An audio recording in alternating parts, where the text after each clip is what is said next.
Thank you. Good afternoon, ladies and gentlemen, and welcome to Council Chambers on this beautiful September 22nd day. As you can see to my left and to your right, the sun is shining and it's all green outside still, so that means things are going good for the town of Stony Plain. And if there's white, things are still going good for the town of Stony Plain because it's nice and white and clean. Members of council, before you, there's an agenda. Administration, anything to add?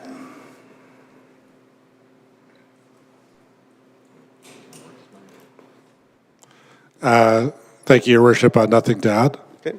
Thank you. Deputy Mayor for the motion, please. The Town Council adopt the September 22nd, 2025 regular council meeting agenda as presented. Okay. Call the question. All in favor? Okay. That is closed. Moving on with our agenda. Number 3 is the public input session. So this is the time that we allow residents, stakeholders to talk to council on anything that's not on the current agenda. Is there somebody registered to speak? Through Your Worship, no one is registered to speak this evening. Thank you. Anyone in the gallery like to speak a general comment about anything that's not on the current agenda tonight? Okay.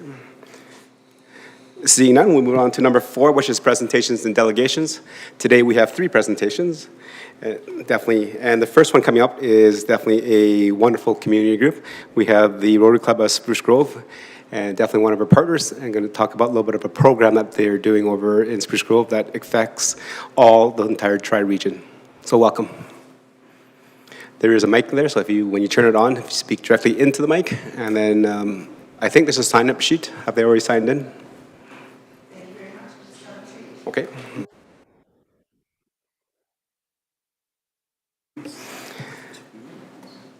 So Diane, are you giving us treats because you're trying to buy your vote?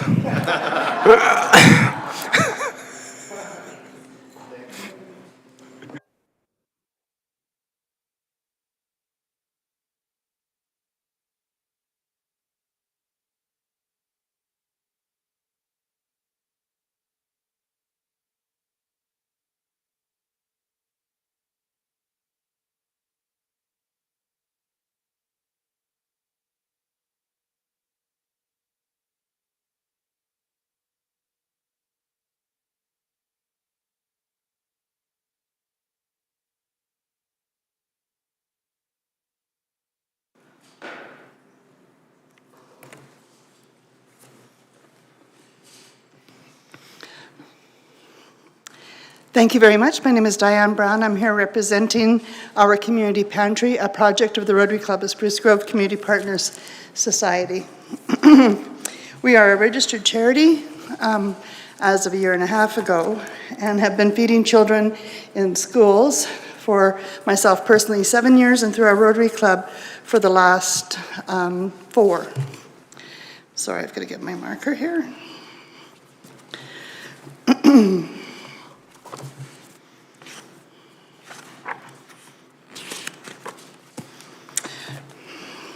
Sometimes I wish I lived in a less hectic world where everyone could find time to enjoy just a simple breakfast.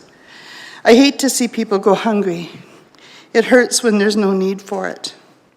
We are rich enough to feed everyone, and yet somehow we're not quite smart enough or fair enough to do it. When Bill and Jim were young, they had a classmate who would ask very timidly if they had leftovers. When I discovered what was going on, my heart just broke, and I started packing the boys' lunch with extra food, more than they could possibly ever eat. When this boy approached them, Bill and Jim always had an extra sandwich and an apple that they could give him. I still wonder about that boy. I hope that his family's circumstances have improved, that he's leading a full life today. I hope, but I'm not convinced. Sometimes the little that we do is just a little too little. But that doesn't mean we should ever stop. These are the words of our most loved, retired, now deceased Lieutenant Governor Lois Hole in her book, I'll Never Marry a Farmer. I knew Lois intimately. I was on her honor guard when she was named Lieutenant Governor of this province, and she's been a guiding light for a person like me who's also concerned about the welfare of children.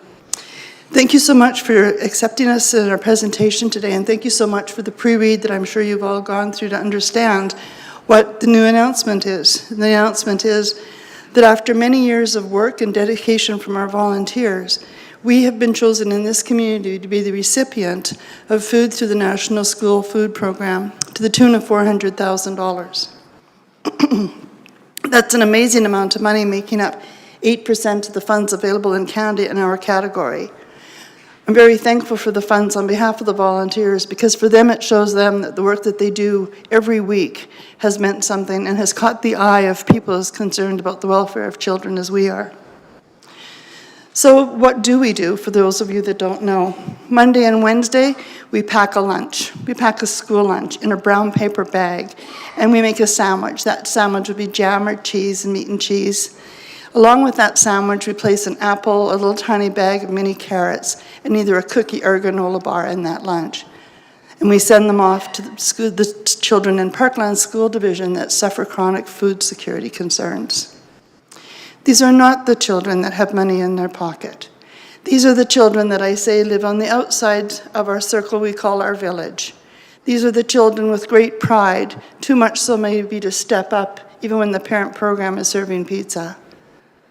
And we have to understand that our program has not been public because we wanted the children in our school that needed that program the most to have the tiniest time of 3 years to get used to going for those lunches so they too would sit proudly with their classmates and eat with them. And it has taken that full 3 years. And that's a very important piece, because it would have never worked if our children would have been pointed to or bullied as they started to eat out of the lunch program that we have offered. And to be clear, Rotary went to the school system. They did not come to us. And the reason why is because I'd recognized hunger pre-COVID. But one day in the Central Park in Spruce Grove, Alberta, my friend Patty and I were sitting in the park having coffee and a muffin. And on a school day in September, we seen children come out of the forested area that used to exist there and rummage through the garbage and eat leftover food out of that garbage can. And that was the day that Patty and I said, this is not going to happen to children in Stony Plain, Spruce Grove, in the county of Parkland on our watch. And that was the day it became a Rotary project. So going back to the funds that we've received, it's amazing to have funds like that, but it is the opportunity for us to have a permanent kitchen. Every time we set up in our now 4th location, we arrive for the day. It takes us a good 40 minutes to set up. It takes us about 2 hours to produce our lunches and get them off to the schools, and another 40 hours to put all of our stuff away. And we do that every time we gather. And that's great, because we really appreciate that we've had those kitchens. But you know that wonderful item that I hope you're going to enjoy? That's we call that Fruit Delight. Because at the end of the day, what's another critical piece is we need to get our children closer to their food source. That particular piece is all rescued food. We upscale rescued food. There's only fruit, cinnamon, and a little tiny bit of sugar, but mainly the sugar comes from an overripe banana in what you're about to enjoy. We need our children to be in our kitchen with us. We need our children to learn to make their own lunch. We need our children to have the opportunity to develop self-care skills through having an influence from people that maybe can give them a hand out and a hand up in educating them in different ways. I remember my friend Donna once said, she lived in a very poor but loving family, and she said she didn't know what an iron was for. And when finally a friend told her what an iron was for, she made more friends at school because her clothes were no longer wrinkled. It doesn't take much for a child to be welcomed back into that village and to be part of all that we are. And from Rotary, and I think from the people in this room, we all recognize that that child is our child, our 6-year-old, and when they need our help, it's up to us to help them. So that's where our program is, but we've got a financial gap. Because we don't have a kitchen of our own, and we have infrastructure funding, the funding that we have is not enough to get the entire project completed.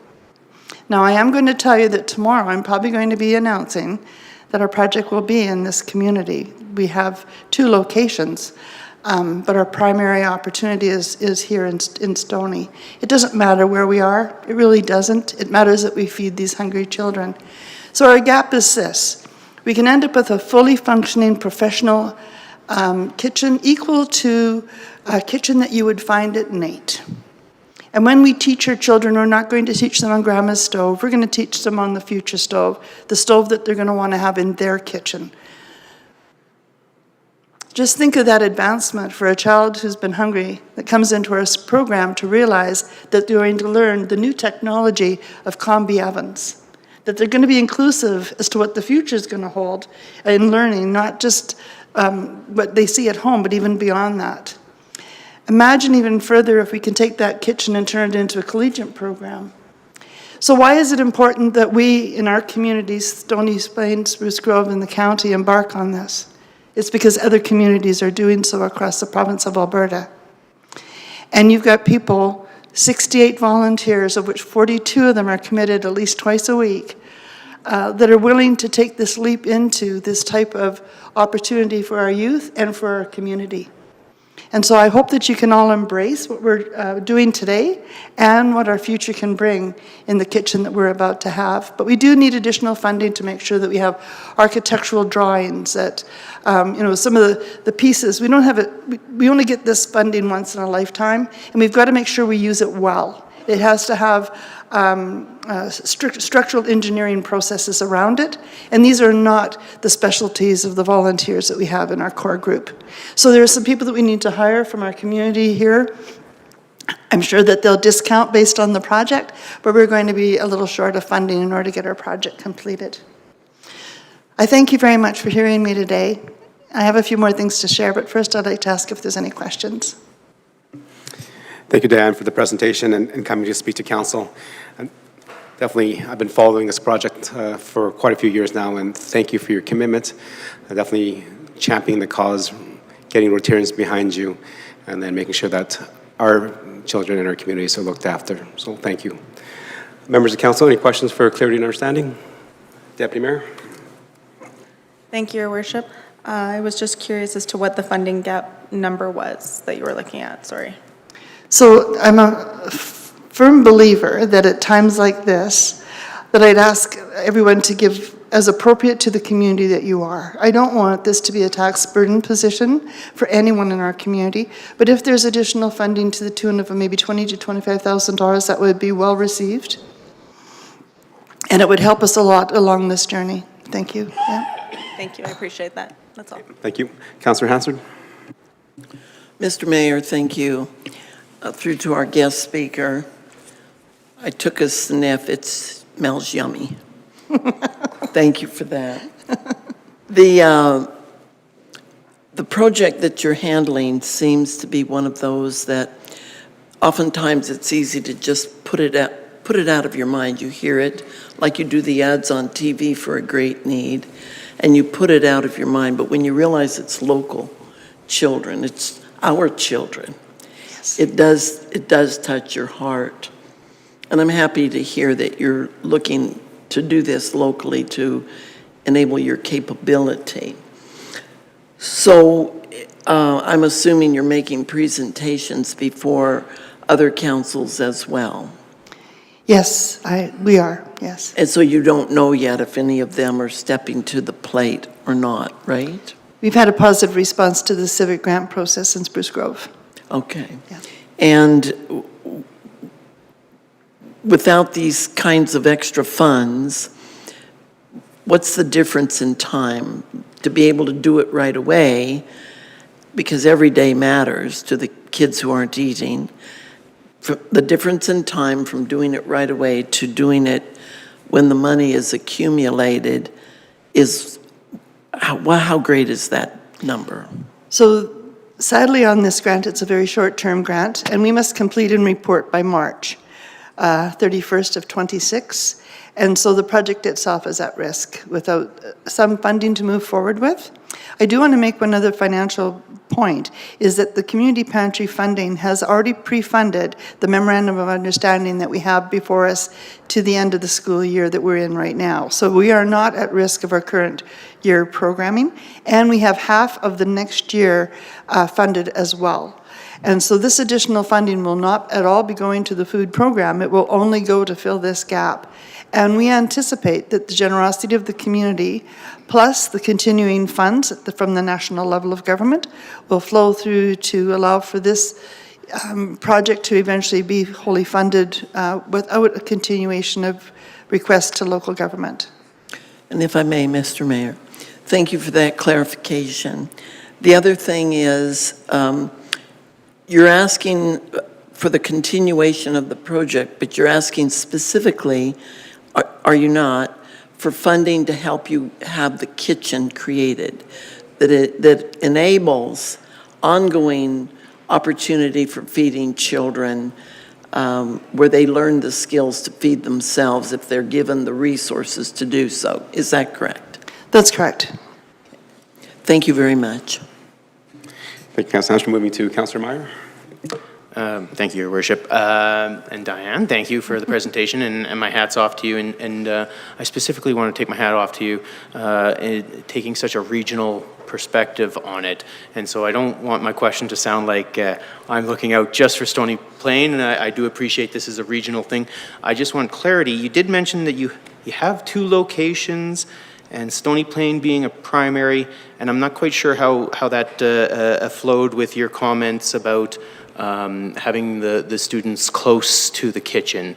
Maybe if you could just go over that again. Yeah, so we do have 2 locations in mind, and that position will be decided tomorrow evening at our infrastructure committee meeting and ratified immediately by the governing society. So, and both of those locations are here in Stony Plain. So I do know that the location will be here. But what's most important for everyone to realize is this program is for children within 3 districts: Spruce Grove, Stony Plain, and the county of Parkland. Today we deliver as far as to Wabanham School. So I want everyone to separate the location of where we're at from the needs of the children. Yeah. Okay. Thank you for the question. Yeah. Thank you. Moving on to Councilor Pletchko. Thank you, Mayor Choi. Thank you, Diane, for coming. It's always a pleasure to see you, whether it's in council chambers or other places, because you've got such a community heart. I'm going to ask a pretty specific question, and if you can answer it, I'd greatly appreciate it. So there's a couple of things that come to mind when I'm seeing this program. It's a program that's well needed within our community. How will this affect the community in an expansion-wise if you're able to do the project that you're after? How our project will expand? Yes. Yes, so right now we have and can afford a place on Monday and Wednesday mornings. And we do everything that we can within a 4 to 5 hour window. Once we have our own kitchen, we'll have 7 days a week to operate in. And we will be able to bring in additional partnerships. So there are many organizations in our community that are caring for youth, and now they're going to have the opportunity to bring those youth into our kitchen and help them lead their youth down the road of understanding how to make their own lunches and that. So we don't want to think that we're going to be the solution to all, but it's going to be through partnership and a very stringent process within Alberta Health systems, food care systems, that we're going to be able to allow other organizations to come in with their youth groups, et cetera, to teach as well. Excellent. If I could just... Yeah, go ahead. Question. So as you move through the program, getting it off the ground, I imagine it has an actual cost overall that needs to be funded. Is any portion of that $400,000 that you have needed to be matched in any way, shape, or form? I'm sorry, I didn't catch the last part of the question. Funding that you have been provided Yeah. from the government at this time is $400,000. Yes. Is there a need to have a matching for that? Is that part of the question, and is that part of the ask? It really isn't. I don't need to match those funds. We've signed and sealed that contract, and the first $150,000 will be in our hands in the next week or so, and then the rest will come at the end of December, so that we can bring in the rest of our equipment. But I am matching the funds. I'm asking beyond this.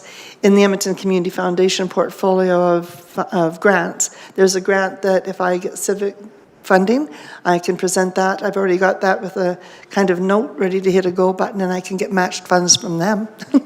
I'm so grateful that you are able to do what you do, and you're so gracious in how you ask. It's impeccable that you would come with an ask but not really an ask. And it's a program that is well needed and well used within our community. I've seen a little bit of it at where you do your kitchen now a couple of times, and it excites me every time I go down there. So keep up the good work, and do not be afraid to ask for what you need, because this is a program that is not something that is just off the whim. It is a big need within the school system, so thank you. Thank you very much. And I am counting on, something from each level of Stony Plain Spruce Grove in the county. I truly am, yeah. Okay. Thank you. We'll move on to Councillor Laurie. Go ahead. Thank you, Your Worship. Thank you, Diane. Thank you. The excitement on your face the first time you told me about this and that you wanted to come and talk to us was impeccable. And, again, I see it today. This story you mentioned, it truly shows how passionate and how much you care for this. So thank you personally for that, and for all your volunteers, all 68 of them that you stated. My first question, and I'll follow Councillor Palechko's line of questioning, actually is for our administration. When I look through our corporate plan, we know there's a section in there in regards to the grants. I do not see the Rotary in any way mentioned on there, and I'm just wondering if there's an application process or something similar to, I think you said you applied for a civic grant through the City of Spruce Grove, if there would be a similar type of application through the town that Rotary would be able to apply through. Okay. Administration, go ahead. Thank you, Your Worship. So at this point in time, the town does not provide any direct funding for the operational side of the service that Ms. Brown is speaking about. We have had some initial conversations about the administrative side of supporting, or how would that the dialogue here transfer into the council chambers in the coming months. And I believe it is our intent that we will be bringing something forward to the incoming council as part of a corporate plan, one way or the other. Excellent, thank you. I'm super happy to hear that those conversations are going on and that something is being worked on to move that forward. The second question I have for you, Diane, is you mentioned all three councils. You mentioned that this is a regional program. I'm curious if you've had an opportunity to present this and to speak with the Chamber of Commerce, the Greater Parkland Regional Chamber of Commerce, and get them on board and use the connections that they have as well within the community. I do plan to speak to the chamber, but I have the thing about protocol. And the protocol to me is elected officials first. And so then I will reach out. I do believe that community leaders that have been chosen by the community should have the message first, so that you can carry that forward. The next most important team, of course, is the business members of our community, and I anticipate that we'll launch a pledge program. I'm also a person that doesn't like to overfund a program. I like to have consistent funding, and so we will use a pledge program. It's a program I used when I was with the Christmas Bureau of Edmonton, and people like to give a little bit so that there's room to give a little bit to others as well. And so we'll be using a pledge program where people can give a little bit once a year. Yeah. Wonderful. And when I say a little bit, I am thinking like $50 or $100 a person, and maybe a little bit more from some companies, most companies actually, if they would give $200 or $300. So giving, again, you have to give room for other organizations to be successful in your community as well. Wonderful. Well, thank you so much for coming and bringing this to us this evening. Looking forward to carrying that message, as you mentioned. I also just wanted to note, I think the conversation you had about working with those other groups, we have our youth center and we have some fantastic programming in there already, but it is a very small kitchen in a very small space. And so the prospect of having a larger kitchen in the community that we could potentially look at partnering with the Rotary, with our youth center, I think, again, it's just an invaluable asset. So thank you so much for bringing that this evening. Thank you. Okay. Thank you. Councillor Anderson, go ahead. Thank you, Mr. Mayor, and thank you for being here this afternoon, evening. I have the unique opportunity to be in a classroom every day and see the impact that the Community Pantry Program has on our kiddos is tremendous. And so I was very, very excited when I had heard that the National Food Program was going to be able to provide some funds to support the work that you're doing. Certainly, my colleagues around the table have asked some really great questions. I do my best not to choke up in public, but every once in a while, there's initiatives like this that just hit so close to home. And had a student in my class just yesterday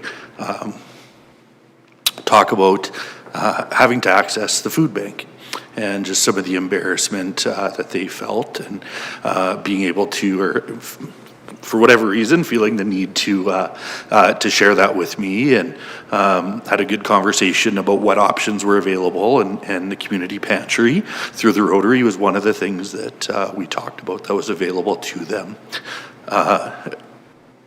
And for a kiddo that comes to school hungry, to know that there's a secure source of food that will be readily available to them, no questions asked, makes a world of difference. Yeah.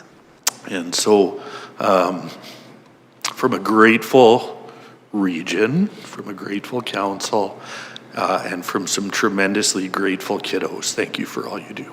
Thanks for being here. Thank you, Councilor Anderson. Any more questions for clarity and understanding? No. Definitely, Diane, we've had several conversations, and I can see your passion, your heart for that. And definitely our community is better off because you're here to champion and being part of the solution. You know, I love hearing what you said about teaching children how to make a sandwich and how to find and make their food. Because I think the old saying says, you know, you can give a man a fish and they'll eat for a day, but if you teach a man how to fish, they'll be able to feed themselves and everybody else in the community for a long time. So I think that is a great opportunity to have that kitchen there where we can educate and train our students, you know, getting them prepared maybe for their first job or their second job so that they're not reliant on someone else handing out to them. They're getting the hand up that they need. So thank you for that. And in terms of the funding request of 25 to, I think it was 25 to 30, or is it 30 to 25 would 40? be wonderful. Oh, okay, well, that is fine. Actually, as mentioned by Councilor Laurie, we do have the corporate plan coming, and Council will be deliberating that on November 12th to the 14th of this coming year. And our general manager is here in the stands here, and we'll make sure that there is an line item where we'll be adding requests from community partners, and that request will be on there, and then at that time, council will have that conversation, debate to move it into the corporate plan or not, or make adjustments to it, as you mentioned, so that it's not a hindrance or you know, extra burden on our tax residents. But that'll be a conversation for council during that time. Thank you very much. Okay. And just wanted to, again, thank you to your volunteers. I see the number of hours that your volunteers have donated each and every year. And I see the number of school lunches that have been prepared from 2022 to 2024. And that lunch program has nearly doubled in that 3 years. So definitely a need, and we are so supportive of what the Community Pantry and the organization is doing. So thank you. Thank you very much.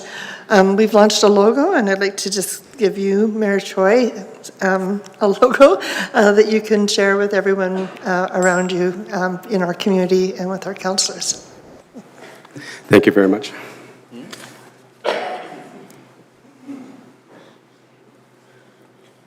Thank you for that.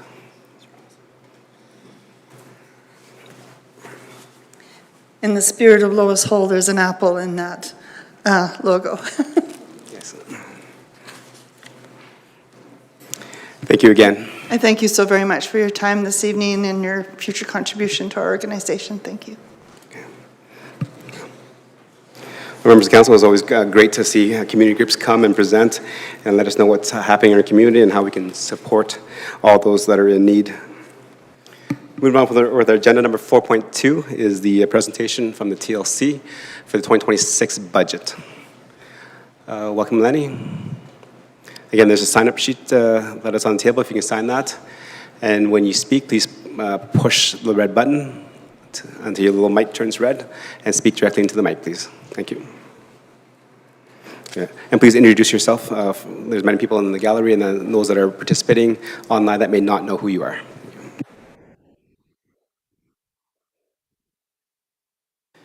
Good evening, Your Worship and members of council. Thank you for the opportunity this evening to come and speak to our 2026 budget request. Pleased to be joined this evening by our Vice Chair and one of our Town of Stony Plain public members, Roxanne Kitts. And so certainly fire all the tough questions her way, and I'll take the easy ones after you're done that. So this evening, I'll quickly go over a number of items. Most of the focus, will be on the budgetary numbers. So quickly speak to the TLC's Board of Directors' peak priorities, some key objectives we're focusing on this coming year, and then delving right into the detailed budget from a revenue and expense perspective. Of course, the cost recovery is always a topic of interest for council, and so we'll share that, where we're expecting that to go, and then really get into the capital infrastructure, which, of course, as you are well aware, is the crux of the budget presentation this coming year. We'll break down the municipal contributions, so take a look at the operating capital infrastructure impacts, and then also the cost share across the 3 municipalities. So in the Board of Directors' long-term strategic plan, there are 4 peak priorities, or the priorities that are, come to peak: personnel, engaging stakeholders, asset management, and key service levels. And that really, any of our annual initiatives, in addition to our day-to-day operations, do tie back to those 4 key priorities that the board has for us currently. So I'll just quickly, I won't highlight all of them, but 2026 is a number of key initiatives, just like there is every year. Big focus, continued focus on our employee mental health and well-being. We've got had a committee established for just over a year now, focusing on efforts and engagement and information sharing and training, focusing on the mental health and well-being of all of our staff. Of course, a significant number of our staff are part-time, and so about 185 to 200 strong across the year, and so focusing on all of their needs as best as we can. We'll be following up on our, last year we were afforded the core designation, and so the next 2 years are internal audits, and so we'll be conducting those. And then looking at a staff recognition program refresh, and so just, again, our staff members range from 16 to 80-ish, and so recognition means a little bit different to each one of them, so our HR department's going to be driving an initiative to really reflect and look at that. Engaging stakeholders, of course, we had another very successful year operating the Stony Plain Outdoor Pool, and so we'll be working with the administration on entering into a longer-term agreement to continue that operation. We find it very valuable, and I think the community does as well, and so we look forward to continuing that partnership. We'll also continue our regional special events and community initiatives, and so we try to find ways to be a member of the community, not just having folks come visit us, but get out into the community with Westview Health Foundation, fundraising initiatives, Kinet Hamper program, just to name a few.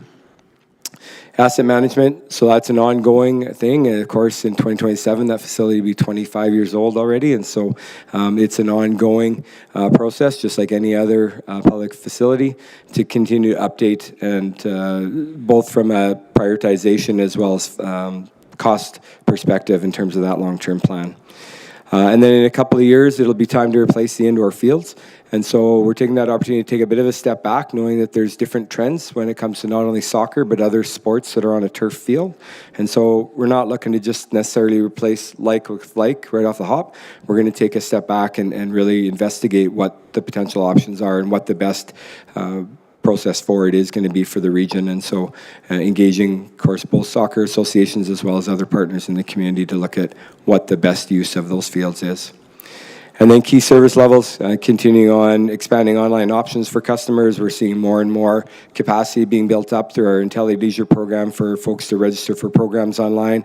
Our days of hours and hours of waiting in line are slowly reducing, and so lines aren't going out the door anymore, and it's for a short period of time, but more and more they're wanting to do it from the comfort of their home or at work, and there's more reliance and more confidence in that program, and so we're looking to continue to expand that with memberships, facility rentals, and other opportunities there. And then another big initiative, the long-term strategic plan of the Board of Directors does come to an end in 2027, and so we're going to be working in 2026 to work with the board once they're appointed at the end of October to reestablish what the next 5 years vision is going to look like. So looking into the budget now, delving in.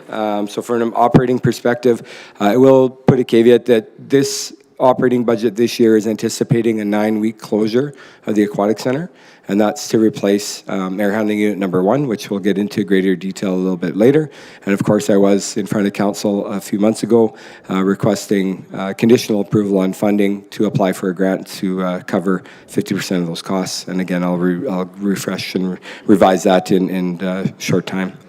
So revenues from that perspective, self-generated just under 6.4 million.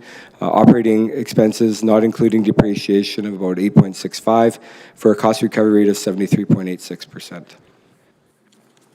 So looking into a bit of detail there, happy to report that even with that 9-week closure, we do see increases in most of the categories, including memberships, passes, and admissions.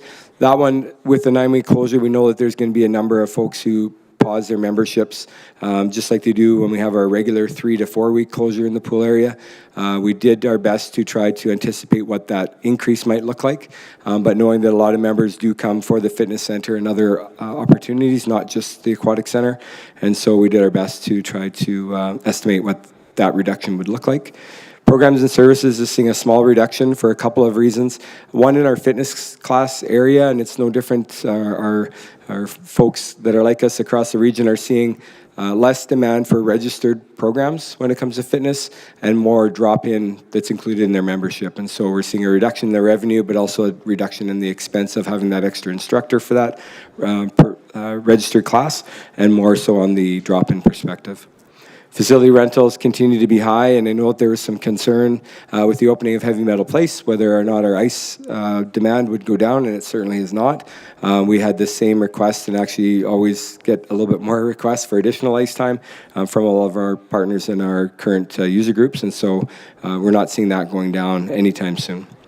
And then administration, that's all of our corporate sponsors, our tenant rent and those types of things that are there, and that just is pretty stable across the board. So a reduction of about $50,000 approximately in revenues is anticipated for next year compared to the approved budget for this year.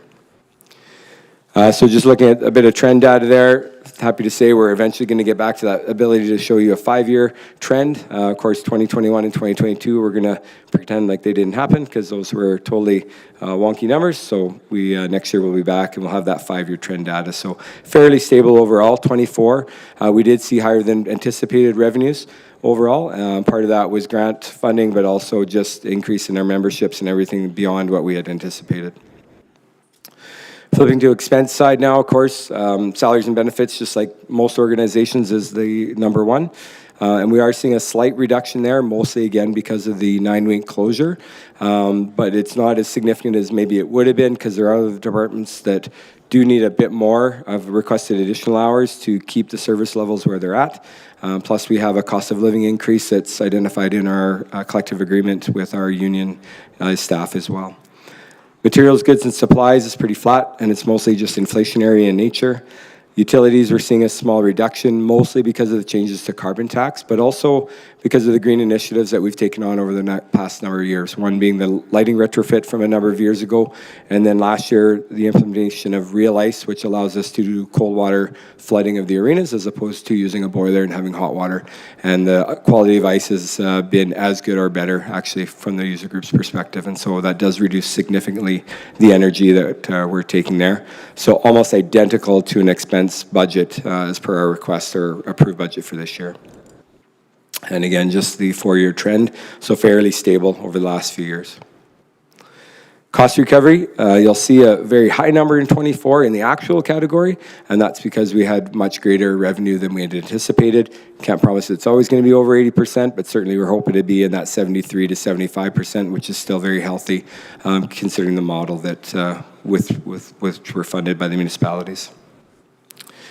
Getting into the capital infrastructure, capital is predominantly fitness equipment. We've got a very large number of fitness equipment pieces across the facility. Every nook and cranny we can fit. We add machines on a regular basis, and our members constantly are reminding us of how important it is for them to have the machines in good working order.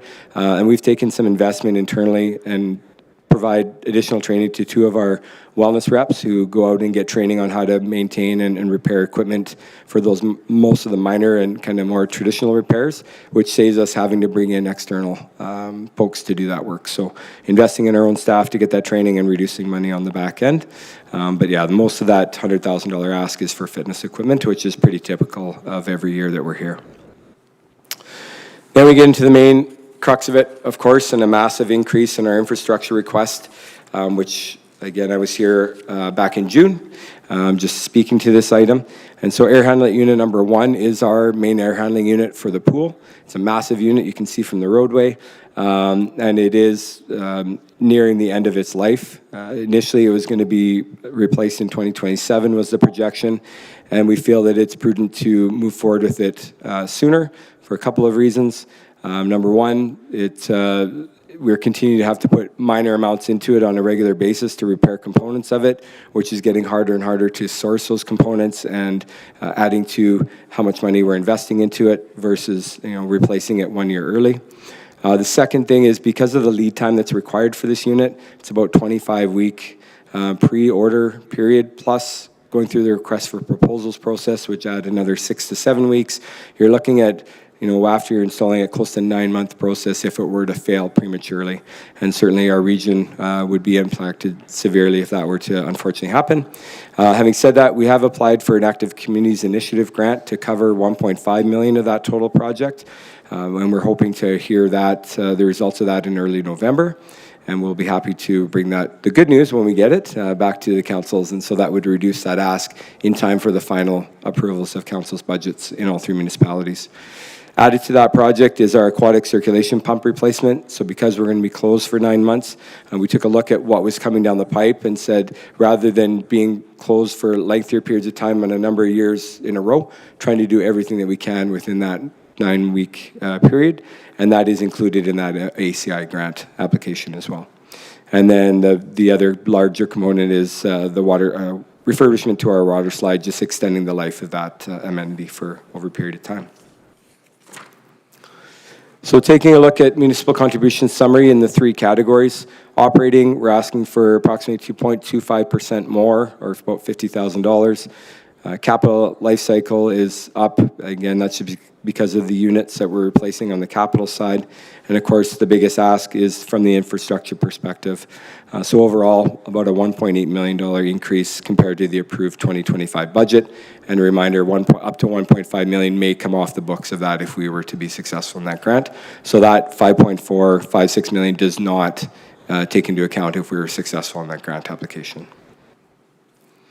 So splitting that out across the 3 municipalities, and just a reminder for folks that may not be aware, in our memorandum of agreement, there is a cost share formula that is driven by municipal or federal census when they're done, and the most recent numbers are there. So Town of Stony Plain is responsible for 24.8% of both the operating and then any approved capital and infrastructure items, and their portion therefore would be 1.35 million and change. So just in summary, the internally generated revenues are decreasing slightly just because, again, of our facility closure. Expenses have remained fairly flat, and happy to still report that our projected cost recovery rate is 73.86%. And with that, be happy to answer any questions you may have. Yeah, thank you for your presentation. Very informative, and definitely appreciated the TLC coming earlier to let us know about the application and the pre-approval for the grant funding. Members of council, any questions for clarity and understanding? Comments? Councilor Anderson, go ahead. Thank you, Mr. Mayor, and thank you both for being here this evening. 2 quickish, I think, questions. We heard the impact of heavy metal place, or the lack of impact, and the ice still being in demand. Just wondering if you could provide some thoughts on Wahoo Swim opening up, and if that's alleviated some of the pressure on the Tri-Leisure around swim lessons and that sort of thing, or is it something as well that you really haven't noticed a difference? So just thoughts on the Wahoo Swim opening this last year.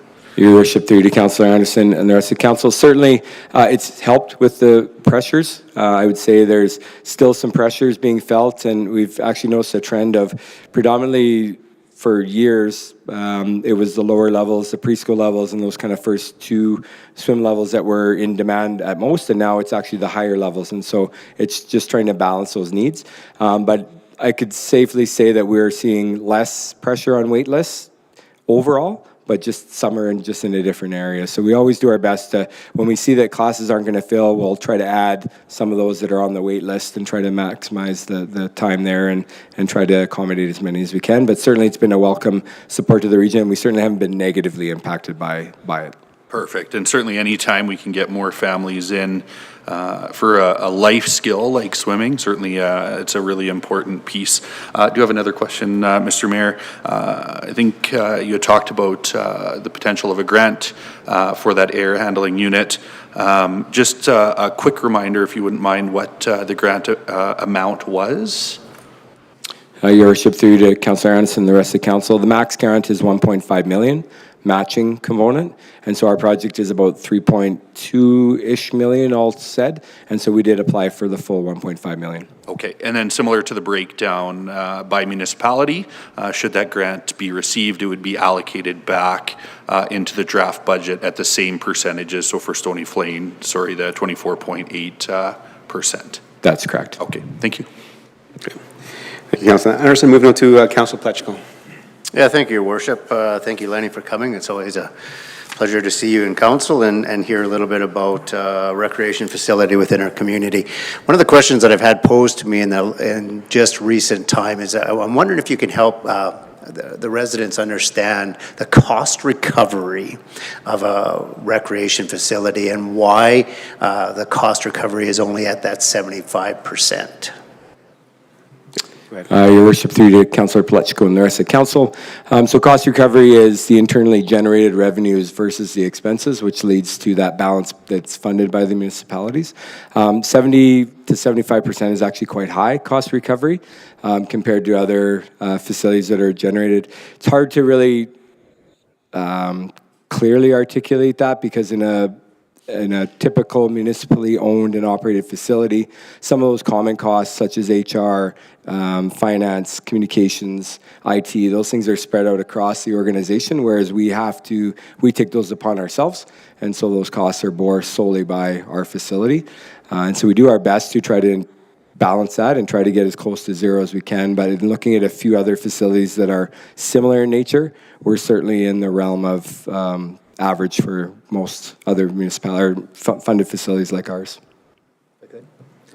I appreciate that because I know other facilities that we've toured also run about the same aspect. It's a tough recovery cost associated with running a municipal facility.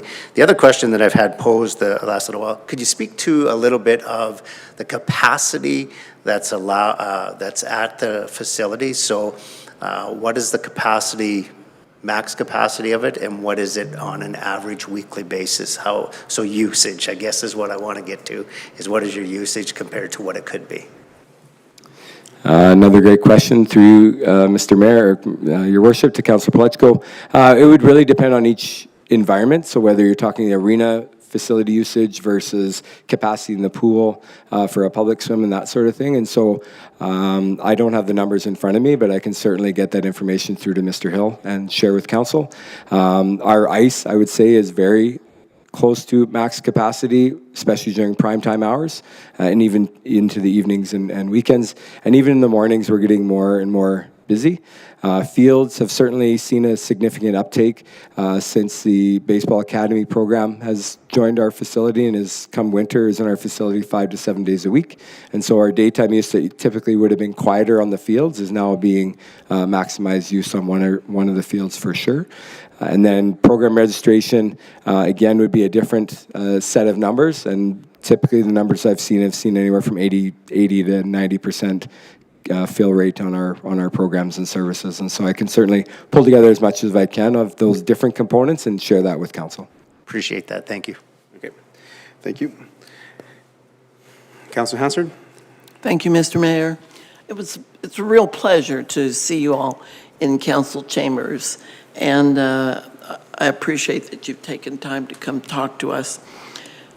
No municipality wants to hear that a jointly owned facility that they give a fair amount of money to is asking for a sizable additional contribution, but I can tell you from longevity on council and having sat on that board, there is something that's worse, and that is not taking care of the problems and not meeting the needs of the facility and allowing the project or the facility that we own, part of, for sure, to go into bad disrepair, because then to catch up is a very large amount of money. It's like having your car not drive correctly, but then you find out later you should have done something relatively small and then saved yourself maybe having to replace an engine or whatever.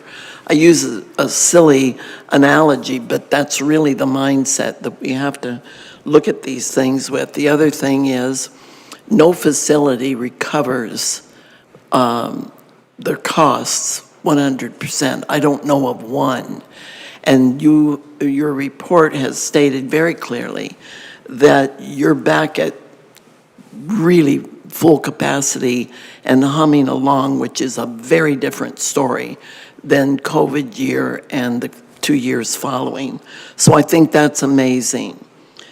Running facilities that provide opportunities for physical fitness, connectedness, people coming to meet other people, having a cup of coffee, sitting and watching sports, all of that offers certainly some benefit to people, but it doesn't necessarily generate money for the facility.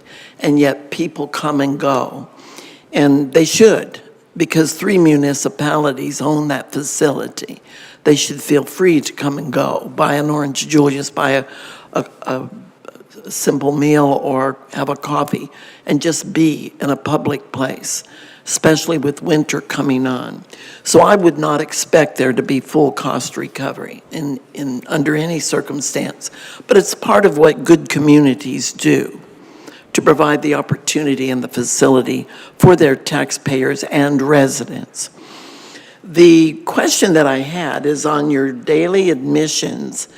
You had 142,297 in 2023, and it dropped significantly in 2024 to 108,111. And I thought, that's a really big number. Can you help us understand if that number is picked up in some other way so that we can understand why that number would be so big a difference, and yet you are operating at such full capacity and in many ways are meeting or exceeding what the proposed budget called for? Your Worship, through to Councillor Hansard and the rest of the council, I absolutely can answer that. That is a typo in the document. So when you add the numbers up in 2023, it was closer to that 108,000. You're the first out of the 3 councils to catch that. So I was waiting for that to be answered because I couldn't get the document updated to Mr. Hale soon enough. So Good enough. we will update that and send that back out. Did I do it earlier than the council members on other councils, or haven't you gone there yet? You're the third of 3 presentations and the first one to point it out. So kudos Boy, to you. am I going to get them for that. Thank you very much, and I really appreciate what you presented to us tonight. It's going to be a hard swallow for the next council to consider, but I certainly have some reasons why we need to bite the bullet and support this, so can't promise that I will, though. Thank you. Thank you, Councillor Hansard, for catching that. And speaking of typos, Stony Plain, there is no GTY at the end of Stony Plain. Just when you're looking through your documents, there. Councillor Laurie? Thank you, Your Worship. The Stony Council, the detailed eye. Roxanne's getting off easy this evening, which, we appreciate you being here with Lenny. I did just want to take a quick second to ask, in regards to the 9-week closure that you mentioned for the replacement of the air handling unit and all of the work that's going to be done in the aquatics facility. you mentioned earlier in your presentation about the partnership with the town of Stony Plain, the operations of the outdoor pool, and then you talked about the potential pause or drop in revenue when the aquatics facility was closed. I'm wondering if you've spoken at all with the general manager and with the team at the pool in regards to how to potentially best manage that, whether there's an opportunity to create some kind of a jump membership where they can have their TLC membership active at the Stony Plain pool, or how that can be worked, and then depending on when the timing of the air handling unit, whether there's a potential for a bit of an extended season. I know we weren't able to extend the season this year because of some repairs that were needed at the outdoor pool, but with those repairs done, would that opportunity exist next year when this work's being done at the TLC? Your Worship, through you to Mayor Choi and the rest of the council, certainly would be discussions we can have. We have had those discussions prior to this potential extended closure, and come September, there's a significant drop-off in revenues, and it becomes almost cost prohibitive to maintain the facility being open. We've done it historically in the past to ease the burden and to allow our Winter Swim Club, Water Polo Club, Aquafit, and those types of groups to continue on. But from a public swim perspective, we're at the mercy of the weather. We're at the mercy of other sports that are re-engaged, school being back and that sort of thing. Having said that, we certainly would explore every opportunity to look at those partnership opportunities for that.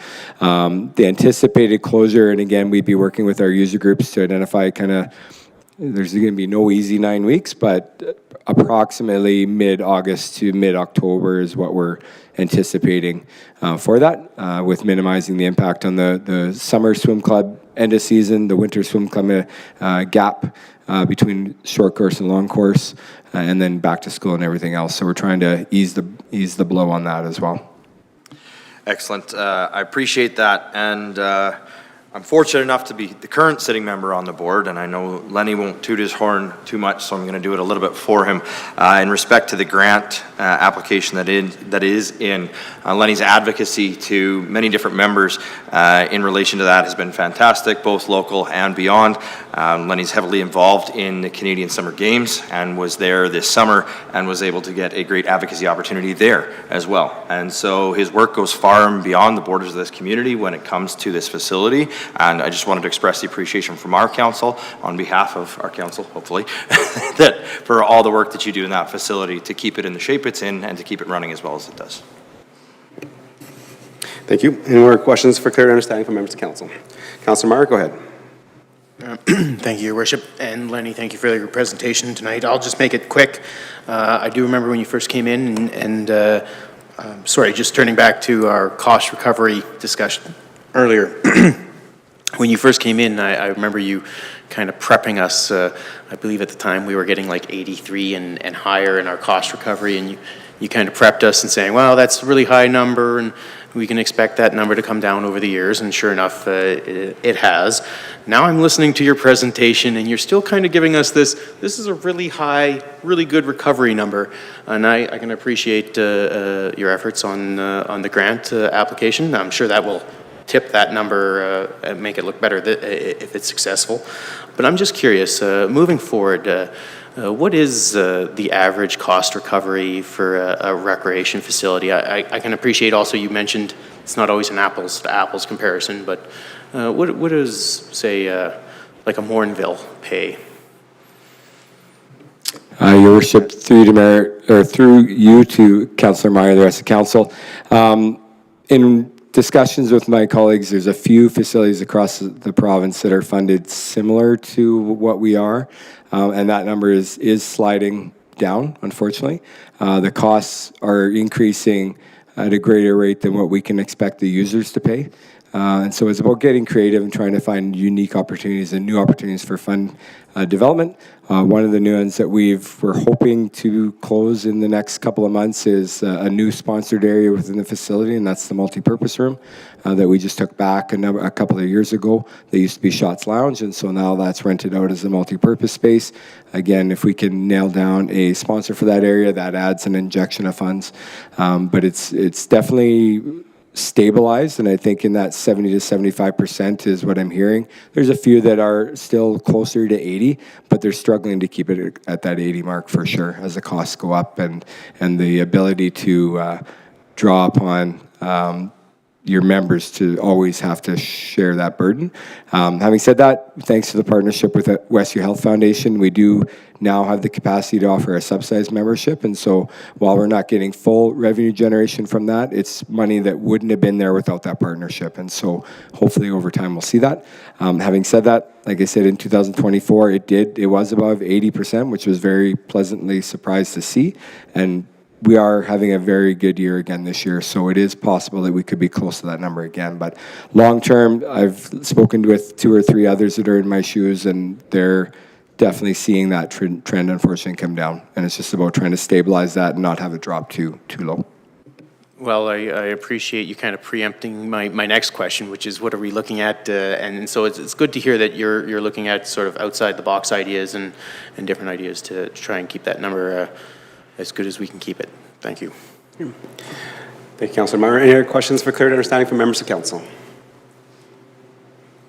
Okay. Seeing none, thank you for the presentation. It's always hard to go last because everybody's already asked all the questions. But I do have, well, here's a question that was not asked. So in terms of the increase requests from the town of Stony Plain, looking on the presentations, is looking at close to $453,000 increase from 2025 to 2026, which is a 50% increase from our current rate that we're providing the TLC. That increase of $453,000 for the year is a 2.5% tax increase from our tax base, just to cover that. So in terms of going forward, because that's a huge increase, what does the 2027 request look like? Because if that's going to be another increase to cover some more operational and facility repairs, are we going to look for another 2.5% tax increase to the residents just to pay for the TLC operating? Your Worship, through yourself and the rest of the council, in my time at the TLC, one of the primary focuses on the longevity of the facility has been to flatten, and I hate to say that term, but flatten the curve on the capital infrastructure cost. When I joined the TLC, 2026 was identified at, if everything had to be replaced that was scheduled to be replaced, it could have been a $12 million year. We know that wasn't realistic. We've worked hard to really get more consistent ask on an ongoing basis of the municipalities by shuffling priorities around, maneuvering, applying for grants and that sort of thing. Currently projected 27s, I can't speak to the operating costs at this point in time, but the infrastructure and capital would be similar or a little bit less because we flipped 2 projects. So we brought AHU 1 into 26 and pushed AHU 19 and 20 further out. And so we're hoping it currently would be approximately the same or slightly less ask. So not an increase necessarily next year, but more of a stabilized ask of the current request. Okay.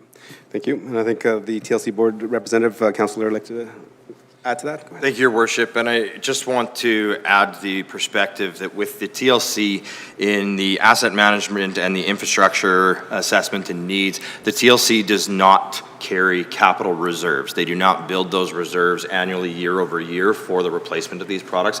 They roll it through the municipalities.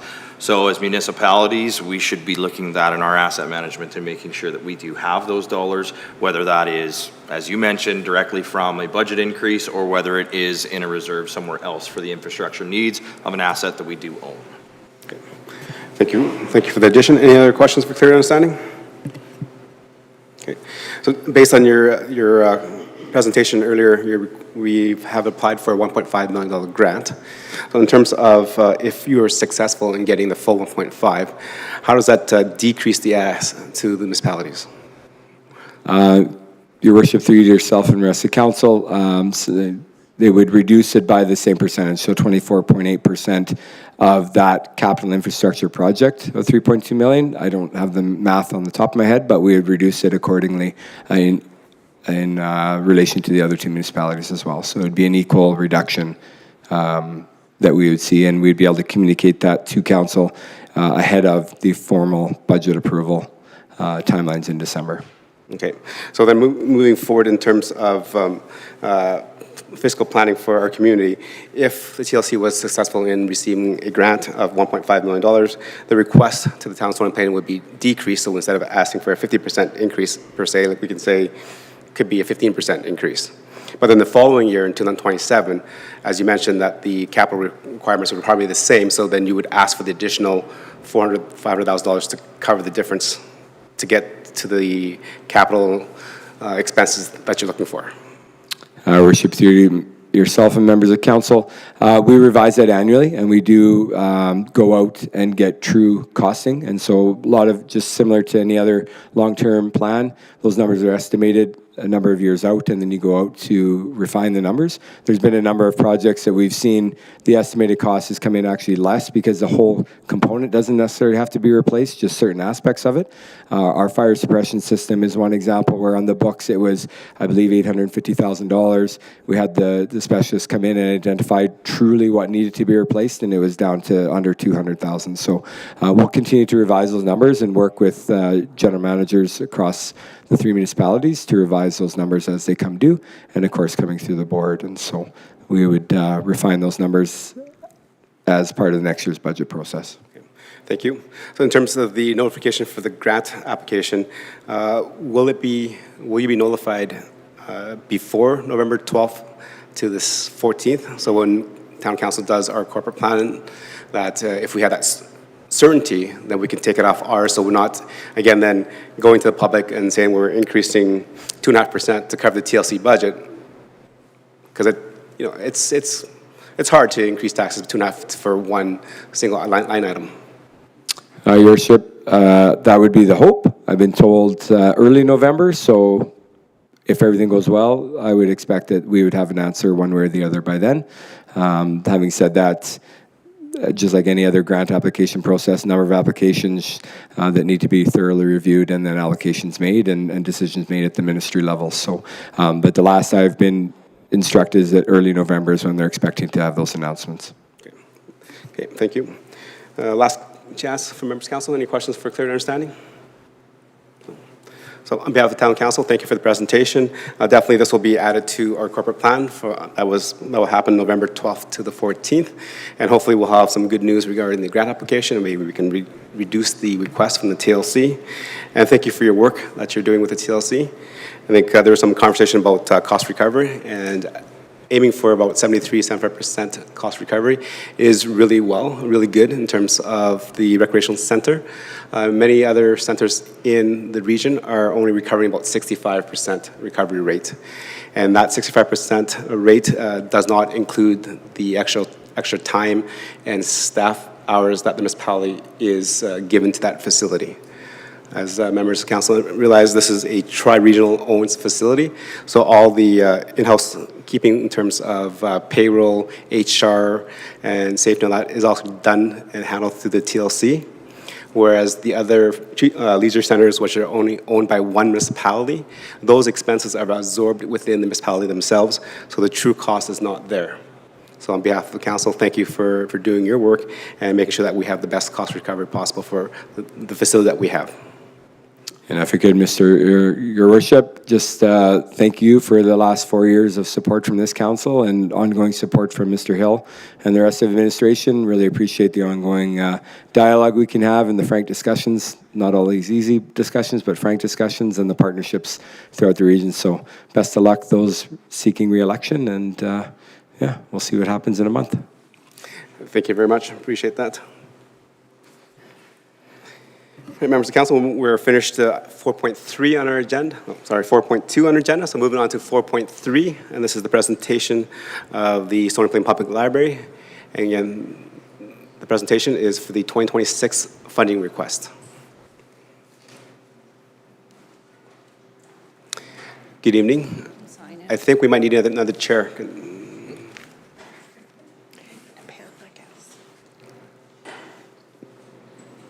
Okay.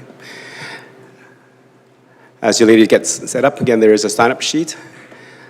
So once you can do that, again, push the little button on your mic, speak directly into the mic, and please introduce yourself to the members that are behind us and those that may not know who you are in terms of the role you play with the Stony Plain Public Library.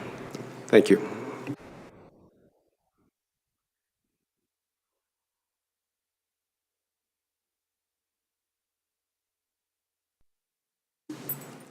Good afternoon, Mayor Choi and members of council. My name's Brenda Spitzer, and with me on the very far right is our treasurer, Don Horn, and next to me is Lena Kelly, our director of the library. I'm sorry we didn't bring any treats for you, but Lena did direct me to say that you could all get a free library card. So, seriously, we're very grateful to be here presenting the work our library has accomplished since we last updated you in June, and we're excited to share with you our plans for 2026. To begin our presentation, we want to highlight a few major successes we've achieved this year. At the start of 2025, the library eliminated late fees for books. This has been much appreciated by patrons. In an effort to contribute to a more robust and dynamic downtown, we extended our hours on Saturdays and opened extra hours during town special events such as Canada Day and Midsummer Thursdays. During our community consultation for our plan of service, many patrons requested increased hours, and we were happy to be able to open extra hours last year, thanks to our budget increase from council. On an average day, our staff welcome 345 patrons every day into our library, even on Saturdays when we are open for only 7 hours. On Canada Day, we had 360 visitors, including many from out of town, with over 50 people waiting in line outside our doors when we opened at 10 a.m. that day. We also opened Sundays in August in partnership with the Blueberry Music Festival and the town's Department of Culture and Tourism, providing patrons with the opportunity to access library services on a Sunday and also experience live jam sessions with talented musicians. We look forward to opening during the first 4 Sundays in November to offer another program in partnership with Blueberry Music Festival, so stay tuned. And for some record-breaking news, we had over 2,000 children sign up for our summer reading program, with over 1,500 of those sign-ups coming from Stony Plain residents. This is our most successful year on record for our summer reading program and reflects to us how our town is growing, with lots of young families choosing to make this community their home. Finally, Stony Plain Public Library is developing an excellent reputation in the wider library community. Because of our work here, we've been awarded extra grants by the province. The director has spoken at a province-wide conference about our work with youth and has presented in graduate-level courses at the U of A about library finances. In preparing our budget, we always strive to align our work with the outcomes of the town's strategic plan. Over the past year, many town departments and other service providers have become key partners, and we've worked together to help make progress towards the goals of both the town's strategic plan and the library's plan of service. This year, we'd like to share with you a few key ways in which we have worked towards these goals and how we hope to continue doing so in 2026. The town of Stony Plain commits to developing cultural aspects of our community, and the library is proud to play a central role in that work. Over the past year, we've celebrated our town's history and culture in a variety of ways. In addition to celebrating the library's 80th birthday, we offered programs that highlighted our unique heritage. For example, local historian Greg Hanna led indoor mural tours this summer, and in September, we hosted a well-attended author fair, which featured 6 tri-region authors and created opportunities for them to connect with local readers. The library is also recognized as a destination point for visitors and a welcoming place for new residents. To strengthen this role, staff completed the town's cultural ambassador training at our last PD Day. This has given us tools to better promote local events, share the destination guide, and connect residents and visitors with local businesses. Moving forward, all new staff will receive this training as part of internal onboarding, ensuring that our library continues to act as a cultural hub and touchstone in the community. We also see a strong connection between being a cultural destination and supporting local business. This year, the library took the lead on Blueberry Bonus Days. We partnered with the downtown businesses, the Blueberry Music Festival, and the town's Culture and Tourism Department to encourage festival goers to visit local shops and restaurants. During the first days of the festival, downtown was thriving with visitors, showcasing the positive impact of this collaboration. Looking ahead to 2026, we plan to maintain successful programs and partnerships, such as the Author Fair and our ongoing work with the Blueberry Music Festival, while also launching new initiatives. One key goal from our plan of service is to display local art in the library, creating opportunities for artists to showcase their work and for residents to engage with local culture. Through these efforts, the library is committed to being a strong partner in advancing arts, culture, and history in Stony Plain in alignment with the town's strategic priorities. The town of Stony Plain commits to fostering a sense of community belonging and inclusion, and our library directly contributes to this goal. In 2025, our board made the decision to go fine-free as part of our 80th birthday year. The response from our community has been overwhelmingly positive, and we want to carry this change forward. One story that stands out to us involves a patron who reads to patients at the hospital. She kept a book a little longer because her patients were enjoying it so much. She came in prepared to pay her fines, but when she learned we were fine-free, she was both surprised and pleased. She shared how much this service means to her and the people she reads to. We've also heard from patrons who said that fines as small as $30 were enough to keep them away from the library. Since removing this barrier, many of those patrons have returned, making full use of the programs and services we provide. The library is also proud to be a first-choice employer for youth. This year, after recruiting at local high school career fairs, we received more than 50 applications for our summer student positions. These young employees bring energy, enthusiasm, and fresh perspectives, while our patrons enjoy connecting with staff of different ages and backgrounds. We've also seen an increase in unhoused patrons in the library. Our staff have taken the time to build relationships, treating everyone with dignity and respect. In return, our unhoused patrons have shown gratitude towards us, often expressing how much it means to have a safe, welcoming space in the community. We've developed strong partnerships with local group homes as well, making sure residents know that they are welcome at library events. Agencies have told us that their clients feel safe here at the library, and in some cases, a trip to the library is seen as a reward, a testament to the value people place on our space. Looking ahead to 2026, we plan to maintain fine-free access, removing barriers and aligning with Action Item 26 of the town's poverty reduction strategy, which ensures recreational, cultural, and social opportunities are accessible for people with low incomes. We plan to continue employing youth and providing them with an excellent start to their working lives. We plan to strengthen partnerships with Tricala, ensuring that their services remain visible in Stony Plain and accessible to residents.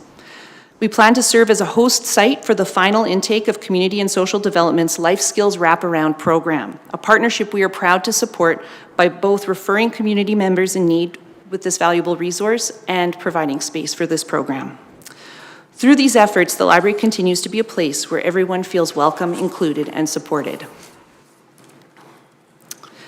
In 2025, the library continues to play an active role in supporting our downtown businesses. As I mentioned before, we were proud to take on organizing the Blueberry Bonus Days. Previously, this event had been run by a local business owner who has since retired.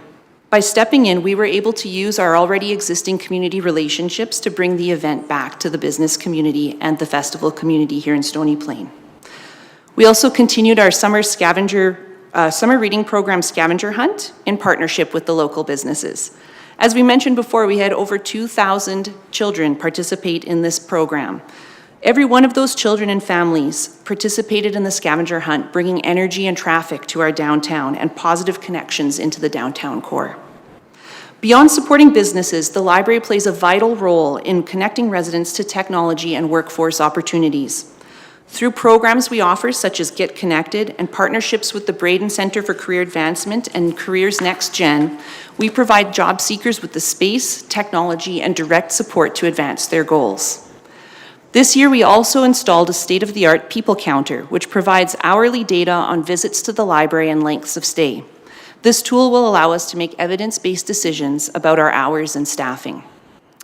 Looking ahead to 2026, we will use our people counter results to refine library operations in ways that also benefit the downtown area and share this data with the town if and when it is needed. We will continue collaborating with town departments such as economic development and culture and tourism. And we will maintain strong partnerships that connect residents to technology, workforce development, and career preparation. It's important to note that having computers and internet access is only part of the solution. Many patrons struggle with the skills to use them effectively. Our staff are not only experts in technology, from filling out online forms and navigating new tools like ChatGPT, but also skilled at teaching patrons patiently and clearly so people leave more confident and independent in using technology. To that point, I'd like to share a story from our library. Earlier this summer, a staff member struck up a conversation with an 80-year-old woman who was in our nonfiction section. At first, the staff member assumed the woman was planning a trip, but she told her she was there to learn something new.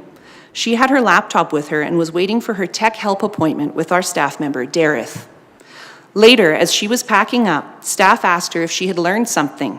Her face lit up and she said, "Yes, and it is so nice that it is possible." On her way out, she joked about taking Dareth home with her, but agreed her husband might not approve. It was clear how pleased she was, and it reminded us how the library makes lifelong learning possible at any age.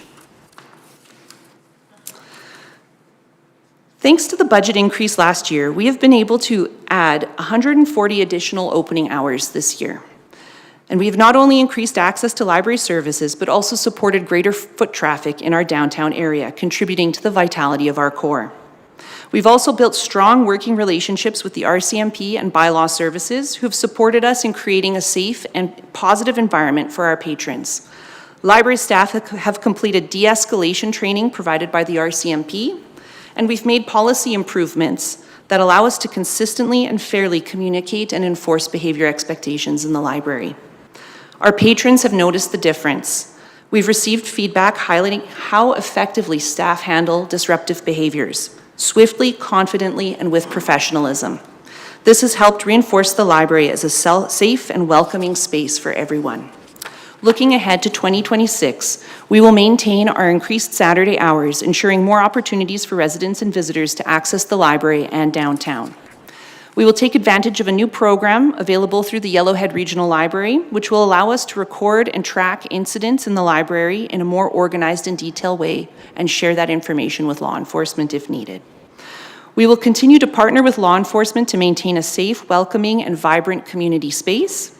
And we will provide ongoing training to staff, strengthening their confidence and skill in addressing disruptive behaviors. By combining extended hours, strong partnerships, and ongoing staff training, the library continues to align with the town's strategic commitment to safety, vibrancy, and community well-being in the downtown core.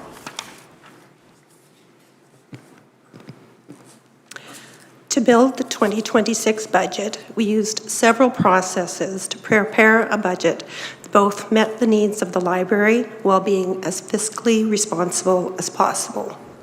We began with a risk assessment, which identified our two biggest risks, being staff retention and safety and security. Our budget is a zero-based budget, which means every year we evaluate each budget line to ensure our spending is still meeting our goals while also cutting expenses where we can to attain a balanced budget. In 2024, we cut collection spending by 61%, that's about $15,000, and also reduced the cost of a significant warranty contract.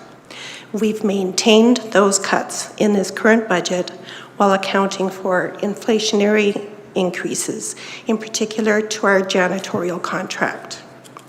Next, we looked at which goals of our plan of service we wish to attain for the upcoming year. Many projects have been set up already, and maintaining our services will help us to continue to build towards those goals. One of our biggest undertakings this last year was a compensation review completed by Dr. Margaret Law. The board undertook the compensation review as a result of both the 2024 risk assessment and Goal 4 of our plan of service, SPPL is an excellent place to work. The results of this review impacted our budgeting process. The compensation review conducted by Dr. Law involved 4 stages. The board began by working with Dr. Law to craft and pass a compensation philosophy policy. The board set a policy of compensating staff at a rate that is competitive for their position within the region. Dr. Law reviewed job descriptions and looked at comparable jobs within the town of Stony Plain and other libraries of comparable size surrounding Edmonton.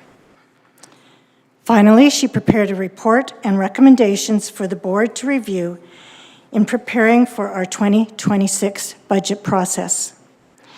The director and treasurer used this information to adjust grids and calculate the cost of moving to recommended salaries. Dr. Law found 3 key positions in our organization were significantly undercompensated compared to similar positions within the town and with other libraries. The grid for these positions needed to be significantly changed in order to come up to the average compensation rate. We want to emphasize some of the skills that are required for these positions. Staff require significant technological skills to assist library visitors. Staff need to have the technical know-how to help patrons use their own devices or access information on library computers. Patrons come to us because they have problems they can't solve at home, whether that's converting a document to a PDF, printing forms, emailing documents, learning about artificial intelligence tools, or corresponding with friends and family around the world. Patrons have visited us to receive help creating signs, logos, and merchandise for their small businesses using our Cricut and 3D printers. The ability to come in and receive one-on-one assistance to learn about technology or to solve a technical problem is unique to libraries. While other service providers may give seminars, there is no one else who provides free, on-demand assistance with technology the way the library does. Our staff require the skills to provide a safe and secure place for patrons. This involves thinking on their feet, handling emergencies responsibly, and following policy and procedures in an intelligent manner and de-escalating all manner of situations. For this reason, we need empathetic, calm, but confident staff on the floor of the library. Skills that often require additional training at the library's expense, such as first aid, Narcan, and de-escalation training. Compared to many positions in town facilities, all of our positions are outward-facing and dealing with societal issues we're seeing daily in the town and in the library. Staff require the skills to deal with library visitors from complex backgrounds. As the town grows and changes, we're seeing shifts at the library. We're dealing with patrons from a variety of different ages and backgrounds and displaying some challenging behaviors. Having staff that can respond with empathy and kindness, but also set boundaries, is key. We need people who can see the shades of gray and welcome all patrons, no matter their backgrounds, holding them to a consistent standard of public behavior. Finally, our staff require the skills to provide programming for people of all ages, whether it's outreach at the youth center, visiting long-term care, or providing family story time. We need staff who have the educational background to understand the different needs of people at various developmental stages. Staff are programming experts, using their creative thinking and ability to connect with others to provide top-notch programs that are loved by our community. Implementing the compensation review will affect our reputation as an employer. Currently, for many positions, we pay significantly below the average wage for that position. After the review, all SPPL permanent positions will pay above the poverty line, in line with the town's goal to promote understanding of the cost required to live in our community, a key action in the town's poverty reduction strategy. We have had significant issues with retention of staff. Our current longest-serving library assistant has been with SPPL for just 2 years. Out of our 6 permanent library assistant positions, 4 have left this year, requiring significant work to cover shifts, hire, and retrain people for our key customer-facing positions. Staff turnover this year has occasionally resulted in a reduction of services, such as withdrawing from some outreach commitments, early closures, and long wait times at the front desk. We've worked hard to attract high-quality staff. We are a practicum site for MacEwan students, and our library director regularly participates in job shadow opportunities through the University of Alberta, and she has been a guest instructor there 3 times. We've been able to attract good staff and applicants through our involvement in the community, but we are struggling to retain them due to the below-average pay of these positions. Finally, this will not be an across-the-board increase to wages. Each position was carefully assessed against comparable positions with the goal of achieving an average paying wage. The board also examined other factors that affect staff compensation, like benefits, time off, and other aspects in order to come up with a salary grid that reflects a fair wage.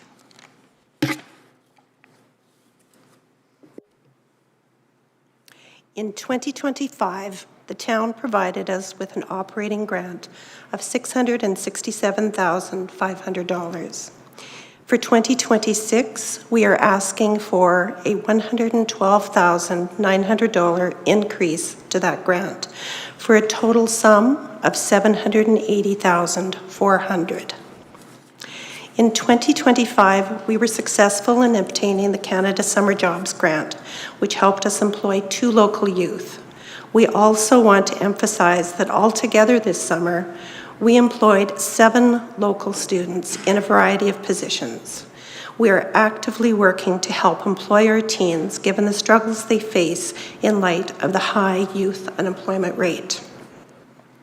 During their time with us, we developed their customer service, technology, and communication skills, and we see incredible growth in our young staff, something we're very proud of. We applied for the Alberta Culture Days grant on behalf of all the participating organizations in the town. Additionally, we received a one-time grant from Municipal Affairs to provide digital literacy programming through the end of 24 and the beginning of 2025. In total, we received over $7,000 in additional funding.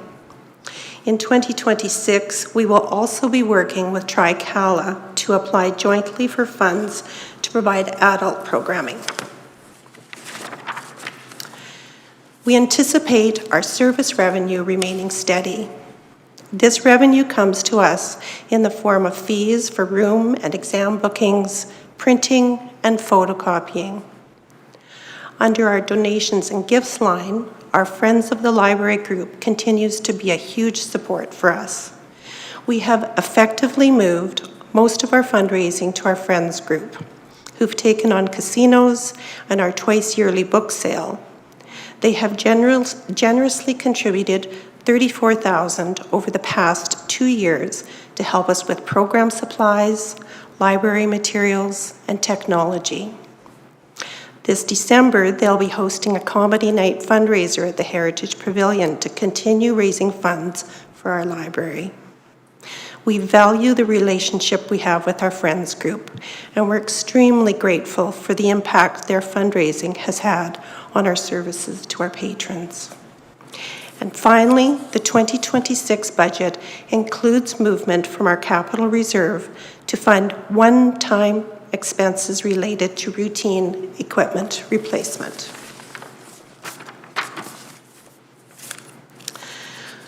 We're asking for a $112,900 increase to our current funding. The majority of this increase will go to staff salaries to bring them up to the regional average. $21,000 of this increase is for inflationary expenses, such as supplies and increases to contracts like our photocopier and janitorial services.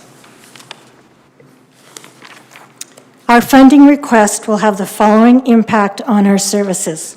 Number one, this budget will move all staff to the new wage grid, improving compensation for several positions to living wage levels. Number two, our salaries will meet the average for similar positions across libraries in the region. It will also be competitive with comparable positions within the town. Number three, with an increase in wages, we will be able to better retain staff with whom we have spent a great deal of time and money training. Number four, we will be able to maintain existing services, partnerships, and staffing levels. Number five, we'll be able to continue with our fine-free mandate and extra Saturday opening hours, as well as extra hours supporting town events. Thanks so much for your time, and we'll be pleased now to answer any questions. Definitely. Thank you for that very informative presentation. And definitely, as members of council, a few of us have sat on the library board, and it's good to see that visioning and that business plan coming in line with the town's Stony Plain strategic planning processes. Members of council, any questions, comments for the presenters? Okay, we'll go to Councillor Anderson. Thank you, Mr. Mayor, and thank you, ladies, for being here this evening.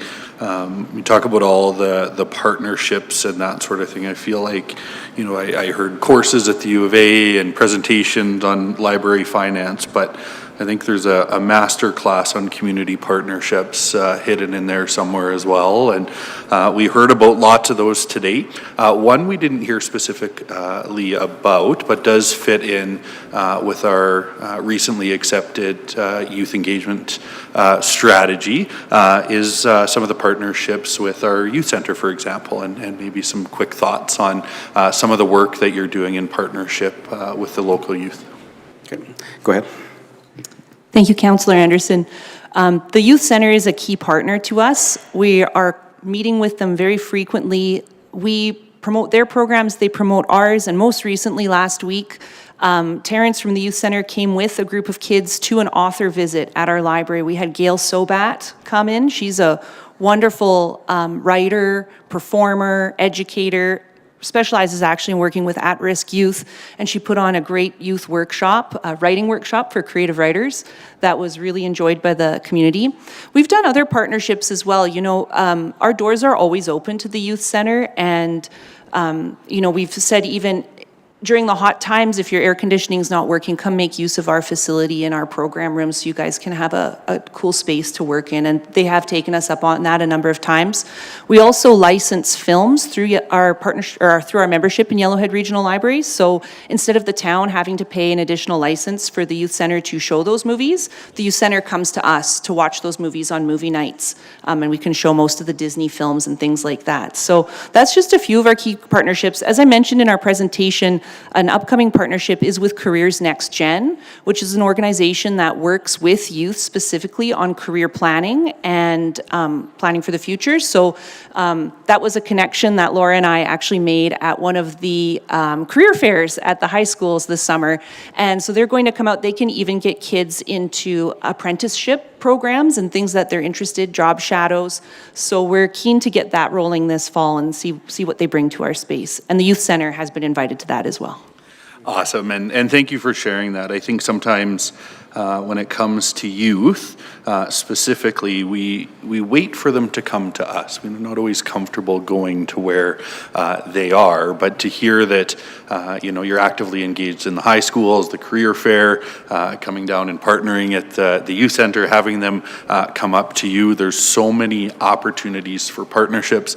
We heard reaching out to group homes and the opportunity opportunity that is presented to the youth and children and staff that are in those homes about having a safe, accessible space that they can go to is tremendous and invaluable for individuals that sometimes are marginalized or pigeonholed based on a particular behavior or experience or otherwise. And so to reach out and make those connections, I know has tremendous value for the staff and the youth that are in those programs. There was something you alluded to or spoke to, actually, in terms of the high staff turnover. And there was sort of a connection made there to salary. And so just maybe a few additional comments, if you wouldn't mind, where you gleaned that information. Were there exit interviews done with staff and that was communicated that, they were leaving for other opportunities? Is some of that due to change in circumstance, going back to school? If we're employing youth, obviously, there's some different things that happen. And so just looking for some clarity on where the information is coming from related to staff and their exit and compensation connection. So. Thank you, Councillor Anderson. Yeah, we do conduct exit interviews with staff, and so we're losing staff to other libraries that pay more. So in the past 2 years, we've lost staff to the Law Library of Alberta, to a corporate library working for TELUS, and to Spruce Grove Public Library, where they pay several dollars more per hour than we do. So that one stings a little bit, though. We'll lose them to our neighbors. No, certainly, when we have good staff, we want to keep them. I think in everything that you shared, I just kept hearing this relationship-based approach that's taken to the work that you do through the library, whether it's with the unhoused, whether that's with the youth or seniors and so on. And those relationships, really the foundation of that relationship is familiarity. And every time we have a staff turnover, our community partnerships take a hit. Our relationships with our vulnerable populations takes a hit. The ability to engage families in programming takes a hit because they're often not just coming for the program, but the relationship that's been built through their experiences at the library. And so I think that's something that as council, we really need to be aware of and take note of. Certainly the ask that's before us will go to our next council for debate, discussion, and consideration. But, I think there's some validity to that ask, coming into council and wanting to ensure that, we have staff that go through all of the training that you've referenced, whether that's with the RCMP or the cultural ambassador training with the town, and all of that comes at a cost. And every time we have staff turnover, there's an additional cost to retrain and so on. And so, certainly we see a number before us, but maybe we're not necessarily seeing in the literature that's been provided to us the actual cost of that high turnover of staff, but we do know that it exists. And so certainly appreciate all of the information you brought forward today. I just had alluded to our youth strategy that just came in here a couple of weeks ago, and we were proud to accept that. Pulled up the 40 developmental assets is a bit of my history, I guess, in child services. But, I think the services that libraries provide touch on no less than a dozen of those developmental assets that we're trying to key on for our local youth. And so, even beyond the library services and what you provide to the community as a part of the library, there's so much overlap in the other areas that we're seeking to grow in as a municipality and ensuring that all residents feel a sense of belonging. And so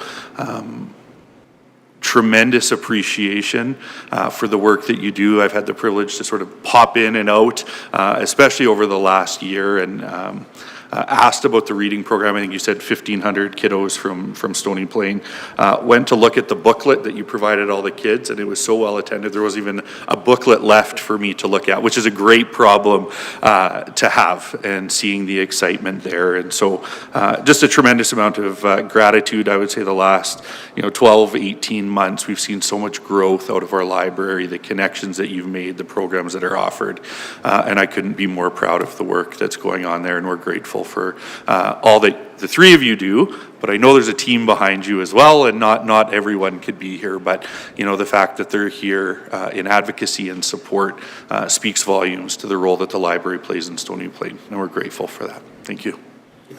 Okay, thank you. Moving over to Councillor Hansard. Thank you, Mr. Mayor. What a pleasure to have you in council chambers. First of all, I appreciate that you're brave enough to come into council and present beautifully, by the way, what you're about, what you do, connections you're making, the value that you hold for our community, and then ask for a sizable amount of money increase. Council can't just dream up numbers. We certainly aren't in the business of taking money from the taxpayer and handing it to anybody without a valid reason. So we thank you for laying out your case, and well. What I do want to say is you need to be here when you're here so that it gets taken into consideration for the corporate challenge. We're in the middle of an election. We don't know if we're all going to be here, so we hope that whatever happens in the future, we'll look at the true cost of what it takes to replace an employee. I've been in management myself, and I have several family members who tell me, even with the military, it costs far more to lose an employee that you could have retained somehow and then train somebody new, often needing to help them pay for their moving expenses to the community to take the position that has been vacated. So I hope that that is remembered and thought about in the process to come in the next number of weeks.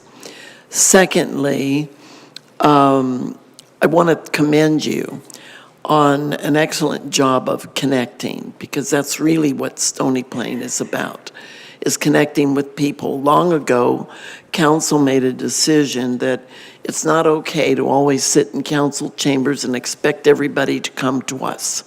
So we take ourselves to the various communities, from meeting people in the parks to Midsummer Thursdays, and we show up.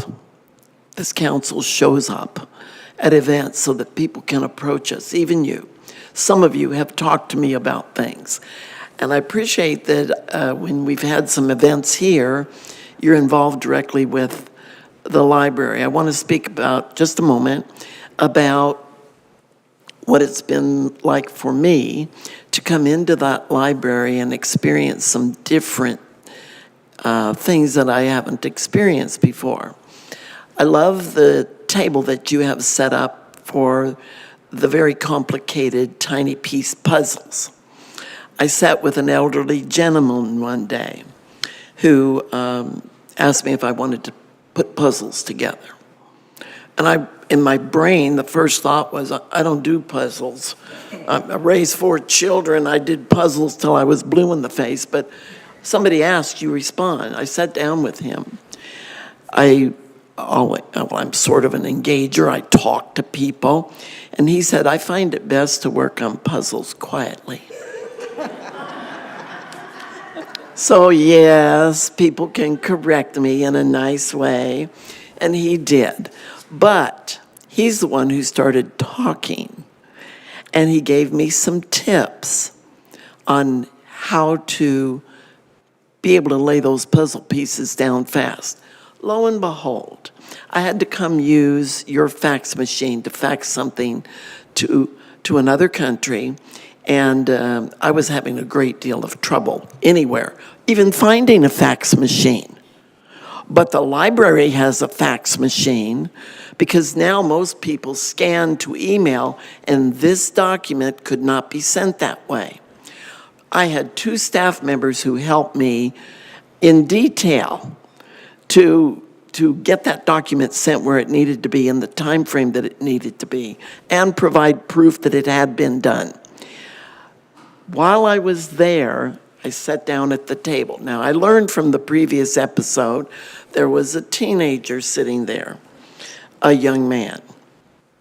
So I watched him and he said, "Do you do puzzles?" I said, "A little bit," which was a true answer. He said, "I have some techniques." I said, "Do you?" I said, "Well, I really would like to learn." And he showed me a whole list of things. Well, listen, my husband was recently in the hospital, and I went in to visit him quite regularly, and there was a table there with puzzles. I could pick up and put down some puzzles real good. And just in case anybody's wondering, the secret is in the sorting and getting the corners in place. Well, I never knew that. I would just dive in and try to put puzzles together. You can learn things at the library when you never even thought you were going there to learn them. I love how you engage. There were some women in there giving knitting lessons. And the young people were quite interested. And she brought extra needles and extra yarn and got busy with them.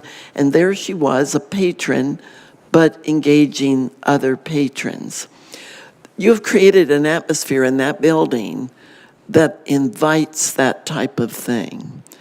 And I really appreciate all that you do to be involved in the community. It's really important. So tonight's request for extra funding, I hope, does not land on deaf ears and that they can be taken into consideration.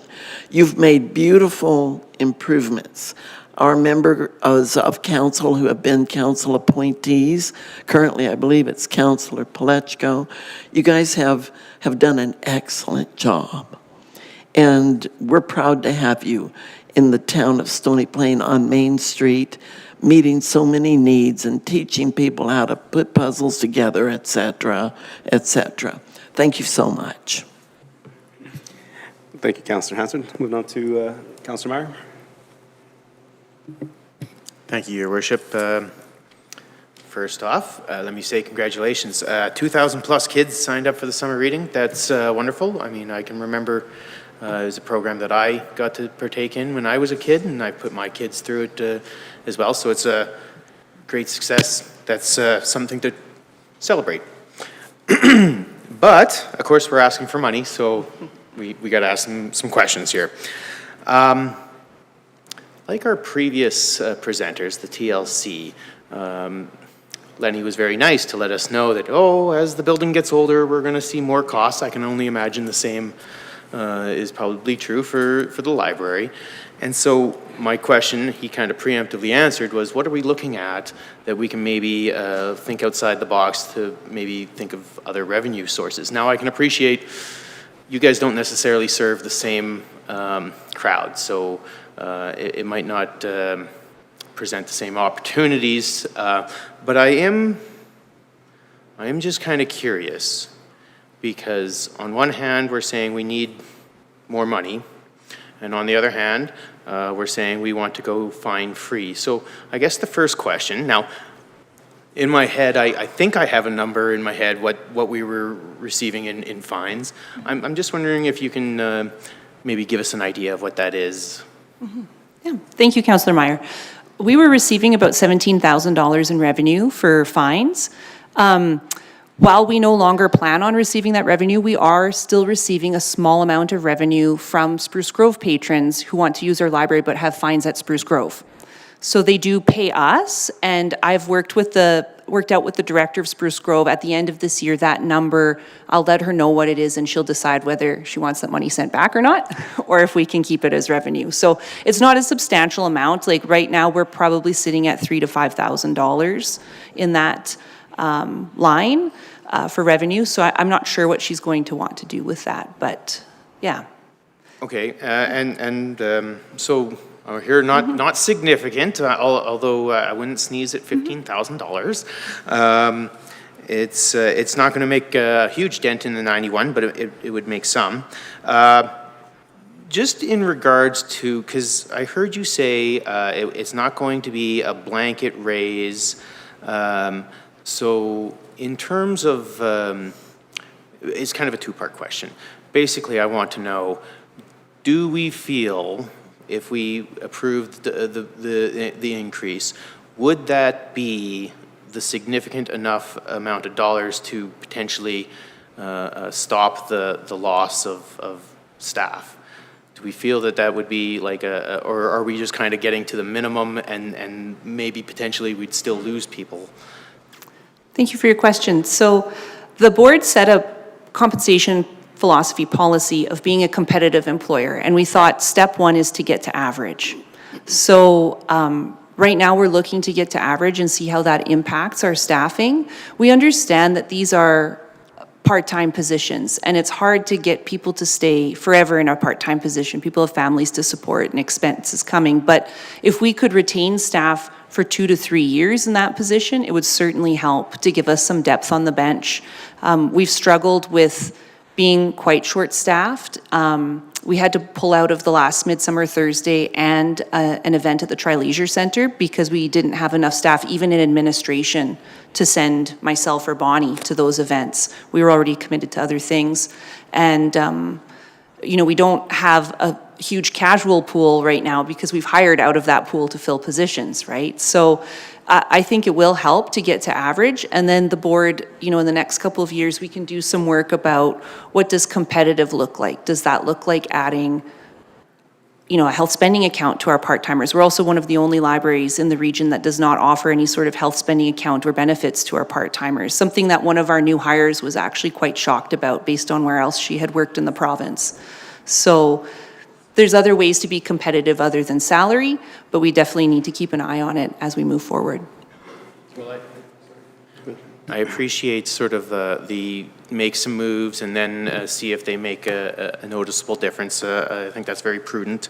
What else was I going to ask you here? So, sorry, just flipping back to my previous question, are we looking at sort of some other ideas on how we can improve our revenues, or I don't know how you would say,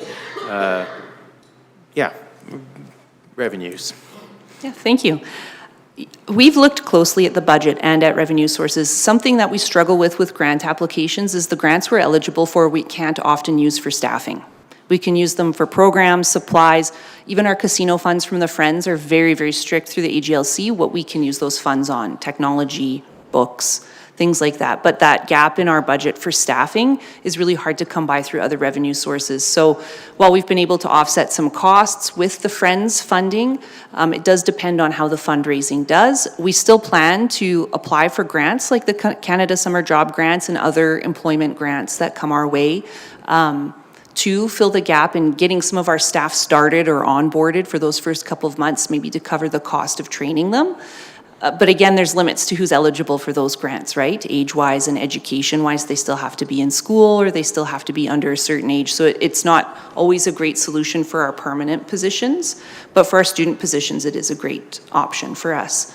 And then in terms of other revenue, we're, in some ways with our revenue, we're a victim of our own success in that we have revenue that comes from things like room rentals and exam fees.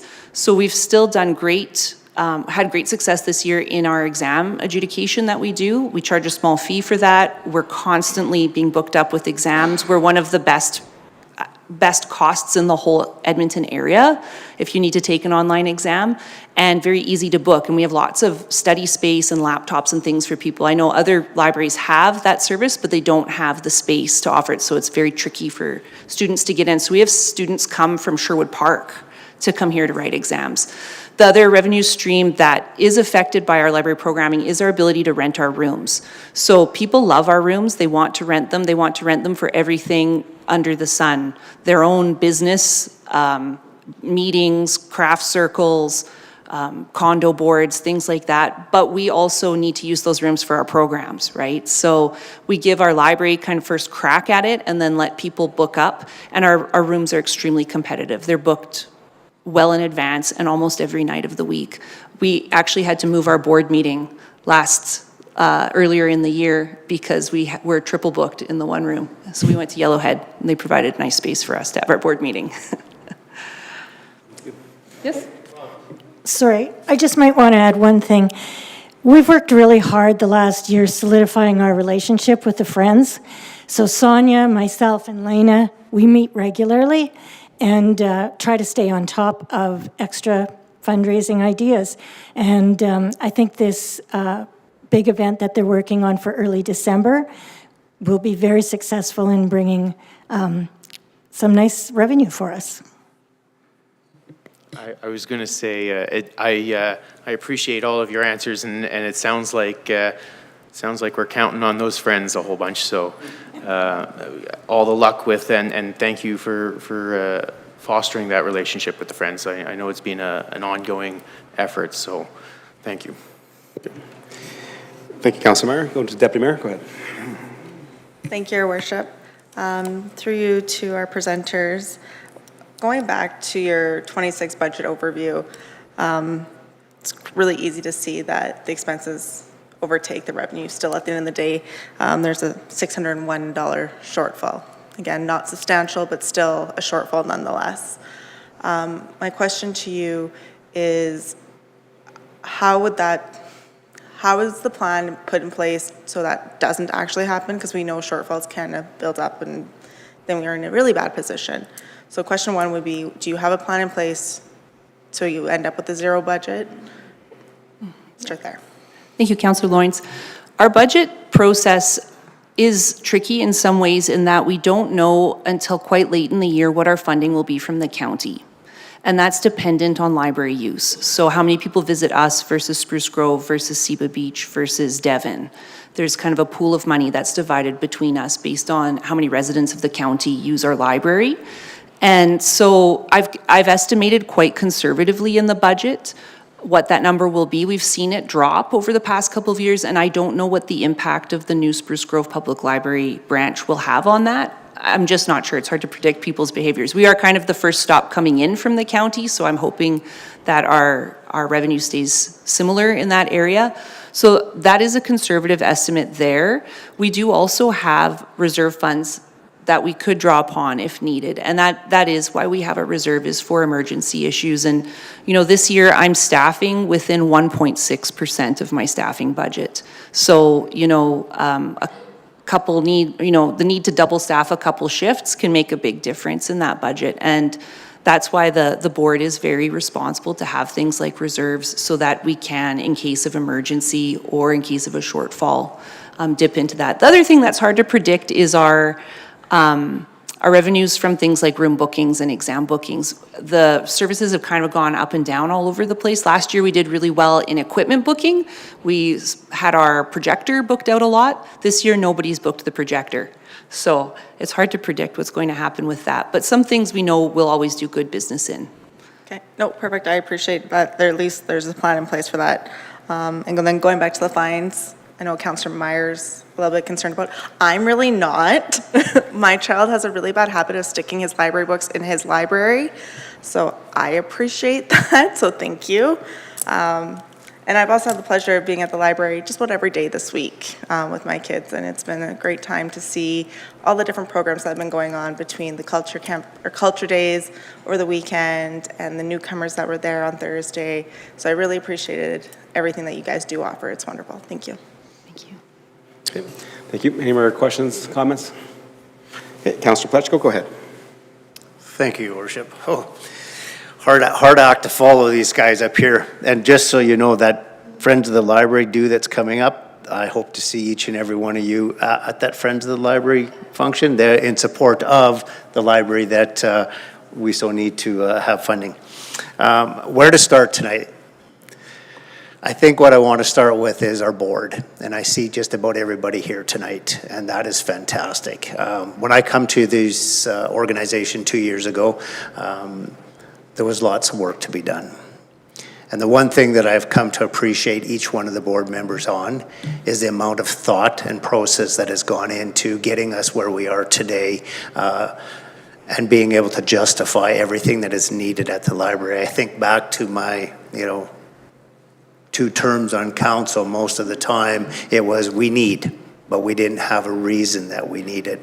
So your thoughtfulness and process that has gone into this is astronomical. It speaks loud to a caring board and a board that is engaged all the time. So thank you to the board. I see YRL is here tonight. Thank you for coming out to that presentation tonight.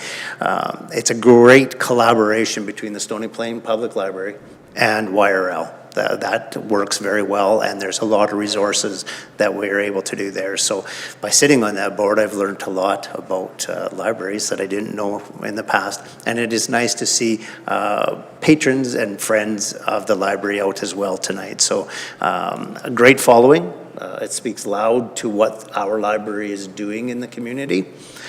And I just want to point out one thing. I think what's important for the board going forward right now is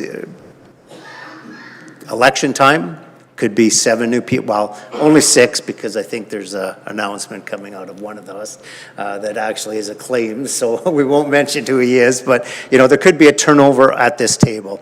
And I think what the new candidates, you need to reach out to each one of the candidates and have a heart-to-heart conversation with them to see where their heart is within your library, because that is what it takes to make this library go. It's, the funding process that's in place is for the people of the community. And unfortunately, we as taxpayers fund that portion of it. But I also know, when I think about that for myself, I don't use the library. However, my grandkids love your library. My daughter loves your library, and many of my friends in the community use it. So it is a necessary place for people to be able to go. And how you put the programs and how you have dealt with all the trials and tribulations that libraries have come to that have never been there says a lot for you. Lena, you are a great asset to our. I would really be disappointed if you left anywhere along the way. So I look forward to, whether I'm on council or not, continuing to be able to come to that. If I'm not on council, I will definitely have my name in for that board to sit on as a private member. So, and regardless whether that is or not, I know that you guys will do a phenomenal job. Your heart is where it needs to be on every decision that is being made at that board level right now. So thank you very much. I could go on for hours. I had a little bit more I wanted to say, but tonight I think our council members have duly noted that there's been lots of thought process put into the ask. It's never easy to come in front of council to ask for an increase. I know I've encouraged it because it's something that is needed to become a fair wage employer. And with that report that was there, I would encourage all of council, if you need to see that, to ask Elena to provide that, or better yet, ask me, and I'm happy to provide that to anybody on council that would like to see that. So thank you, ladies. One guy back there and one guy that we're missing at the board. There's some great debate that goes on at that table, and I can see great things with the library, and your involvement in the community is phenomenal. So thank you very much for coming tonight. Thank you, Councillor Palechko, and I will just say that there is a plan in place to reach out to all of the new candidates. So you will all also be a part of how we reach out, so stay tuned. Thank you. Members of council, any other questions for clarity and understanding? See none, on behalf of council and our residents, thank you for coming and making the 2026 presentation. Definitely, I would say that the library has done wonders in our community. I, for one, like as mentioned many times, I did not speak a lick of English when I came to Canada, and I got a lot of books from the library. I attended a lot of the summer programs and also attended a lot of the family reading. So I definitely am a beneficiary of what has happened in the Town Stony Plain Library. And I appreciate the comments made by our staff, Elena, of being a community connector downtown. I think that was one of the ideas and concepts that council had when we chose to pull the trigger and bring the library back downtown, was to make that a little more vitality in the downtown core. As we all know, more eyes, more feet reduces the safety concerns as more people walk up and down Main Street. And definitely, and I appreciate all the efforts that the town has done in cooperation with the library to making it affordable. I think that was a few years ago when we dropped the user fees, so no more that was good. And then now also the dropping of the fines allows the library to be affordable and accessible to many of our residents. And also, the library is actually one of the most cost-effective programs that we do have, that allows many residents to access things that they may not be able to access on their own. And that is in terms of books, movies, magazines, different things like that in that nature. Speaking of that, I have an example. My daughter and her friends do a lot of reading, so instead of having to buy the book all the time, they can go online, they can book it, and then they get a notification when it's shipped here. So they get to read the book and then return it, saving us hundreds of dollars per every book over the years. And also movies. When they get together for a movie night, they decide what movie they want. So instead of having to find it and scrounge it, they again check the library, they book it, it comes, and then they plan the movie nights around that. So again, definitely appreciative, because it does allow our residents to access services that maybe they would not be able to access by themselves. So thank you for the work.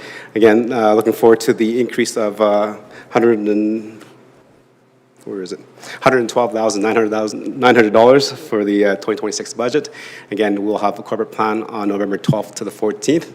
Administration will have that on a sidebar for the new councils to deliberate. Then we might move it all in to the current plan, or we may move half of it, but that's all part of the deliberations, similar to what the library board had during your budget conversations and debate. Okay. So again, thank you very much for your time. Definitely appreciate it.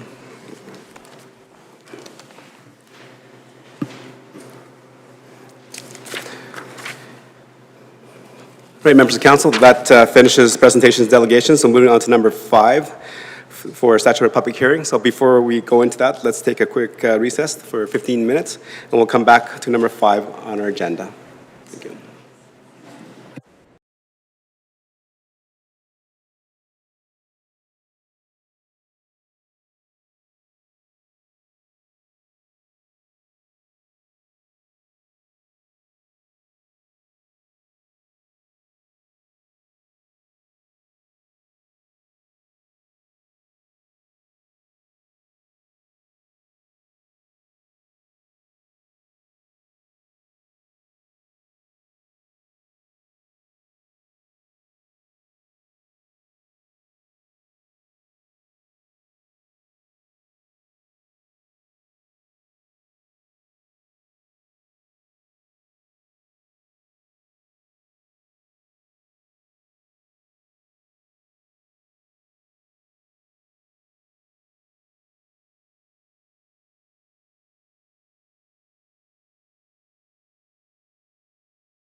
Great. Welcome back to our council meeting of this September 22nd. Town Council is resuming its agenda, looking at number 5, which is the statutory public hearing. And today's public hearing is for bylaw 278/LUO/25, Old Town South School Site Land Use Bylaw Amendment. So members of the public and those that are following along through our live stream.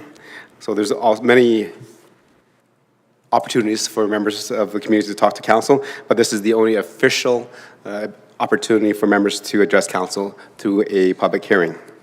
So we will follow the public hearing as outlined in the MGA. So what happens is the town will make a presentation in terms of what's going on. Council gets the chance to ask questions for clarity and excuse me, clarity and make some comments. After that, then it's all those that are here to make a comment against the proposed change. And again, council gets to ask questions for clarity and understanding. After that, then all those that are not, my mistake. First is all those that are in favor of the proposed bylaw amendment get to speak. And then council gets to ask questions for clarity and understanding. Then after that, then all those that are not in favor of the proposed bylaw change gets the opportunity to present, and council gets to ask questions for clarity and understanding. After that, then all those that want to make a general comment get to speak, and council gets to ask questions for clarity and understanding as well. After that, then the applicant, which is the town in this case, is allowed to make closing statements if they like, and again, council gets to ask questions for clarity and understanding.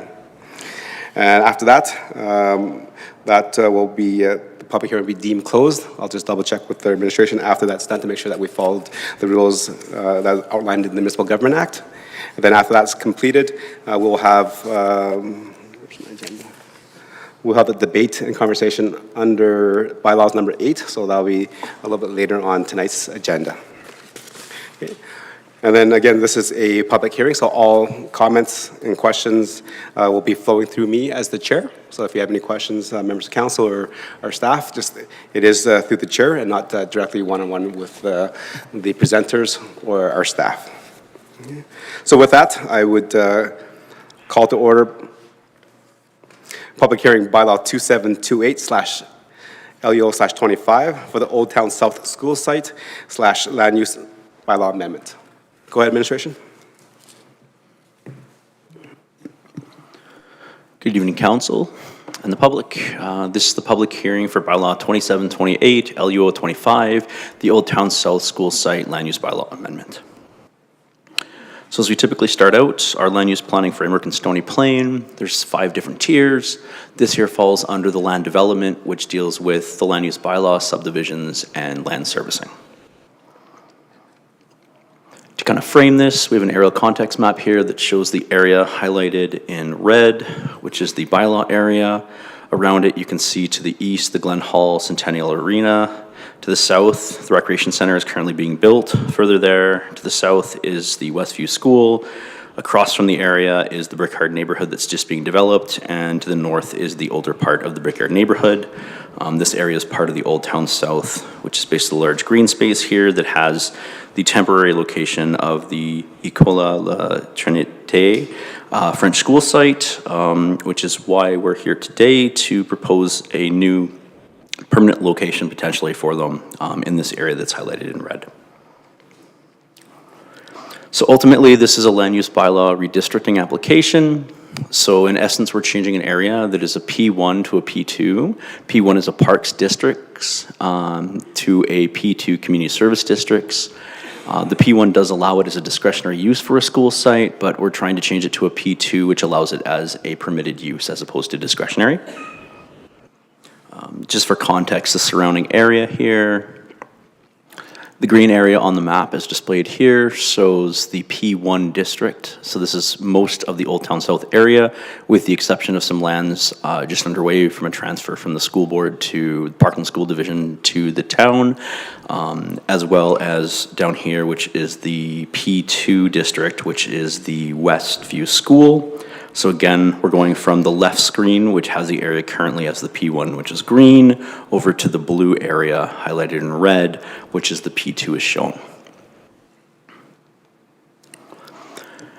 As part of this application, administration has advertised the public hearing, including posting it on the town website, notification sign on the site, and it has been brought to the Planning Advisory Committee, who was supportive of the bylaw, as noted in the agenda material.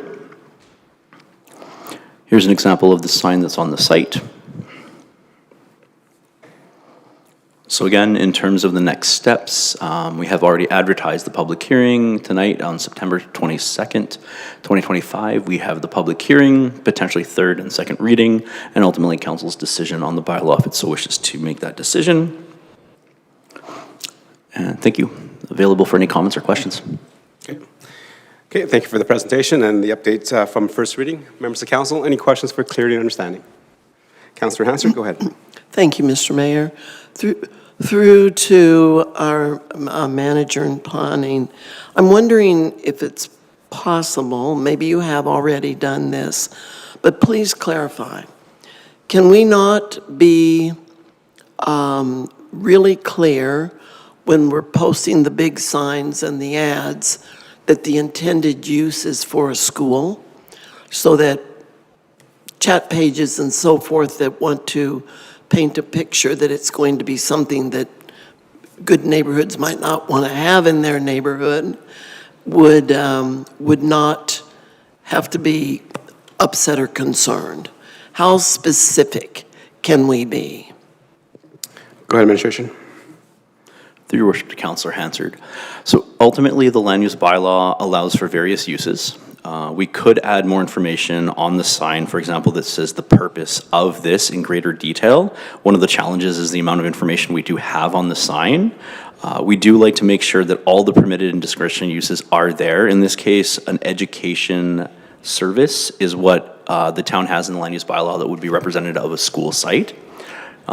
So again, it is something that we can be more specific. Again, the information that we do have in the first reading package is available online and does provide that context, but it does take a little bit more to get there. So that's something we'll consider in the future. Thank you. Councillor Hansard. Thank you, Mr. Mayor. It is my understanding that over the years, the municipality is responsible to provide sites for potential school use. Is that correct? Go ahead. Through your worship to Councillor Hansard, that is correct. And does the town of Stony Plain own the land that this site is located on, so it would be much more reasonable for the town to propose such a school site on land that we already own and have control of? Or that could be designated on anybody's owned land? Am I right about that? Through your worship to Councillor Hansard. Generally, you're correct. In this case, the land is owned by us. Typically, the municipality would either have the land already dedicated by developers or previously obtained by the town for school sites. There are some instances where, a town might be, or a municipality might be working with a land developer on land that has not been designated or already provided to the town, in which case the rezoning would probably happen before the land was actually provided to the town. It would remain with the developer when that rezoning is going through. But in our case, we do already own the land, so this is an internal application to do this rezoning. Thank you, Mr. Mayor. Okay. Thank you. Going to Councillor Pletchko. Yes, thank you, Worship. I'm going to refer to both the P1 and the P2 discretionary use, and then I'm just looking for clarity on the P2 side of it. So when I look at discretionary use for P1, P2, bars, community facilities, education, food and drink, indoor entertainments, that's on P1. When I go to P2, I see bars, cemetery, food, drink, indoor entertainment, indoor sales. So really, the discretionary use can be used for almost anything. When I look at P1, I see specifically education services. And on P2, I see government services. Are we talking about the same thing there? Just going from a discretionary use to a permitted use is under the government side of things? Your worship to Councillor Pletchko. Government services would be something maybe like the town hall here. It could be something like the operations building. It's much more varied, I would say, than educational services. Educational services is more umbrella in the sense that it could be a public school, it could be a private school, it could be a training facility, depending on something like a campus of NATE, something like that. So they are broad definitions, specifically talking about some of the more, I'll say, business-like commercial uses in those districts.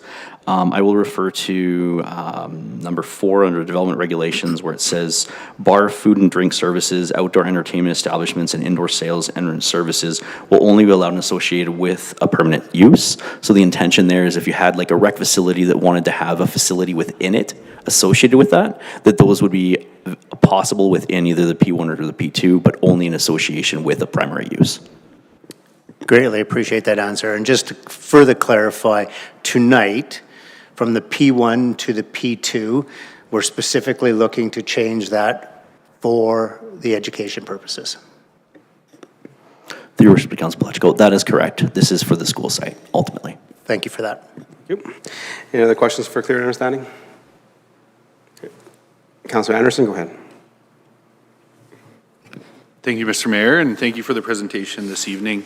In our agenda package, page 82, we have a letter from a resident who lives in the Old Town area, raising some of the concerns that were discussed when this came forward at first reading. Just looking for some clarity, when we look at the possibility of 2 schools in the recreation center here, do we have enough width if we needed to expand Brickyard Drive to add turn lanes or additional laneways to accommodate the potential of extra traffic that may come through this area with the 3 large facilities? Go ahead, Administration. Through your worship to Councilor Anderson, the TIA that was done by the town to look at basically Brickyard Drive and the impacts of these 3 major uses on it, it did indicate that some road improvements would be necessary along 50th Avenue as well as 57th Avenue. These generally included, changes to stop signs, maybe adding some turn bays to roads that already, I think, have that width within the roadscape. Typically, an example of this might be by the Rexall putting a turn bay or even lights potentially at the highway on 779 just to facilitate that. But in terms of the rest of the roadways, I don't believe there was anything in the TIA that noted a constraint on there. Knowing that ultimately 49th Avenue would provide a overflow or for future expansion beyond 50th and 57th into the greater future. Okay, what is the classification of Brickyard Drive? Is that a collector? Is it classified residential? Through your worship to Councilor Anderson, Brickyard Drive is a major collector road with a 24-meter cross-section. I think it's 12.5 meters of road width, 2 drive aisles, 2 parking aisles. Okay, so at 12.5 meters, I can appreciate the traffic impact study didn't note anything at this point, but we've also had further conversations about additional phases of a recreation center and so on that could add some additional traffic onto that road. What I'm hearing is that we would have the width in that roadway should we need some turnways going in or out of some of those major facilities. Is that a fair assessment of what we've heard? Through your worship to Councilor Anderson, that's my understanding that the TIA has supported that there is no additional requirements for roads, specifically on Brickyard Drive, and it's more on 50th Avenue and 57th Avenue, ensuring that those roadways are, more free flow or have greater flow potential as the additional uses come on. Okay, thank you for that. Mr. Mayor, I'm going to pull up a map to look at the roads as mentioned and may have a follow-up here in a moment. Okay, thank you. Okay, any more questions for clear understanding from members of council? Councilor Pacheco, go ahead. I just want to lead off a little bit of Councilor Anderson's question. Further to that comment on that page 82, towards the bottom, there's a concern with the emergency access. How do we address that emergency access and the use that it has today? Okay, go ahead. Through your worship to Councillor Plechko, the emergency access on just to the north of the arena that provides a second access into the Brickyard neighborhood was a temporary emergency access. It was really there to ensure that there was a secondary access to the northern area of Brickyard, kind of north of where this bylaw area is. With the extension of Brickyard Drive all the way down to 57th Avenue, it's not a necessity at this point in time. So really it just serves as a relic of a requirement, if you would, at this point in time. So it could be removed, to my understanding. Okay.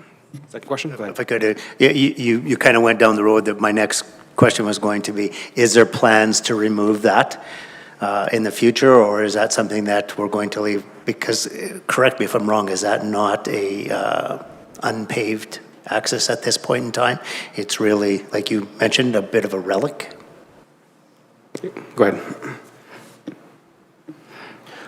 Through your worship to Councillor Plechko, at this point in time, it is gravel. I think it's a gravel paved area. There's a turnaround, I guess, at the end of, I believe it's Brickyard Bend, or sorry, Brickyard Place. Thank you. Brickyard Place. It is currently a temporary turnaround that is paved there, and then it goes into a little bit of a gravel section that goes ultimately just north of the arena there. And your worship to all of council and Councillor Plechko, I'll just add that that's something that we're going to be reviewing over the next few phases as the area builds out. It's as the manager mentioned, we're not looking to close it at this time, but it is something that we're reviewing as a need as we go forward, especially as we're seeing the growth in this area. That access, the way it has been described by the manager, is something that we'll be keying in on to see what purpose it may serve for the future needs of the area. Appreciate that. Thank you. Thank you. Any other questions for clear understanding? You have another one, Councillor Anderson? Yeah, thank you. Just follow up to my previous line of questioning. Just for clarity, the traffic impact study that was referenced, when that was completed, was that a recent impact study that would have considered the zoning that we're now considering in terms of an additional school there? Because this was relatively recent, or is that traffic impact study done previously to the discussion of the rezoning of this parcel? Go ahead. Through your worship to Councillor Anderson, all of council. So I'll add to the manager's comments and answer your question directly. The study that's being referenced here was done in 2025. So it was done through our discussions with the school board, having some similar questions to the rec center going in, the future phases of the rec center, the school board's desire to go into this location. The town really wanted to explore the implications of the site as we work towards it, because the Alberta government does have a substantial checklist that we want to go through, and we also just want to plan for the future in the area. So there's a number of things to consider as we look at the traffic impacts. They're not necessarily always a one and done scenario. So there's the proposed plans that come from our area structure plans, which feed into our transportation master plan, which helps us to outline where future connections may be needed as growth continues. Between those two events, we do traffic monitoring. So there were traffic counts that were done this year. So, and as the manager referenced, we don't see any capacity concerns with the rec center and the current school going in, and nor does it reference a capacity concern as we move into the school. It does reference that confirming the school size and total amount of people, which was made with assumptions that we did get from the school. We did work with them very closely on this, so we do feel confident in the numbers that we're presenting to council today. But those are things that we want to update and ensure that are working. At this time, we're not seeing any concerns with the current uses, but as things build out and we start to get different trip generation and information that we can use, and we can plan those into our future transportation master plan updates and recommendations to council for future connections. That could include connections into 49th Ave that was referenced, upgrades to intersections. That could also highlight some other options we just haven't considered yet. But at this time, as we're discussing this rezoning with council, or this redistricting with council, it is something that we want to give council and the public that we do take seriously. We are monitoring it, but the information that we have for council tonight indicates that things are in the appropriate places. Thank you for that. And if I may, Mr. Mayor, you had alluded to or through you, Mr. Mayor, to the general manager, that we were provided the numbers for this, and unless I've missed it, I haven't seen any numbers other than the recommendation from administration that this fits. And so is it, or would it be appropriate, Mr. Mayor, to ask for administration to provide the results of that traffic impact study to council? Administration, do we have that handy? Your worship, do we have it handy? Yes. I mean, it's a lengthy document with, quite a bit of information in there. All of the traffic counts, all the numbers, projections.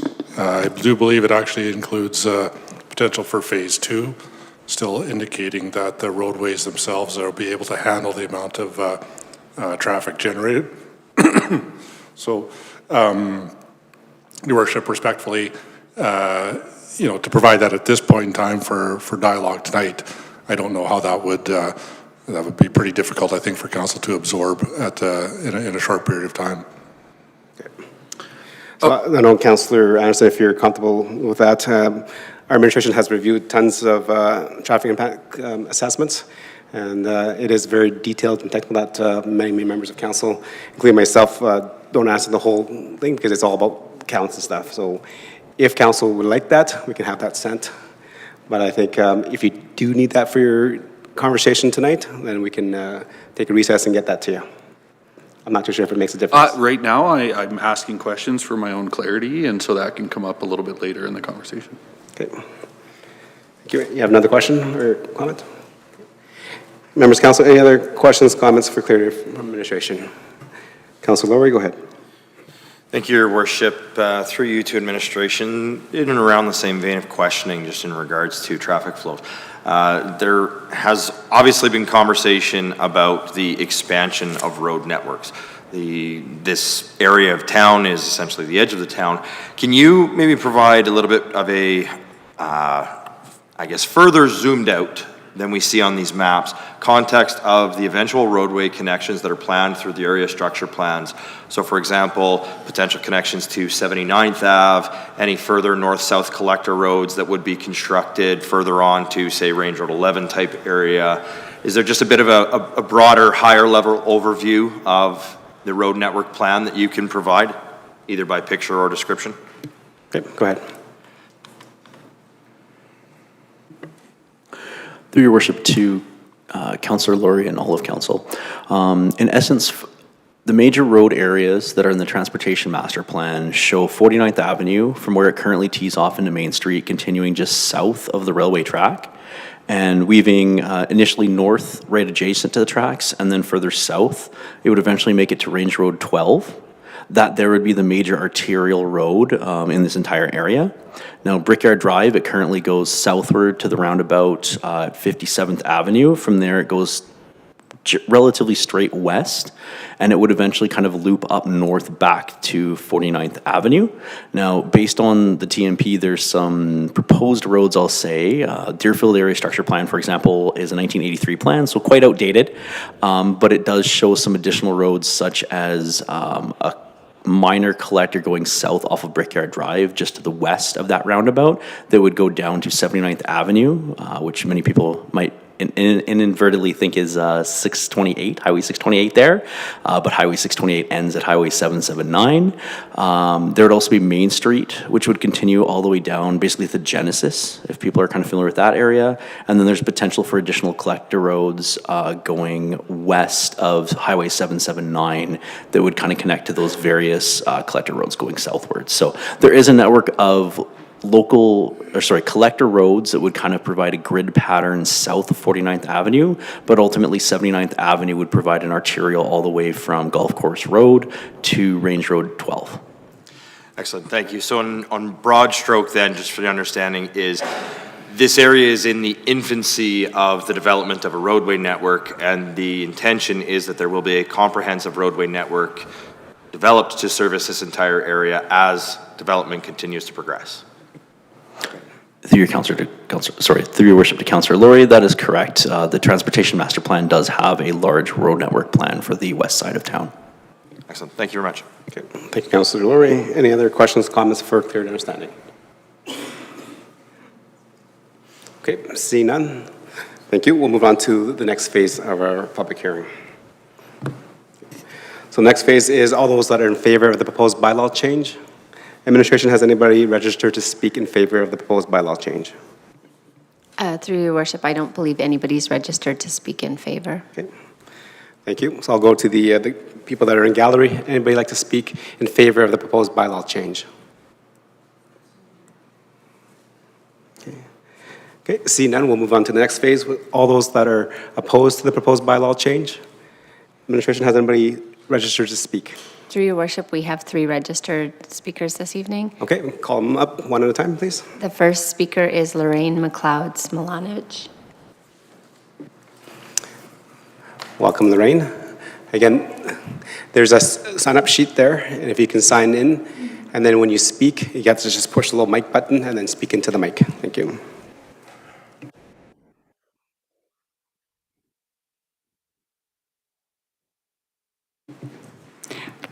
Hi, my name is Lorraine McLeod Smilanich, and I am a resident of Brickyard.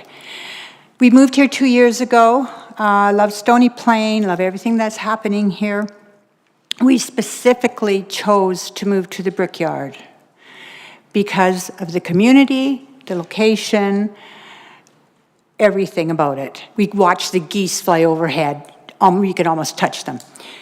Why I'm here tonight is I have brought to you a petition that was signed in one day at our community street party the past Saturday. The only person that objected to signing it was Mr. Mayor. We are vehemently opposed to the redistricting from P1 to P2. We do not want the discretionary uses included in this at all. We do not want a bar, we don't want food and entertainment, we don't want storage, we don't want shipping containers, private club, outdoor entertainment establishment. We cherish our community and the quiet nature of it. We do not oppose development, such as a school, but we do not have that rock solid, that it will be a school. It's in the phases. And if that falls through, and we know with our Alberta government, things change very quickly. If that fell through and this discretionary uses was put into place, there'd be nothing we could do about it. So I'm saying to you that 75 residents on one day signed this petition opposing the discretionary uses of that property. And one other thing I'd like to mention is that access to the town hall, I have it, it's on Facebook, and you can access it. Many, many residents of our community do not access internet, Facebook. There was a time where there'd be a flyer delivered to every mailbox telling you about the changes in the community. That did not happen. And how all of this started was one of our residents saw the sign. And in the Brickyard, many people do not go to the new development where the community center is. No one knew about it. And that's a shame, because we should know immediately what's happening in our neighborhood. So I can leave this petition with you, I would like to, of the residents who are greatly opposed to having that land behind us changed. And I thank you for your time. Yes, thank you, Lorraine, there are other members. Yeah, thank you for the presentation, and definitely it was good to meet you on Saturday and talk to many of your neighbors. It was good to meet some new people that just moved in as well. And it is interesting that, that who you get to know when you start walking through the community and talking to people. So I'll just, before you leave, I'm going to ask members of council if they have any questions for clarity and understanding for you. Members of council, Councilor Plechko. Yes, thank you, Worship. I'm looking for clarity, and this might go to administration. She made mention that the residents were not notified by way of any door hangers, flyers, anything like that. Is it not part of what we do that we would do that to the neighborhood? Yeah, I'll let administration answer that. So if you go back to the presentation, you can see the differences. Your Worship, Councillor Plechko. As part of the Public Advertisement Bylaw 2681G23, given that the area conforms to a neighborhood level plan, this is the Old Town Community Plan, which shows basically this broad area of Old Town South as either schools, recreation, or cultural amenities. The area was not notified beyond the town website and placing a sign on the property. Thanks for that clarity. Now, may I leave this petition with you? Pardon? May I leave this petition with you? Just a second, we're going to go through more questions for Okay. clear understanding. Anybody else? Okay. Councilor Laurie? Thank you, Your Worship, and thank you, Lorraine, for coming to express your concerns to council this evening. I'm just curious in respect to the discussion that was had within the community. You mentioned the discretionary uses in the P2 district. Currently, that lot is zoned as a P1 district and holds the same discretionary uses. So without any changes from council, a majority, if not all of the same uses are already permitted in that lot on a discretionary basis. So I can read them here from the P1 district. So it's a bar, community facility, education service, food and drink, indoor entertainment establishment, indoor sales and service, outdoor entertainment establishment, parking facility, prefabricated structure, accessory development, religious assembly, shipping container, accessory development, or tourist information center. Those are all included in the existing zoning of that property as discretionary uses on top of the permitted uses for a campground, a cemetery, a community garden, earthworks, general accessory development, park and recreation facility. So I'm trying to understand the opposition to a change from the P1 district to a P2 district that does not already apply within the P1 district. What we are concerned about are these discretionary uses. We would like that removed from the plan. We do not want to take a chance. I mean, it's lovely to have a school. We all agree that. We're in favor of the community center. We're in favor of that. It's good for our community. If it is cast in stone that there is going to be a school put there, we wouldn't be protesting as vehemently as we are. But you know the climate in our province for funding everything more than I. That is what we are opposing, are these discretionary, if we can't get a school all of a sudden, say, oh yeah, well, we own the land, that's great. We have this guy that wants to put in a honky-tonk bar, it's going to be great. That is what we are opposing, are these uses. And if it isn't cast in stone with the town, we ask you to please change it, because this is not good for our community. We have a great community in the Brickyard, and I'm very proud to live there. But these discretionary changes frighten us all. Thank you, and I sincerely appreciate that, and that is a message that is received loud and clear. Again, my question is more to that those discretionary uses exist in both the existing districting and the proposed districting. And they're, for a majority of them, it's a fairly significant list that is the same. And so I guess maybe a clearer question would be, are there any discretionary uses in the P2 district that do not exist in the P1 district that concern you more than what is already in the current zoning? And I don't know, this is the first time I present it to you, so I'm not skilled in development, any of those areas. All I know is we do not want this discretionary use, and it can be removed. Anything's possible. That can be removed to ensure that our community will never have a bar, all of those things listed here. That's what we're asking for. We're not asking for the moon. We're asking for this. Absolutely. Thank you very much. And thank you. Your Worship, through you, can I ask a question then of administration? In respect to a discretionary use, if a application was made to the town under existing zoning that included a discretionary use, there would be, number one, a review by the town's departments to determine whether that discretionary use did or did not fit within the zoning. And then number two, there would be an opportunity, if a discretionary use was approved at the administrative level, for that to be appealed through processes within the town and processes within general planning. Through your worship to Councillor Laurie and all of council, you are correct. So in this case, just for some context, the intention here is if you have an establishment, say like the Tri-Leisure Center, or you have a Booster Juice, or you have a sports bar or something within there that has a liquor license, that's the definition of a bar. So in order to have facilities like that may have those, we have them as discretionary uses with a regulation specifically within both these districts that limits them to only within a permitted use.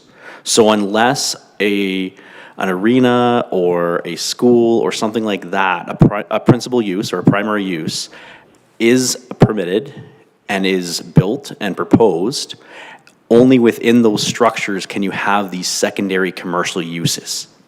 Now we have it that way as discretionary because these would have to be notified to adjacent landowners and they would be appealable to the Subdivision and Development Appeal Board.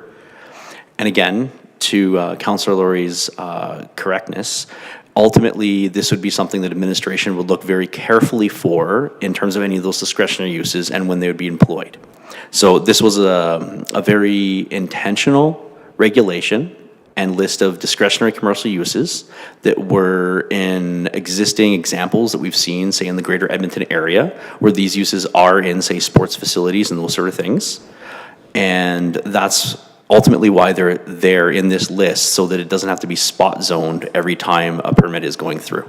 Okay, thank you. Thank you. Thank you. I'm sorry. Go ahead. All I'm asking is to have this removed from the proposal, whether we have a school put in there. We don't want to fall back. And the communication on this issue was very, very poor, very poor. We found out one of our neighbors was walking down towards the new structure, and many of us do not even drive down there. We come out the regular way, and the sign was there. And that started the buzz in our neighborhood. We were not informed of this. And that's part of it too. But I won't take any more of your time, but our petition does not want this discretionary use available for future use in our neighborhood. So I thank you very much. Thank you. Just Councillor Hasserham, so I'll go to I Councillor do have a question. I just want clarification. Everything was calm until the proposed change, which now awakened the neighborhood about the discretionary uses. The discretionary uses in large part were already there, but nobody worried about it because it wasn't advertised. The new proposal came up about the school, and then we must post all the discretionary uses, which now has sort of awakened the giant, one might say. So what I'm wondering, Mr. Mayor, is we now have an awake neighborhood about discretionary uses when it never was discussed before. In all honesty, over the years that Brickyard's been in existence, that piece of land actually was discussed as just having more houses on it with a laneway and so forth. There was also a time when there was discussion about a potential small stormwater management pond. And nobody was talking about a school and nobody was talking about discretionary uses. Our resident has suggested we don't want the discretionary uses, but if I'm correct, you're saying whether it's the old zoning, if the rezoning fails, the old zoning still has those discretionary uses. Are you really asking for the discretionary uses to be removed no matter what? Yes. Okay, so because people are now aware that they could be, is there any way for council or administration within the laws laid out by the province to just remove the discretionary uses that would allow that, but I need to ask one other question. So maybe I'll let that, if there is an answer to what I just asked, fine, but I do have one further question that needs some clarification. Okay. Administration? Is there any way for the discretionary uses to be removed, no matter which bylaw is in place on that piece of property? Through your worship to Councillor Hansard and all of council, this is a council bylaw. Any council bylaw can be amended as council sees fit. So it would ultimately be at council's discretion if it so wished to amend the current bylaw in front of you. Okay, so I'm not hearing that the residents are having an issue with the school, but they don't want those discretionary uses because of concerns that they could be a bar or something else. But the other thing is, one of the things that this resident said, Mr. Mayor, is we don't want food, we don't want this. Schools often have fundraising dinners. Schools often have food served even to children during the day. Surely I'm not hearing that kind of food serving would be a problem, am I? No, it's not a problem. I mean, food in schools and food in the recreation center is, accepted. We started the very first lunch at Muir Lake School. It was a success. I do not oppose that at all. But a freestanding, whatever, McDonald's, service station, convenience store, absolutely not. Okay, we want to protect our community. Thank you. And I think there's a miscommunication here, as mentioned by our manager of planning. So a freestanding fast food restaurant or a bar is not permitted. Right? It has to be within the permitted use. So it has to be within a rec center or it has to be within a school. So we can't sell the land and have somebody build a bar there.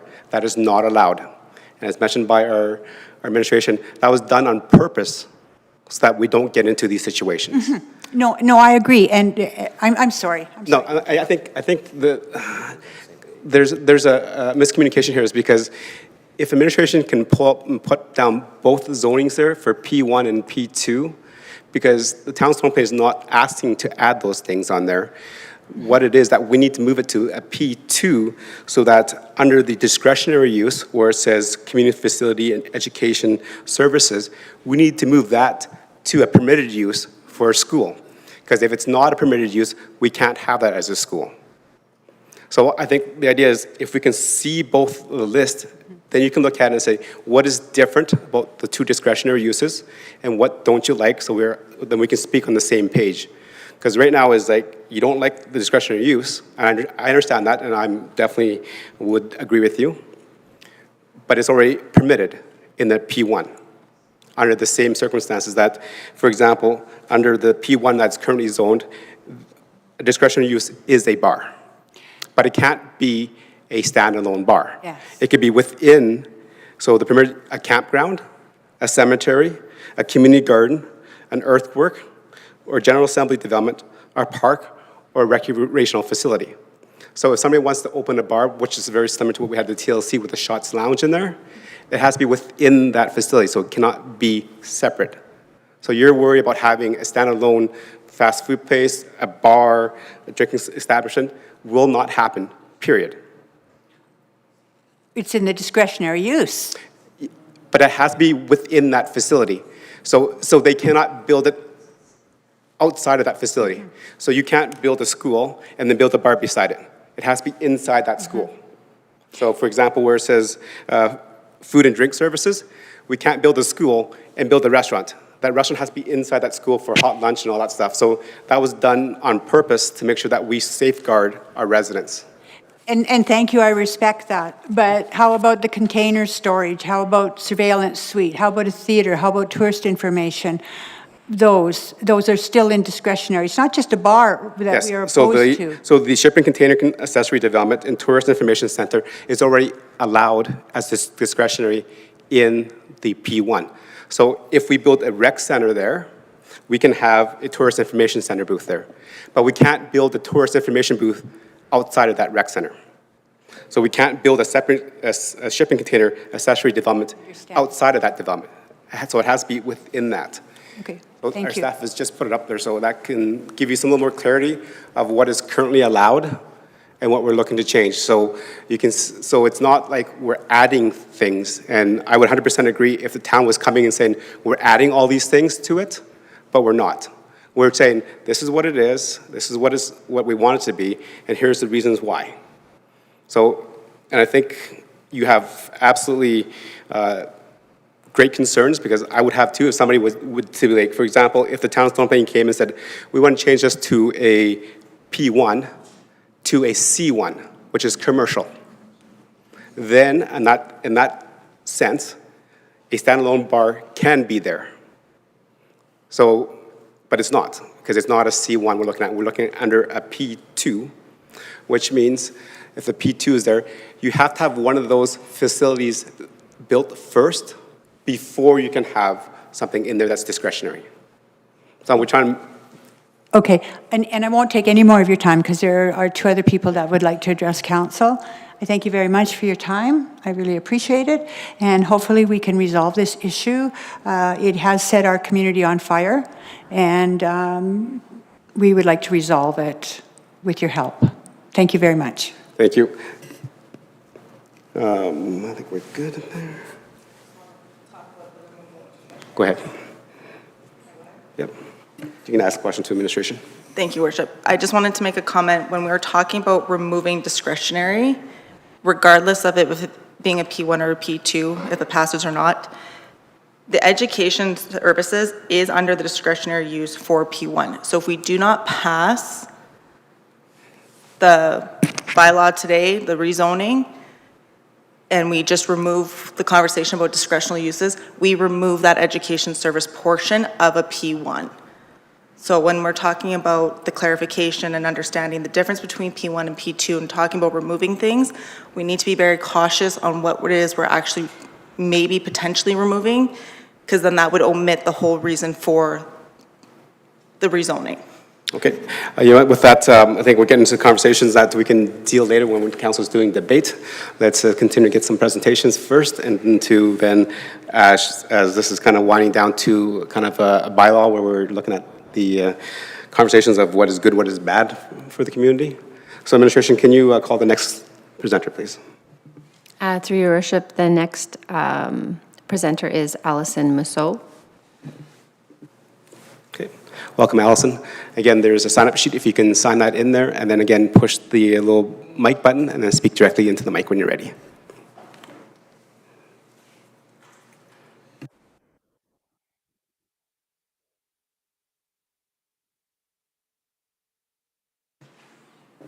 Thank you.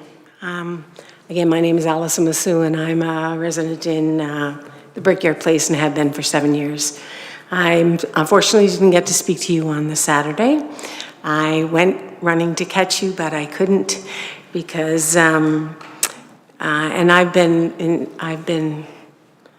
was the one that found the sign. So my concern right from the get-go was that, I must say do I have to keep holding this? Okay, thank you. So I'm really pleased to hear that explanation about the P1 and P2, because again, the residents that I spoke to are not opposed to having the school. Our problem is the transportation component of that, the ability to get in and out of our community. We have only those two roads, and one of them goes through Old Town Stony, and the other one goes up to, they're all through residential areas. And so we are now putting in a school. We are going to be putting in a beautiful rec center, and I'm very happy. I'm so happy for our community for that. And then another school that we want to put in that same area. I know in all the people that I spoke to, I can't cross the street at the time when the schools are coming out and things are moving. It's pandemonium in our residents. Like, And so I get that you've done your due diligence on the trafficking and things, but we are already finding a substantial increase in the amount of traffic in our area. And I can't imagine once we have our beautiful rec center going that the amount of traffic that we'll have in there. And then to add another school to that is overwhelming for our residents. And so that's a great area of concern because of, what we're putting in that small area.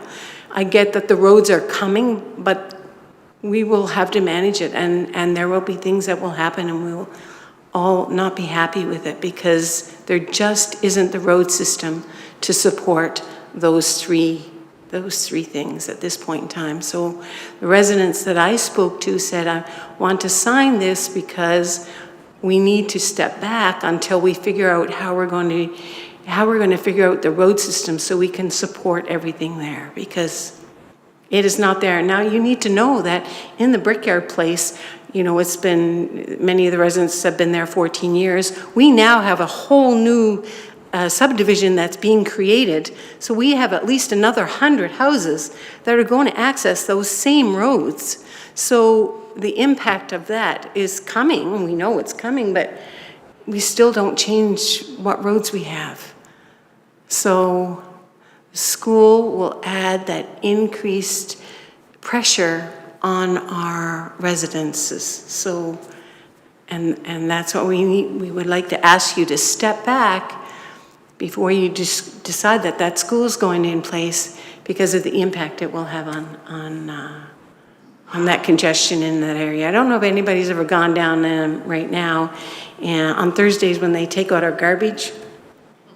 And so, we all have to put our garbages, on the outside of the road. And so then you have, where they're building the rec center, you have all the construction people, and all those garbage containers are just about in the middle of the road. And then you have all those parents and everybody coming through there. Oh my goodness, it's crazy. So that's what I would ask, is that you look at that transportation issue. Like I don't know how we will be able to manage it. It's scary. One of the women, the families that I went to see, she said, I can't even let my daughter go out on the front of the road because it's so busy. She said, I have to make sure she's safe to go over and see her friends because the roads are so busy right now, even with the school and the construction people. So thank you for your time. Thank you for your presentation, Allison, and I apologize that I wasn't able to chat with you. I had quite a few other events that I was running back and forth to, but I did see this, so I just want to make sure that I stopped by. But yeah, thank you for bringing the concerns about kind of traffic safety and just kind of where it goes. I'll ask the members of council if they have any questions for clarity and understanding too. Councilor Lowry. Thank you, Your Worship, and thank you, Allison, again. I will tell you I completely understand what you mean because my daughter goes to Westview School. Okay. And so I am up and down that road twice a day, every single day. And the garbage cans was actually something I was planning on discussing with our administration during our council discussion tonight. Because yes, on garbage day, when the contractor leaves those bins right in the middle rather than extending the arm back to the curb, absolutely. It narrows that road a little bit more and a little bit more. And I do strongly sympathize at this point in time with the amount of activity going on down there because of all of this progress and the development, all of the new construction, the new school just being open and working through those first little bits, and the recreation center being under construction as well. Certainly, again, the concerns are loud and clear in regards to that. I think that what administration has talked about the traffic assessment, it doesn't necessarily take into account those activities because those activities are short-term activities. When the recreation center is finished and opened, there no longer will be the fences blocking the paths and all of the construction vehicles on the road. When those houses are completed and occupied, there will no longer be 3, 4, 5, 6 different trade vehicles at each home when they're being built. So I do completely sympathize with you in the condition today, in how the traffic is there today. And I would just ask for some patience, because I believe that it is. I hear from you guys, you love your community, you love Brickyard, you love what is going on down there right now, and I truly believe that this would be something that would fit perfectly in there. So I hope that we have the answers from administration in regards to that traffic, and we can make sure that if this is the direction that this property goes, that by the time that the construction and development of this happens, we have any of those concerns managed and alleviated. But thank you so much for bringing that forward, because currently, yes, there are things that I think could be done immediately. I think actually Councillor Anderson referenced the letter that we saw in the package that talked about, no, sorry, it was an email we received that talked about construction and on-site parking for construction versus on-road parking for construction and things like that. So I think there are a lot of things, a lot of similarities between what's been raised there and some actions that can be taken outside of this process to help improve that for you guys. Just in regard to that, you know, I know that you're seeing the construction people, the parking there, and all of the other people with all the other houses that are being built there, but many of the townhouses in that home, they do not have parking in the back. So they are going to be parking on the road.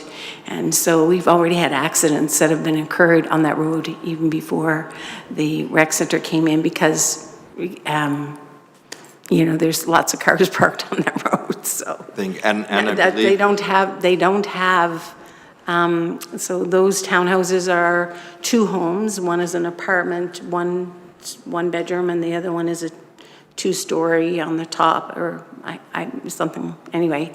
But they don't all have parking in the back. So with the number of cars in that they have, they don't have the parking in the back. So they have cars on both sides of the road. So just those, a point of clarity, Your Worship, through you to administration.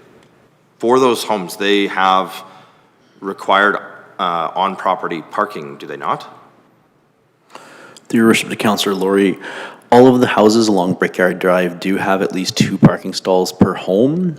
Most of them are either a parking pad in the back or a 2-car garage in the back. That is a requirement under the land use bylaw for every single detached home, row house, semi-detached, to have 2 parking stalls.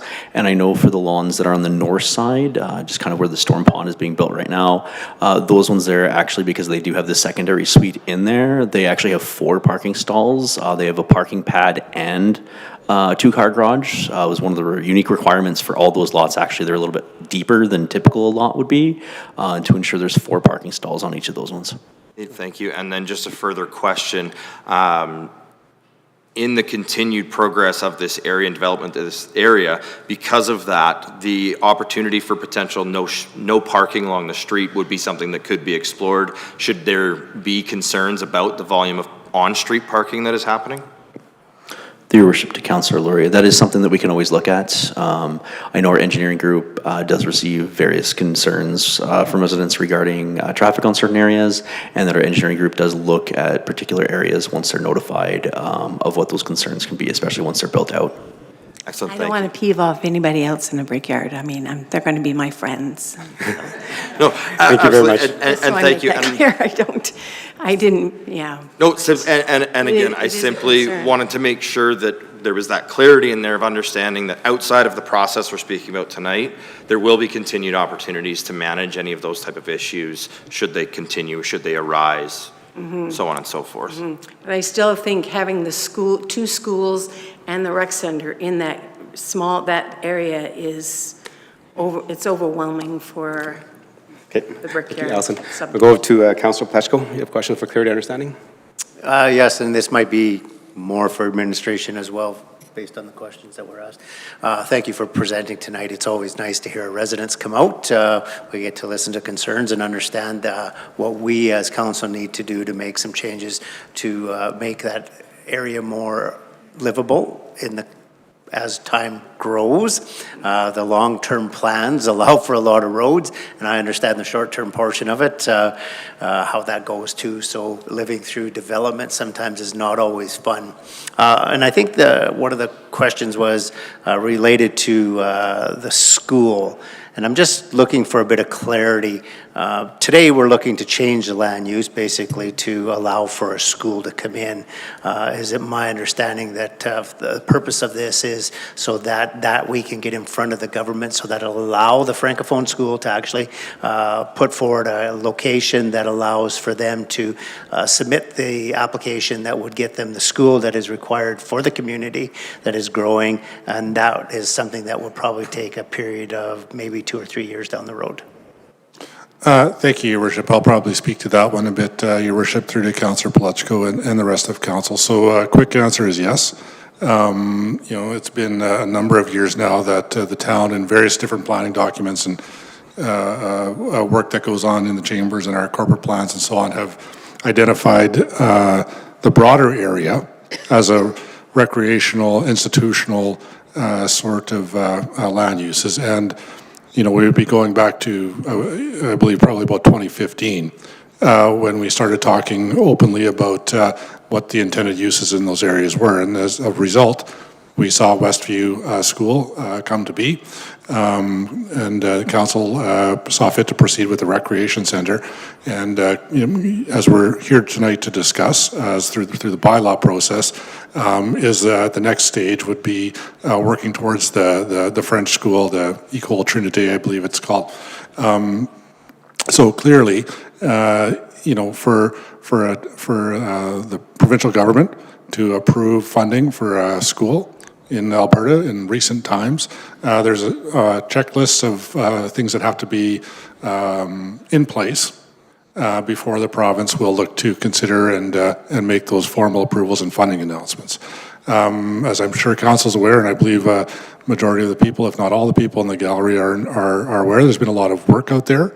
There's some storm pond work going on. There's been underground work, so on and so forth. That's not just in preparation for the residential uses, but also for the institutional uses. And those servicing does form part of a checklist of sorts for a new school approval. One of those other things is land use being in place to move the process along. So, Your Worship, through to Councillor Palechko, yes, the members of council, administration have been working with our partners at both the elected level and the administrative level with the government of Alberta to advance the school process, as well as our partners over at Centre Nord School Division.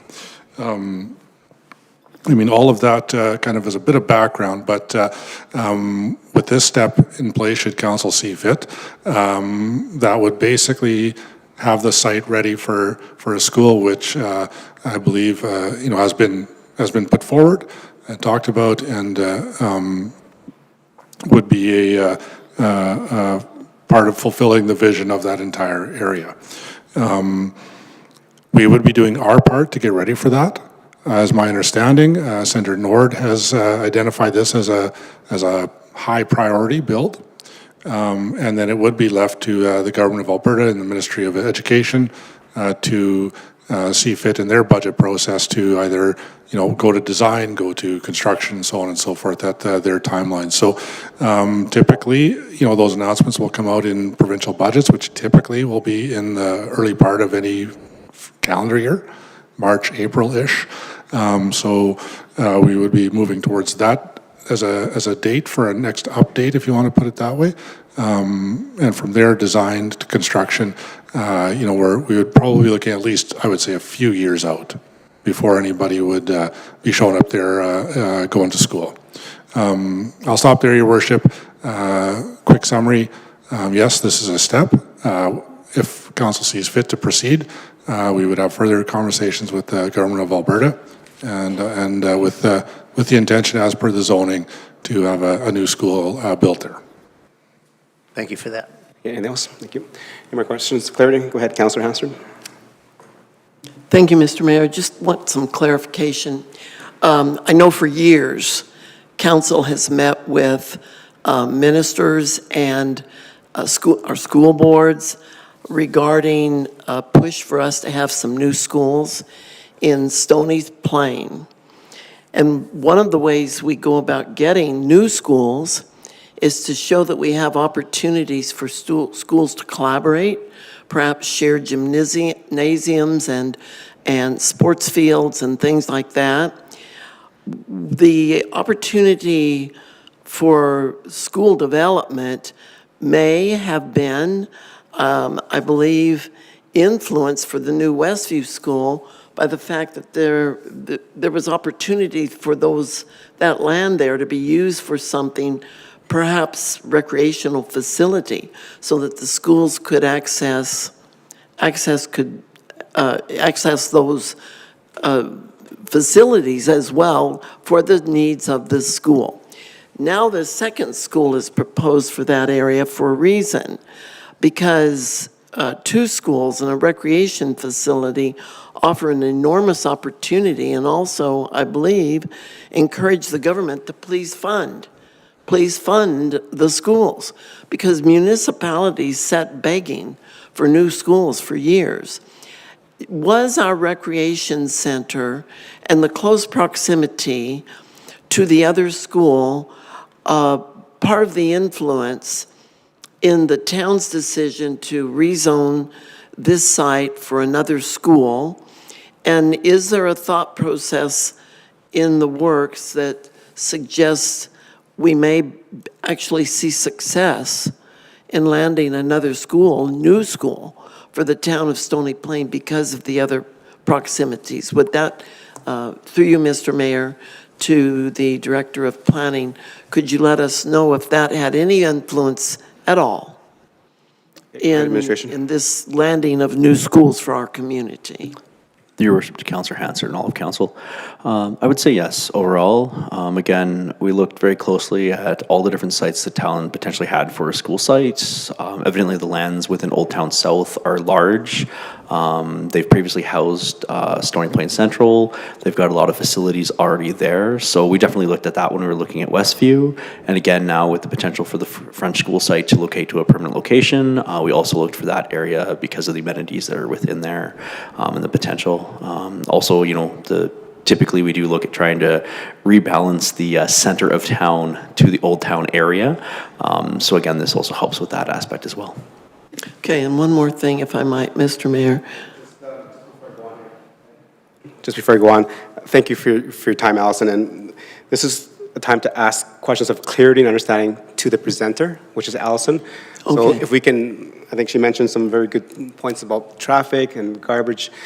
Is there anything that asks the question? My next question will be directly to that. I'm just curious if some of the anxiety around all the chaos that you mentioned, would better site control on the construction sites, making sure the sidewalks are clear, that kind of thing, would that ease any of the concerns around this? Because I believe every neighborhood that's ever been created in Stony Plain has to put up with being in a construction zone for a period. But I know there's anxiety and frustration with things. Would any of that help in calming the feeling of upheaval in the neighborhood? Two of the things that came up were putting in, what were those speed bumps? What? The speed bumps? The speed bumps, because people are zooming through our neighborhoods, and probably more crosswalks, which would make a difference, I think, because those kids, the one crosswalk is very far away. Anyway, they can look at that. I have one other question, though. Okay, go ahead, Allison. And I'll be very quick. So I'm just wondering, I know you're going to vote on all of this, and so will we know how the vote goes, who votes what? Yes, so the votes are all recorded, and it's Okay. also taped onto our YouTube channel as well, so you can go onto the town's YouTube channel and get it. And also in the minutes that the town adopts, it's also on there as well. To see who voted Yes. which way and all that? Okay, well then that's what people were asking me for, so. Okay. Thank you. Before you go, thank you. Any other questions for clear understanding? Councilor Anderson? Thank you, Mr. Mayor. Before you go, I apologize. You raised the speed zone question and the speeding through that area. I'm going to look to administration. There was a conversation about an amendment to our traffic bylaw, I believe, about changing speed limits in residential areas, or a discussion for council about changing speed limits in residential areas. Just wondering if that's something this council will consider before the election, or is that something that the next iteration of council will discuss? Through your worship, to Councillor Anderson, all of council. Council, I believe you're referencing the speed reduction report that was brought to council earlier this year. In there was a timeline that we had proposed, and we were investigating that for implementation into Q1 of 2026. So it was not intended to be brought forward in this prior to this election. I did just want to add on that. With the speeds and discussion that council is having, it is something that as we look at school zones and if a school was to go forward, this is it's likely to trigger a review of the speed of the school zone in and around that area as well. So currently it's measured at 50 kilometers an hour past the school zone past Westview. That's something that would likely get looked at upon further review as we get down the line with a future school site. Okay, thank you for that. And finally then, was that considered in the traffic impact study that the speed limit could be potentially reduced in that area? Is that something that was considered when that study was completed? Go ahead. Through your worship, to Councillor Anderson, all of council. Yes, that was a recommendation to review should the school site be approved and moved along. Okay, thank you. Any more questions for clarity and understanding to Allison? Okay, Sinan, thank you for sharing your concerns, and definitely very valid, and we'll look at those as we do our debates in terms of maybe how we can move forward in terms of making sure it's safer for everybody to cross and to actually get better traffic access. I hope so. Thank you. I love Stony Plain, so keep up the good work. Thank you, You guys Allison. do good work, so Thank you, Allison. thank you. Administration, you said there was a third registrant. Can you call them forward, please? Through your worship, our final registered speaker this evening is Wendy Bose. Okay. Bossy? Bossert. Okay. Welcome, Wendy. Again, when you come forward, there's a sign-up sheet there. If you can sign in and then speak directly into the mic when you're ready.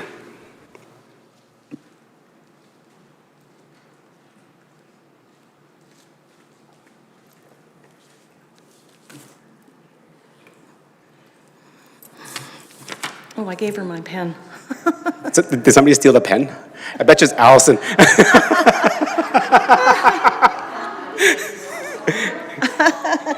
you, dear.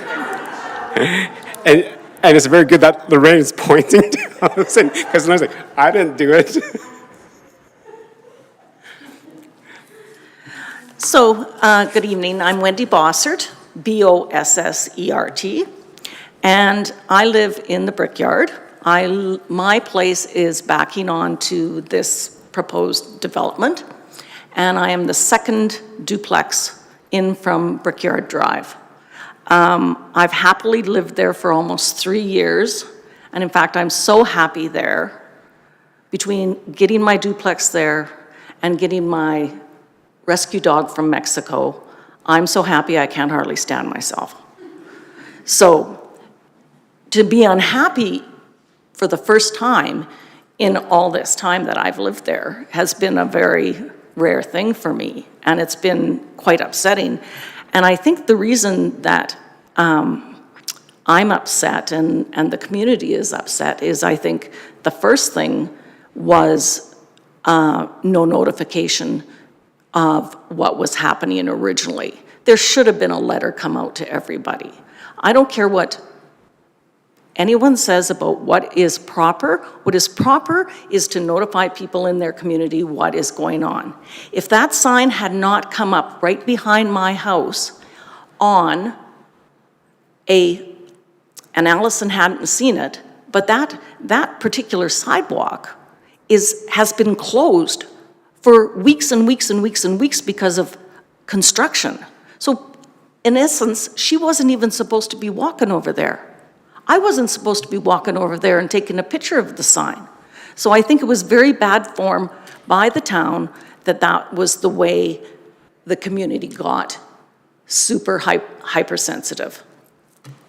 The other thing I want to talk about is because I live right there and the duplexes are right here, right around the corner, I am telling you, I know that there are double-car garages. Well, they're not duplexes, they're triplexes. So let's be clear, they're triplexes. There's 3 different families in each one of those units. And there is double garages in the back. But right from almost me to Mayor Choi, the first car starts on my side of the street. And they go all the way down, and they're also on the other side of the street. So they're parking this way, they're parking that way. It is already congested. And I don't know who gets the double car garage, but clearly a lot of people are not getting that parking, and that is not going to change. Though that is a very high density form of structures that are there. And I have no problem with that, but what I have a problem with is if we're gonna put a school right there, I just don't see where those people are gonna go. You can't stack them one on top of the other. You can't build a parking garage. They have a place to live. They deserve a place to park. And if they can't park on the street, where are they gonna park? The other issue I have is that this idea that maybe we could do like turning lanes, like I think was suggested, that they have by the Tri, those little whip-abouts so that you can turn. There's no room on Brickyard Drive for any such thing. Because now that, when I moved in, the road was closed because the school wasn't open. But as soon as that school opened and those triplexes got built, it has just been congestion all the time. And yes, the garbage cans are an issue. They're an issue even on my little street on Brickyard Place. But I just don't see how the traffic is going to work when we have another school. And I have one question, and my question is, if the school is not built on that property and it is not passed, what else would be built? If as the council you decide that, you know what, there's enough pushback here that the school is going to cause so much problems in that neighborhood now with, the new rec center going up and all that traffic and the school. What if the school is not built? What else would be built? That's what we're fearful of. Okay, so I'll answer your first question. So if council does not rezone what has been proposed, it goes back to a current zoning, which is P1. Right. Which in permitted uses is what can be built there: a campground, a cemetery, a community garden, earthworks, general assembly development, park, or a recreational facility. Right. And you know what my issue about that is that if we had all got a letter that said, we are putting forth a school, but these are the, how did you put it? Discretionary and permitted uses. No, the permitted uses, we probably wouldn't have been in this much of a tizzy. But the fact that it's almost like we've been misled, and I say that very seriously, I want the council to really clearly know that we have no problem with development. We knew going into a new subdivision that there's going to be development. But, it has to be managed in the right way. And there's only going to be, like one of my other constituents said, they're building another 60 to 100 homes right behind all of those triplexes. So between that and another school right behind me, I have no problem with kids. I work for Children's Mental Health in Spruce Grove. I see kids all the day. It is the best thing of my job. But honestly, I just don't see how it's going to be feasible with the amount of traffic, and I'm worried what could come if it's not a school. So, thank you. Thank you for your presentation. Members of council, any questions for clear understanding? Councilor Anderson? Thank you, Mr. Mayor, and thank you, Ms. Bossert, for being here. I was going to save this for a little bit later when this came back for discussion, but I do think it bears fleshing out now based on the commentary that's come forward. The mail-outs that go out or the advertisement that's done is based on a council bylaw 2681/G/23. I'm going to look to administration for a moment. Has this come back into council since it was first passed in 2023? Administration. To council, through your worship, to Councillor Anderson. It has not come back to council since it was originally passed. Okay, thank you for that. So certainly this was approved by our current council, but you're not the first one to come in and have questions about the lack of communication. And I do think that was certainly a miss from my perspective. When I go back to the bylaw, though, one of the things that I do note is that I think there was some considerable discussion around this one and the distance and so on. It was actually scheduled for review within its first year, being 2024, and that did not happen, certainly, or as deemed necessary is there, but shall be reviewed within its first year, being 2024. And so I just want to state that certainly it was our council that passed this current council, and we have heard from several individuals like yourself that has come in with some of these concerns. My hope, not to sort of dig too deep in the past, but that typically our process is 4 years that bylaws come back to council for review, but with the understanding that 4.2.0 of this particular bylaw did suggest within the first year, being 2024, did not happen. Probably not within this council term with only a month left, but I would strongly recommend that administration brings this forward for consideration very early in the next term, because I do think it bears some flushing out. And on a personal level, and I can only speak for myself, not the rest of council, I do think there's some misses here in our public advertisement. And so I do appreciate you sharing that with us, feeling like you didn't have, all of the pieces of information to make, develop an informed opinion or perspective on the particular project. And so that is certainly something that we need to consider. There were some other points brought up. I'm going to reserve some comment for when we debate this as council, but really wanted to make sure we highlighted that piece because I think it was a miss, and I apologize for that. And I really appreciate that. And I thank the council's time. Thank you. Councilor Lowry, go ahead. Thank you, Your Worship, and thank you very much, Wendy, for speaking this evening.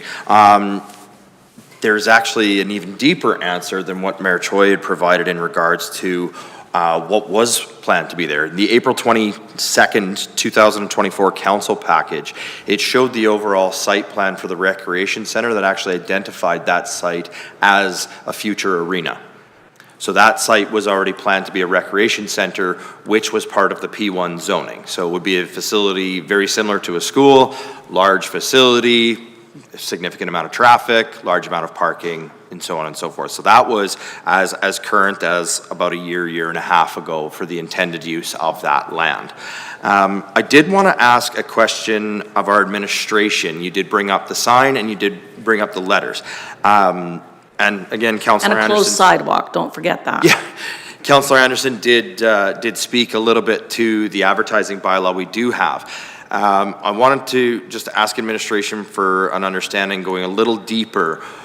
In respect to the letter contents, does the content of the letter differ in any way from the sign? Or does the letter have the same information that the sign has on it?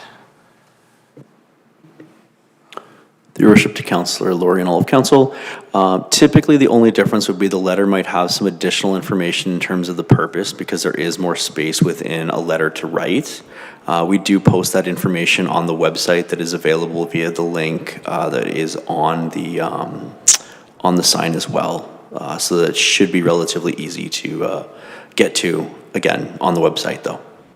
But it is the same information that we put on the website that we would put in the letter. Okay, so again, the sign creates the notification, and then the information can either be accessed by phone, by coming into town hall, or by the website? That would all be possible, correct? Okay, so the only difference would be the physical delivery to the homes, and that's within 90 meters of the property line? Through your worship to Councillor Laurie, that is correct. Under the advanced, if there isn't a neighborhood plan in place, it would additionally have the mail out as well. Okay, all right, thank you. Okay, thank you for that. Any more questions for clarity and understanding? Okay, see none. Thank you, Wendy, for coming and presenting. Thank you. Thank you. Appreciate I your really time. appreciate it. And I do love Stony Plain too. Yay. Thank you, and we do too, and that's why we're here running for office so that we can continue to build the community. Okay. Okay, so we just saw that Wendy gave the pen back, right?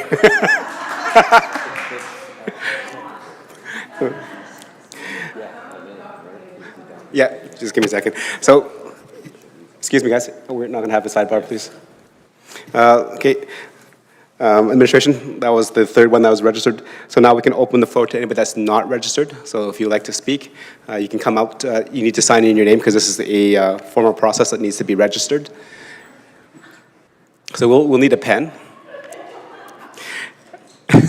Yes. Please sign your name. Push the little mic button to speak, and then just tell us who you are, and then go ahead.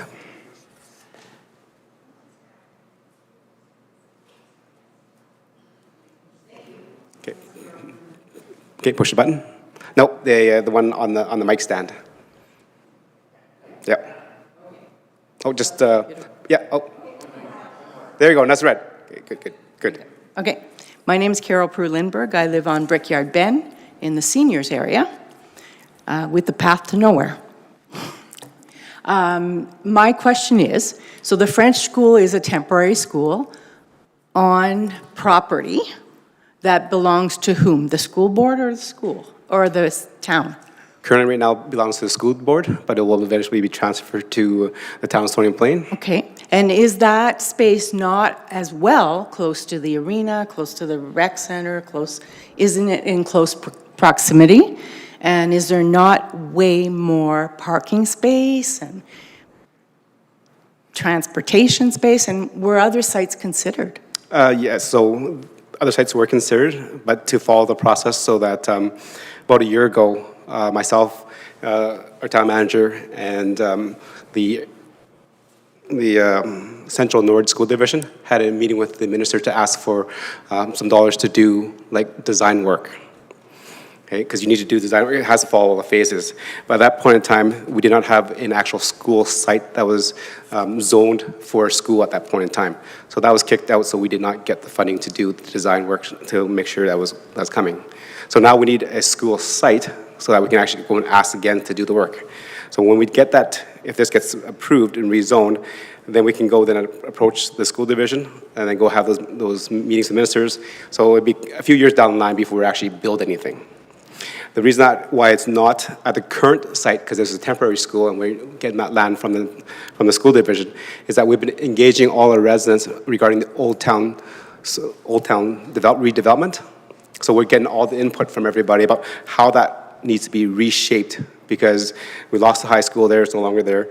The old Westview School is no longer there. So there's a lot of land, as you mentioned, to be redeveloped. I want to make sure that we have one opportunity to do that. And that's why we have been engaging our residents to how to best develop that. So in terms of a follow through and process, we needed a school site ready so we can start applying and working down the road. So we picked a site that's not as ideal because we need to do a new development plan for the huge area where you've You're tearing down the Merck building, there's the old school that has just been torn down, and there's the French school, and there's open fields. So our residents have expressed concern about the congestion in this little tiny area where it's going to have a rec center and hopefully a phase 2 for that rec center, and 2 schools, and 1 street in and 1 street out. So I would ask that we consider some of those other sites. They seem to make more sense. The other thing is this area is zoned as P2, which is parkland, correct? It's on P1 right now. Zone for park. So that's a green space. The last meeting where the developer proposed changes, they moved the only other green space to the far, far, far corner of the neighborhood. So now there is no green space in this immediate core area of the Brickyard. Is that considered as well in the plan? Well, there'll be green space with a recreational facility there, and then redeveloping the Old Town South. So if you've been following along the conversation with our residents in that area, in which hopefully Brickyard would have been submitting as well, and everybody that's on Heritage Estates and all the old places. So looking at maybe redevelopment as a recreational campus area. Okay. So again, when you talk about, is this the right site? No, we want, like I said, we have one opportunity to redevelop the lands that we're going to acquire from the school division. So carving a piece out just so that it's there doesn't allow us that full picture to develop that area that would best suits our residents. Right? And then secondly, as mentioned by Councilor Lurie, so a year ago, when we're looking at the phases, that spot there, because it's zone P1, could have a recreational facility. So in our detailed designs, we don't have the whereabouts and the money to build the entire complex at once, so we're phasing it in. And that spot was maybe earmarked for the twin rinks. So we're juggling things around because of processes and making sure that we're ready for the growth and for what's happening with, applications for school divisions, schools, and then also growth in our recreation. So that is why we've come to this point of asking for that rezoning, because it is still going to be a facility that's going to be used by the public. So I hope that answers your question why we didn't choose to go over there. Thank you. Okay. Thank you, Carol. Okay. Before we move on, anybody else like to speak at this point in time? Okay. Seeing none, we'll move on to the next phase of the public hearing, and those are all that have a general comment regarding the proposed bylaw change. Administration, has anybody registered to speak general comment? Through your worship, no one is registered. Okay. Since nobody is registered, the floor opens up to everybody that's in the gallery. Anybody like to speak a general comment regarding the proposed bylaw change? No. Okay. Is that? So, seeing nobody, administration, any final comments regarding the proposed bylaw change? No, Your Worship. Okay, and that comes to the end of our formal bylaw. Administration, have we followed the municipal government rules to close our bylaw public hearing? Through your worship, we've followed all the processes appropriately for the public hearing. Okay. So with that, members that are still here, council will be dealing with this a little bit later under our agenda items, number 8, which is bylaw, so you're definitely welcome to stay a little bit later. So right now, we're going to close the public hearing for the bylaw land use 2728/LEO/25 for the Old Town School Site / land use bylaw amendment. And council will be dealing this later in our agenda under 8.1 in terms of the bylaw changes. Okay, with that, the bylaw public hearing is closed. Let us take a recess and we'll come back.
All right, to members, council, administration, and those that are joining us still in the gallery, welcome back on our next recess. So we're looking at continuing on our agenda, which is number 6, which is the adoption of council minutes, 6.1.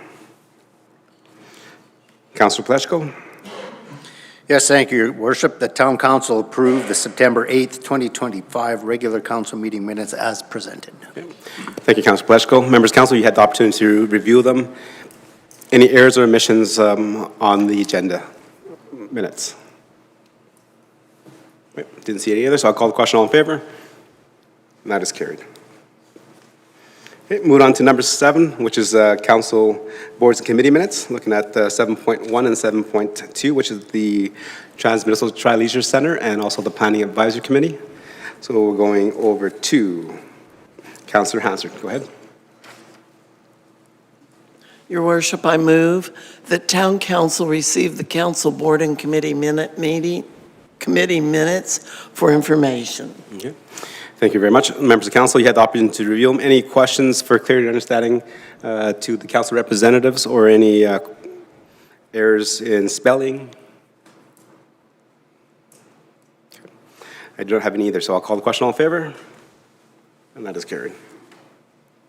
Okay, move on to number 8, which is bylaws. We're looking at 8.1, which is bylaw 2728/LUO/25, which is the Old Town School Site Land Use Bylaw Amendment for second reading. Go ahead, administration. Thank you, Your Worship. To all of council, given we've given the presentation already during the public hearing, no further comments right now from administration, but we're available for questions. Thank you. Thank you very much, members of council. That's very fresh in our minds right now. Any questions, comments for clarity and understanding? Councilor Laurie, go ahead. Thank you, Your Worship. Just a simple question in regards to traffic connection, I guess, and design. I was looking back at some of the previous designs from the recreation facility, and at different points in time, there were contemplations of a connection into like the Glen Hall parking lot and to that kind of area in Old Town. Some were pedestrian-based, some were traffic-based. We heard tonight about the current, we'll call it emergency access road, that's the extension of 53rd Avenue West, which terminates in kind of a turnaround at the end of Brickyard Place.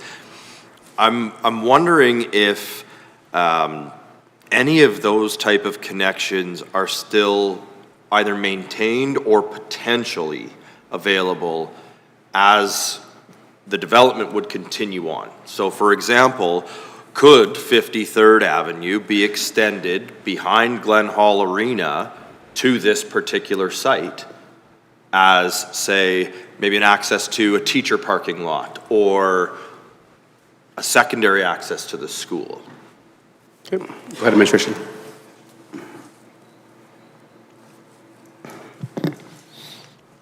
Through your worship, to you, Councillor Laurie, and all of council, the CAO and I have discussed that possibility. Given the current connection to 53rd Ave, it's one significant area of discussion him and I have had is the future closure of that location, and ultimately not looking to extend 53rd Ave into Brickyard Drive. Okay. So for clarity, you're saying that that would not be a possibility for consideration? And again, for clarity, I'm not necessarily asking if 53rd could become a cross street to connect to Brickyard Drive. I'm asking, could it connect to this property? Yeah, Your Worship, I could speak to that, and the General Manager can maybe supplement if I'm an error or if needed. So currently, there's access to what would be the east side of the school site as councils. So again, what does that look like physically? You're driving down the back of Glen Hall, the rink.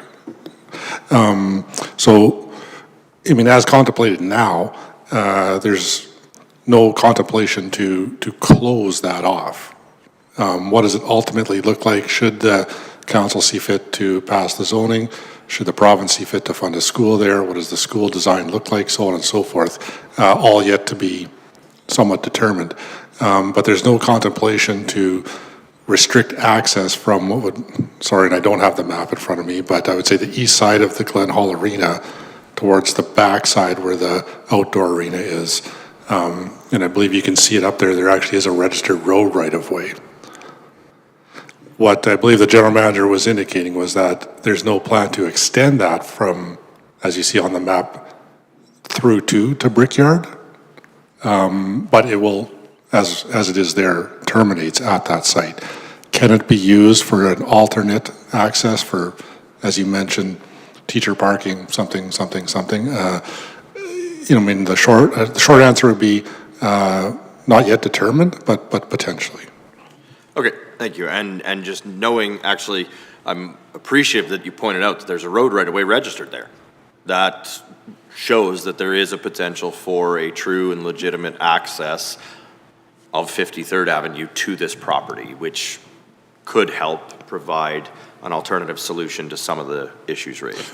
Yeah, Your Worship, if I maybe just go a little bit further, as I'm sure Council is well aware, and I know residents in the area are generally aware, that is a registered road right away. It doesn't look and feel like a road. It looks and feels like kind of a back alley going into the Glen Hall Arena.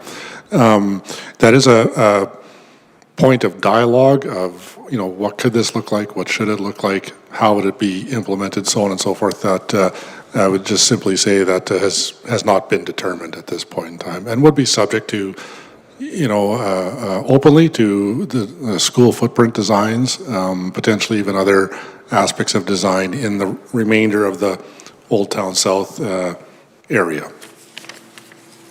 Okay, thank you. Okay, any other questions for clarity and understanding to administration? Councilor Anderson, go ahead. Thank you, Mr. Mayor. My question is about what I believe are collector roads. So just looking to administration for clarity. On the east side of town, 44th Avenue, what is the designation of that road there? Coming off Veterans, heading west, would sort of split Sun Meadows, Jutland Ridge, past Silverstone and so on. Your Worship, to Councillor Anderson, 44th Avenue from Veterans Boulevard up until South Park Drive is a major collector road. The full cross-section has not been built, with the exception of right just north of the hospital area there, where there is parking. From basically the east side of the Westview Health Center all the way to Veterans Boulevard there, it's a non-fully built, I'll say, collector road, but it is considered a collector road as per our TMP, or the Transportation Master Plan. Okay.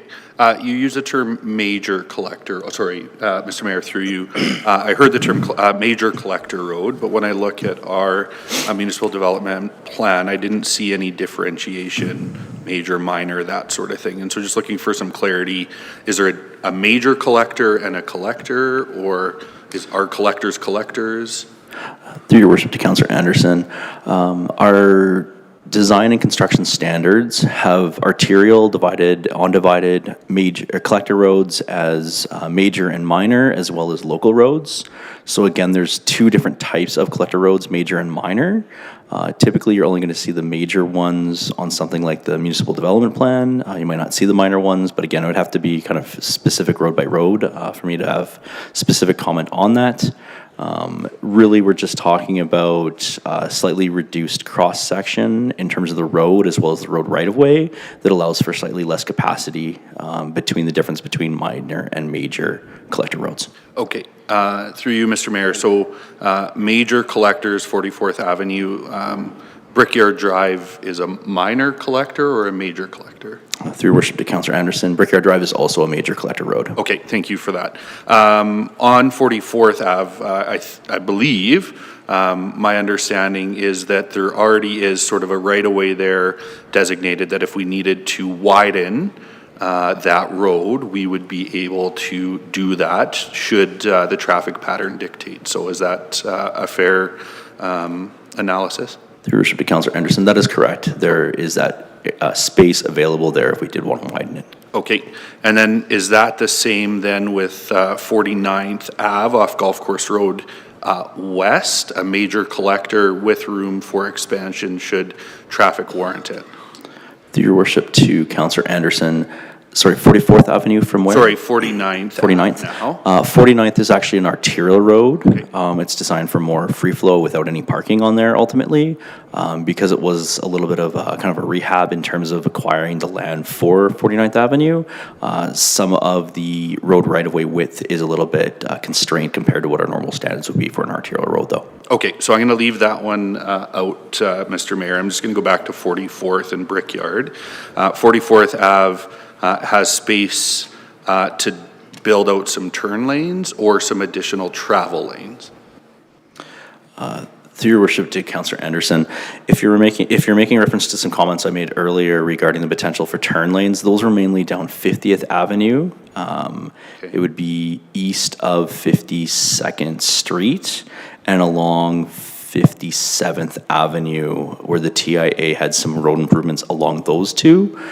Specifically along Brickyard Drive, it would probably be, if there were any improvements done, it would be like restriction of parking potentially in certain areas. Again, there are additional modifications you can make within the built form of the road as well.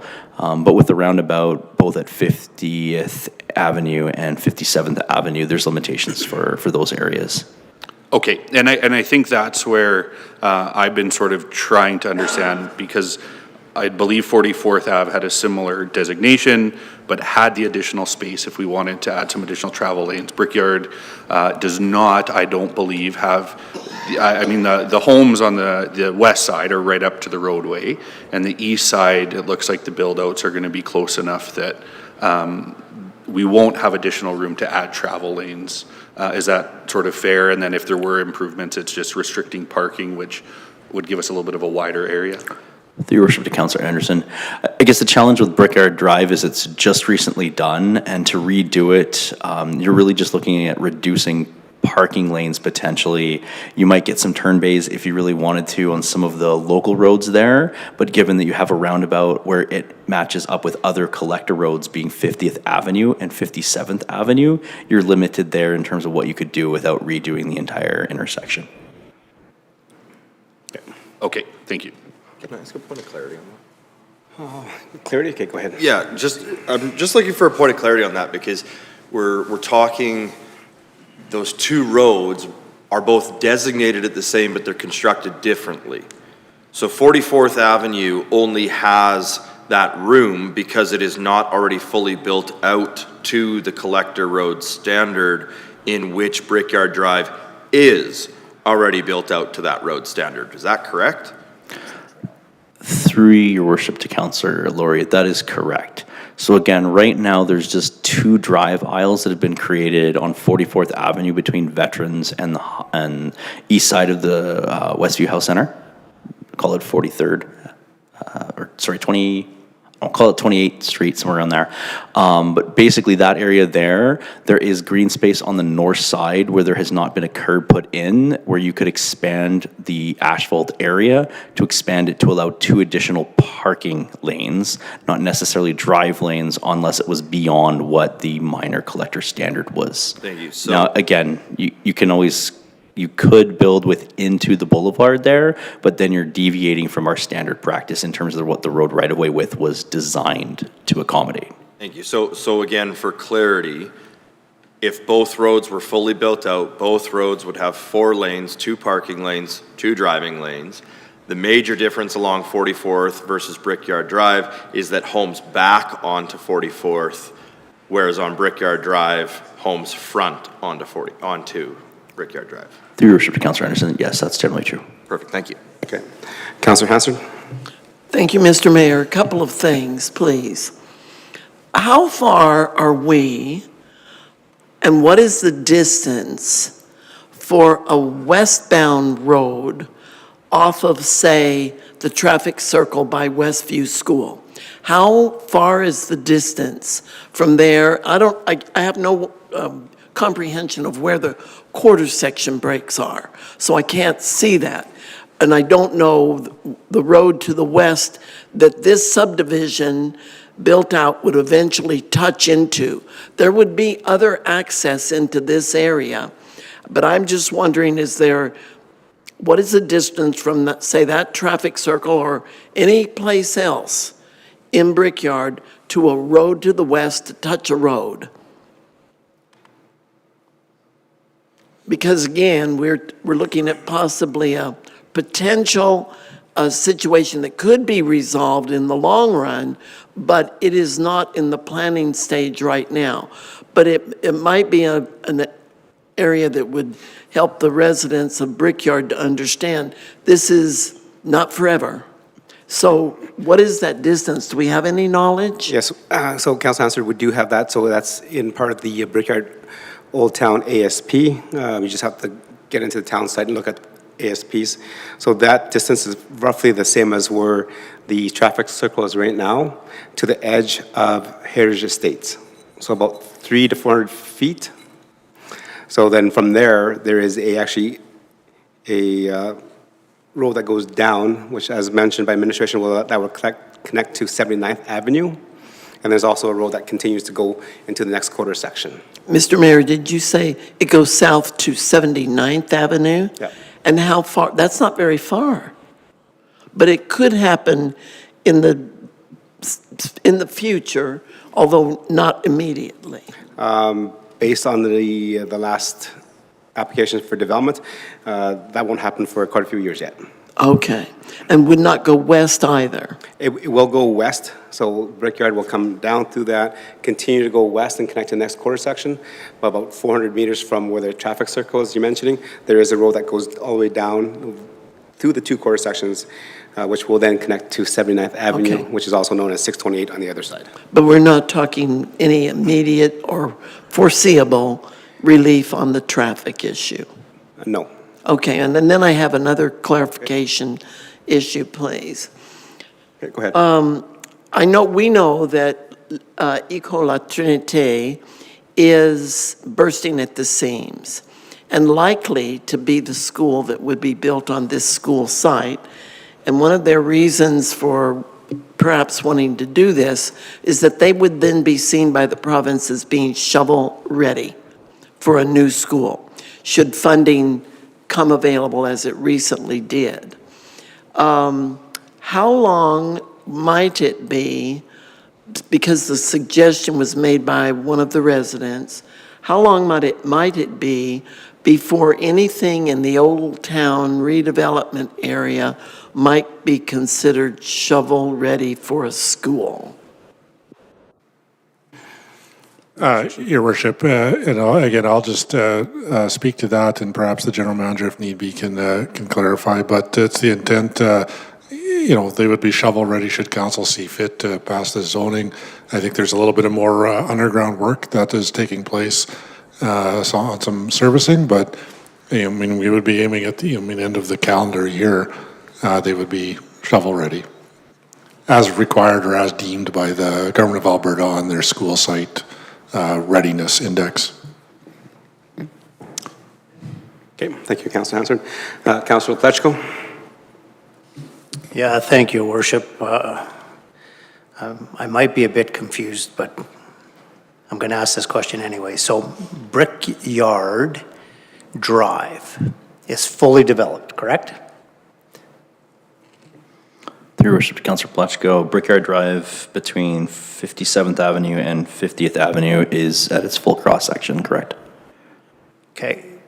Now, I'm not sure the road that runs along the railroad track. Is that 50th? Through your worship to Councillor Pletchko, the one that exists right now is 50th Avenue. That goes into the Brickyard, correct? So my understanding, listening, that road is not fully developed. Your Worship, maybe I'll just jump in here. I think, and maybe if Councillor Pletchko can clarify, or there is a future plan for 49th Avenue, which will run adjacent to the railway line. Again, what do you see right now? It's just south of the tracks. We own some of the land. It would run on the north side of the Meridian Housing Foundation building. I'm losing the name of it quickly, but Folkestone Manor. Folkestone. And would extend up to, can't quite see it on the top of that map, but would then drop down onto Brickyard Drive and come north to south. On the north side of the tracks? Is that what I understood? So they'll cross the tracks? South. South. Oh, south of the tracks. Okay, thank you. Right. And just to be clear, that's in no state of development at this point in time. There's no physical roadway there. Right. Okay, I was just looking for clarity. In the conversation that was going on, I was missing that portion of it. So thank you very much for the clarity. Okay, thank you. Going to Councilor Loyens. Deputy Mayor, go ahead. Thank you, Your Worship. Through you to administration, in regards to kind of the southish side of Brickyard Drive, well, I guess it'd be the middle section, I guess, by those triplexes. If the zoning were to stay the same and it was planned as the rec center, was there ever the thought or consideration that was brought up for no street parking on that side? Was that ever contemplated? Through respect to the Deputy Mayor, it has been discussed, I'll say, but again, it's something that would not be proceeded with or evaluated until such time that we actually have those uses on the east side of Brickyard Drive functional and in use for a little while before we'd actually look at doing any sort of further study to see if that sort of limitation would be required. Your Worship, through the Councillor Loyens and all council, I'll just add to that. This goes back to what I was mentioning earlier with the stage development monitoring that we do. So we're always the town staff are always checking on things how they're growing out. So if there might be the initial plan that we have the current traffic controls in place with the intention that there's going to be a certain utilization over time. If we start to see concerns brought forward by residents or observations brought up by staff, that could mean that we need to revisit those. We do in due course. So those could be brought forward by residents, and they do from time to time for us to look at. There was construction brought up today. There's no parking signs being discussed. We have a very thorough review process that we do with those, with including listening to the concerns that were in the originating party, and so we do. It's never one and done at this stage. This is something that we continuously review and pay attention to over time as development pursues in any case of any part of the town. And if I may, Your Worship? And then going back to where we were talking about some traffic concerns that were brought up by council during first reading and the residents that were speaking against this. When I go to the traffic counts map on our website, I see in this area specifically on Brickyard Drive on the northern side from 2024, there's a little itty bitty green dot that said from June 3rd to June 9th in 24, there was a total count of 4,260, and then it says AADT 705. Then if you scroll the map down a little bit towards the Westview School, there's a pink dot to indicate 2025 counts. And those counts come in at 341 AADT, average daily is 325, peak time is 46. And those were done end of May, beginning of June. My question is, as we continue to talk about the concern for traffic, what markers is the town looking for where they would feel that more road improvements or deterrences, would be required? Go ahead. Through your worship to Deputy Mayor and all of council, thank you for the question. There's a number of factors that we look into. So you rightfully brought up the counts. That is one metric that we use. So we do have a couple of counters, and we do have a counting program that we send out, and we do active monitoring across the site, across the town. There's a rotation that we do. We did deploy the counters a couple of times this summer, as noted, in support of this project. So there were some counts. There's some total count numbers that provide the total count when they're deployed for the week. I believe they're a week to 10 days. I believe it's a week. And then there's the calculated numbers, which are the AADTs, which round those counts into a projected smooth number over the year. So those are generally what we'll use as the AADT number to understand what kind of demand the road is seeing each day, average annual daily traffic. So that's one metric. There's also, we do measure, and I don't believe it's posted on the website, all detailed speed. We do collect some speed data. And we do use that to understand 85th percentile speeds. We do share that with our enforcement if we're seeing, sometimes these, the sites we pick are brought forward by our enforcement teams for us to do proactive reviews and provide them some guidance as to how they can deploy their resources. And other times they're in response to residents that are observing things that they would like us to look into. And that brings it to the third point. There's also resident concerns that directly drive these observations for us to go make determinations. Sometimes if we are wanting a deeper dive, we'll hire a consultant to come out with different counters that can measure not just vehicles, but also pedestrians, and see what kind of movements we're seeing, not just from the straight line counts, but also how the turning movements are going on. And we usually do that when we've got concerns with say pedestrian movements interacting with the cars. So there's not just one tool that we have in our toolbox to look at this.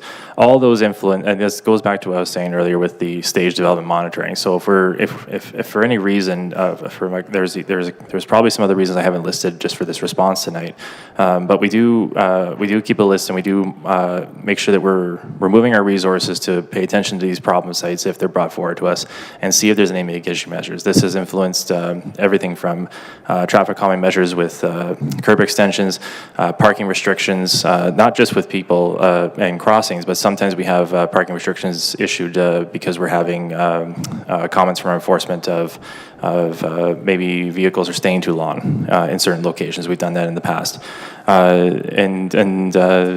We use that information just to make informed changes through the road authority in town, and we do continue to monitor over the course of time. So there's not just one way that we look at it. There's not just one way it comes in, but this is a glimpse into I think our town administration has matured enough to be able to pay attention to these issues that are brought forward to council and be more proactive on them. Awesome, thank you, I appreciate that. Yeah, there's 4 little categories I can go through, and one of them does show the average speed of going by the 2025 count. So the average speed was 32. I'm just going to assume it's in kilometers an hour, just because obviously that's what we use. It doesn't really indicate, but the assumptions can be good there. And yeah, it's like total count was 5,016 in that 1 week stretch. So no, I appreciate the clarification on that, thank you. Thank you. Any other questions for clear understanding? Councillor Laurie, go ahead. Thank you, Your Worship. Sorry, I had one more clarity here that I was looking for. Are we able to pull up page 81? It's the picture of the notice sign.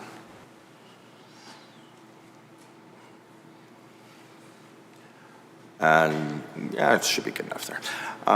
Just looking for clarity from administration. I've kind of been looking at our advertising bylaw. I went through the Municipal Government Act, section 606, where it talks about this. And it's a little mute on requirements on the sign. There's some things it does specify, for instance, in our agenda package, this is titled bylaw 2728/LUO/25- Old Town School Site, Land Use Bylaw Amendment, but that doesn't appear anywhere on the sign. For more information on the sign, we don't even have a phone number. When a developer goes for rezoning, typically what we see is they'll have our required sign for notice, but then usually the developer will also have some additional signage, maybe showing a lot plan or the actual changes that are being proposed or so on and so forth. So from a clarity perspective, I'm wondering, what is it that when we are the leader of a project, what is it that we're trying to convey to the community when we are putting this sign out? Go ahead, Administration. Your Worship, to Councillor Laurie and all of Council, the main purpose of this notification is to indicate that there is a land use bylaw amendment and that there's a bylaw going forth for this area, so it's got the address there, and to show the different districts or the main uses that is going from one to the other. Now again, the limitation of this is that we want to make it big enough so that you can see, but there's only so much space on a board of this size that we can place in there.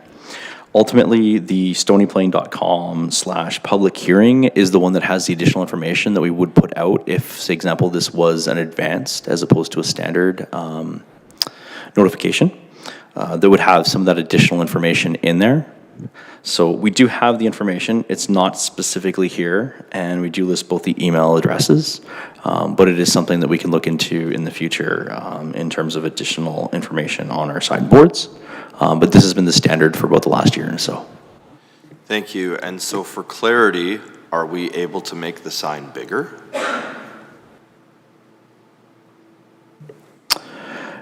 It's a possibility, through your worship, to Councillor Laurie. This is kind of a standard sign that we've generally seen when we did a review of other municipalities. Again, it's not to say that we couldn't make it bigger, but this is about the standard one that we've got. Are we restricted in any way from adding supplementary signage that would have additional information?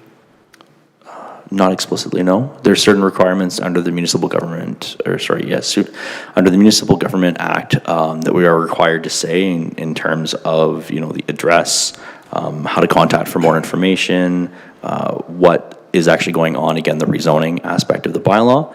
But beyond putting that information, also in terms of when the public hearing is going on and where it's going on, those are the things that we have to include on here. Additional things would be at our discretion. Thank you. And then again, for clarity, you mentioned stonyplain.com/public hearings. We see the email address is on there. How are we recognizing that there are people in our community who do not use technology?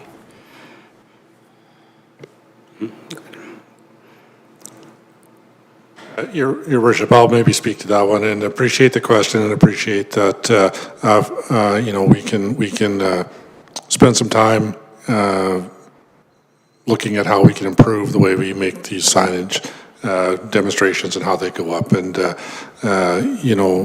I'll just be straight to it that, we learned a few things tonight that we could probably tighten up on or be a little cleaner or clearer. And, we'll take that in and try to be a little clearer, cleaner moving forward. The final comment though, these are signs. They're not going to ever be all to end all to everyone. It's pretty clear that something's happening. There's pretty clear it's the town, we would rely to a degree that people would. Draw the line and at least reach out and contact us. And I know it didn't necessarily show up in the actual council package, but some of the people here tonight had contacted the town in advance of being here this evening. This wasn't necessarily the first time that they were in contact with us. So improvements, yes, system does work, but it can always be improved on. Thank you, appreciate that. And I think this sign was both one of the best and the worst things about this whole process, because the sign worked. I think that was very clear this evening. When we're talking about the difference between a letter and a sign, the difference seems to be the amount of information that can go in a letter versus the amount of information that's on the sign. But the sign did exactly as it was intended to do. It informed the residents in the area that there was something going on. I think unfortunately, it also created confusion to the residents because it didn't provide enough clarity on what was going on and didn't give them enough information and resource to, as the town manager just said, kind of draw the line to understand what it is we, as the lead of this project, we're trying to ultimately obtain with this proposal. So thank you for that clarity, and I agree. I think there's some great lessons to come out of this.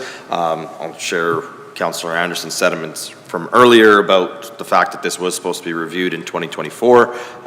Maybe a miss there as well. So I think a couple lessons tonight that we've learned. Thank you. Any more questions for clarity and understanding? Councillor Hanser, go ahead. Is it only questions?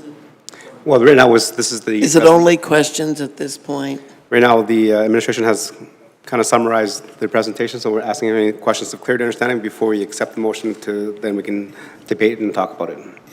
Okay, then I think that I'll save my comments for later. Okay, thank you. Deputy Mayor, go ahead. Sorry, thank you, Your Worship. Again, going back to traffic, another thing that got mentioned from our residents out of concern was speed bumps and additional crosswalks. Can I just get clarification on, is there a minimum distance that we require crosswalks? Because we don't want to have them every 10 feet, but what is the standard that we require for crosswalks? Because when I look at it, I see 2.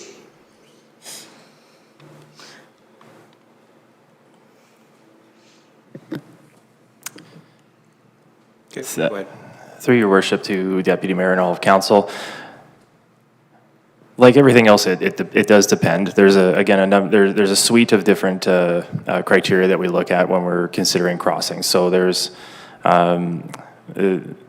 you want to generally, I guess a general philosophy when you're looking at pedestrian crossings, you want to put crossings in that logical points where people will utilize them, that they will mitigate their needs to jaywalk, so to speak. At the same time, there can be formal crossings and there can be informal crossings. So an informal crossing would be something like if you had two entrances into an intersection that was an uncontrolled crossing where there were para ramps, but it was on a marked crossing, and you have those all the way through. Those can be informal crossings, and you can have formal crossings like formal ones that we put the zebra bars down and potentially some flashers. And those would be generally like formal mid-block crossings or are purposely designed. You want to look at things like sight lines, location, vehicle use.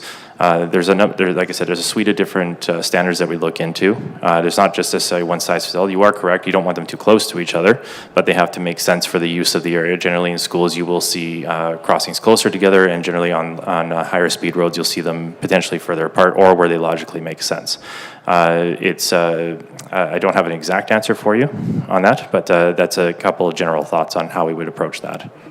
Okay. Okay, thank you. And then just one final question, just to finish addressing concerns from the residents. Would there be a standard for speed bumps through a residential area? Go ahead.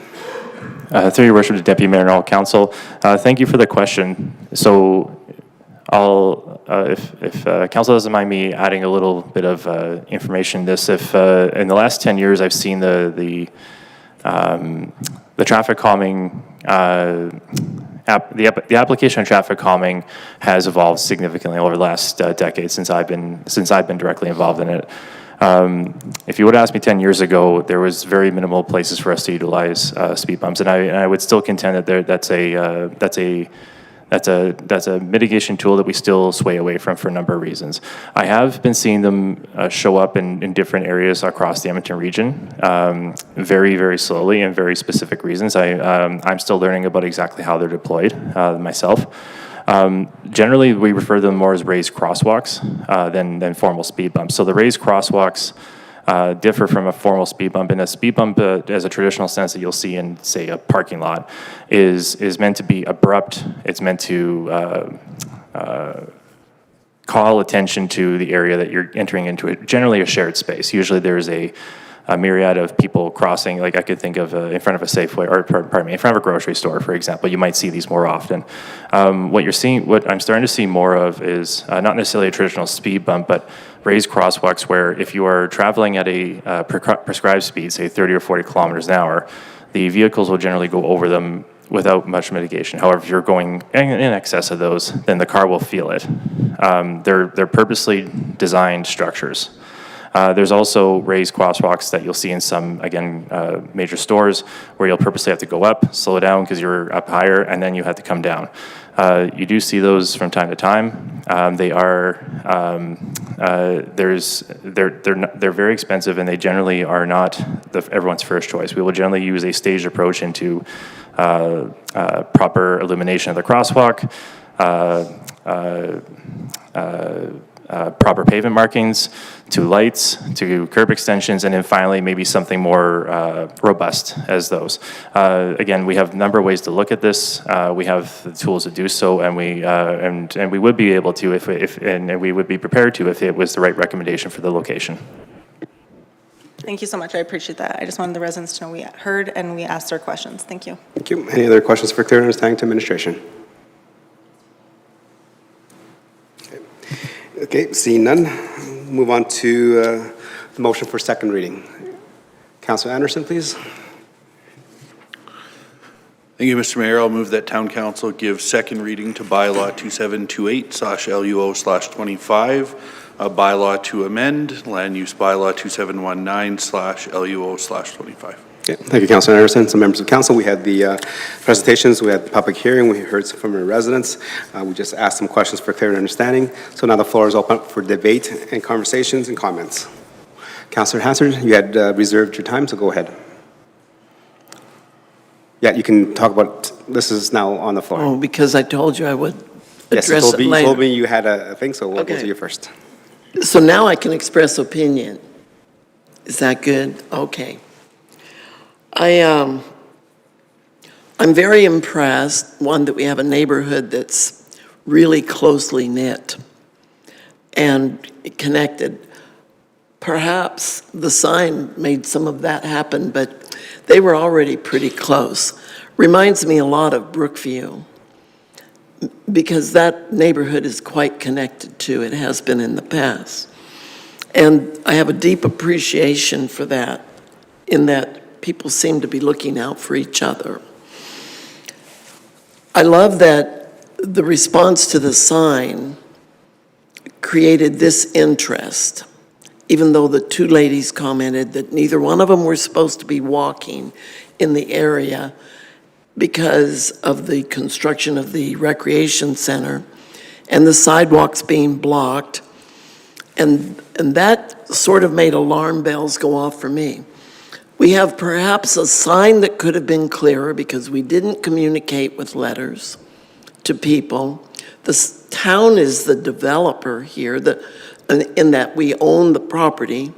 So we may not have taken those extra steps that we might very well say to a developer who wants to build homes, that they need to have meetings with the public or whatever.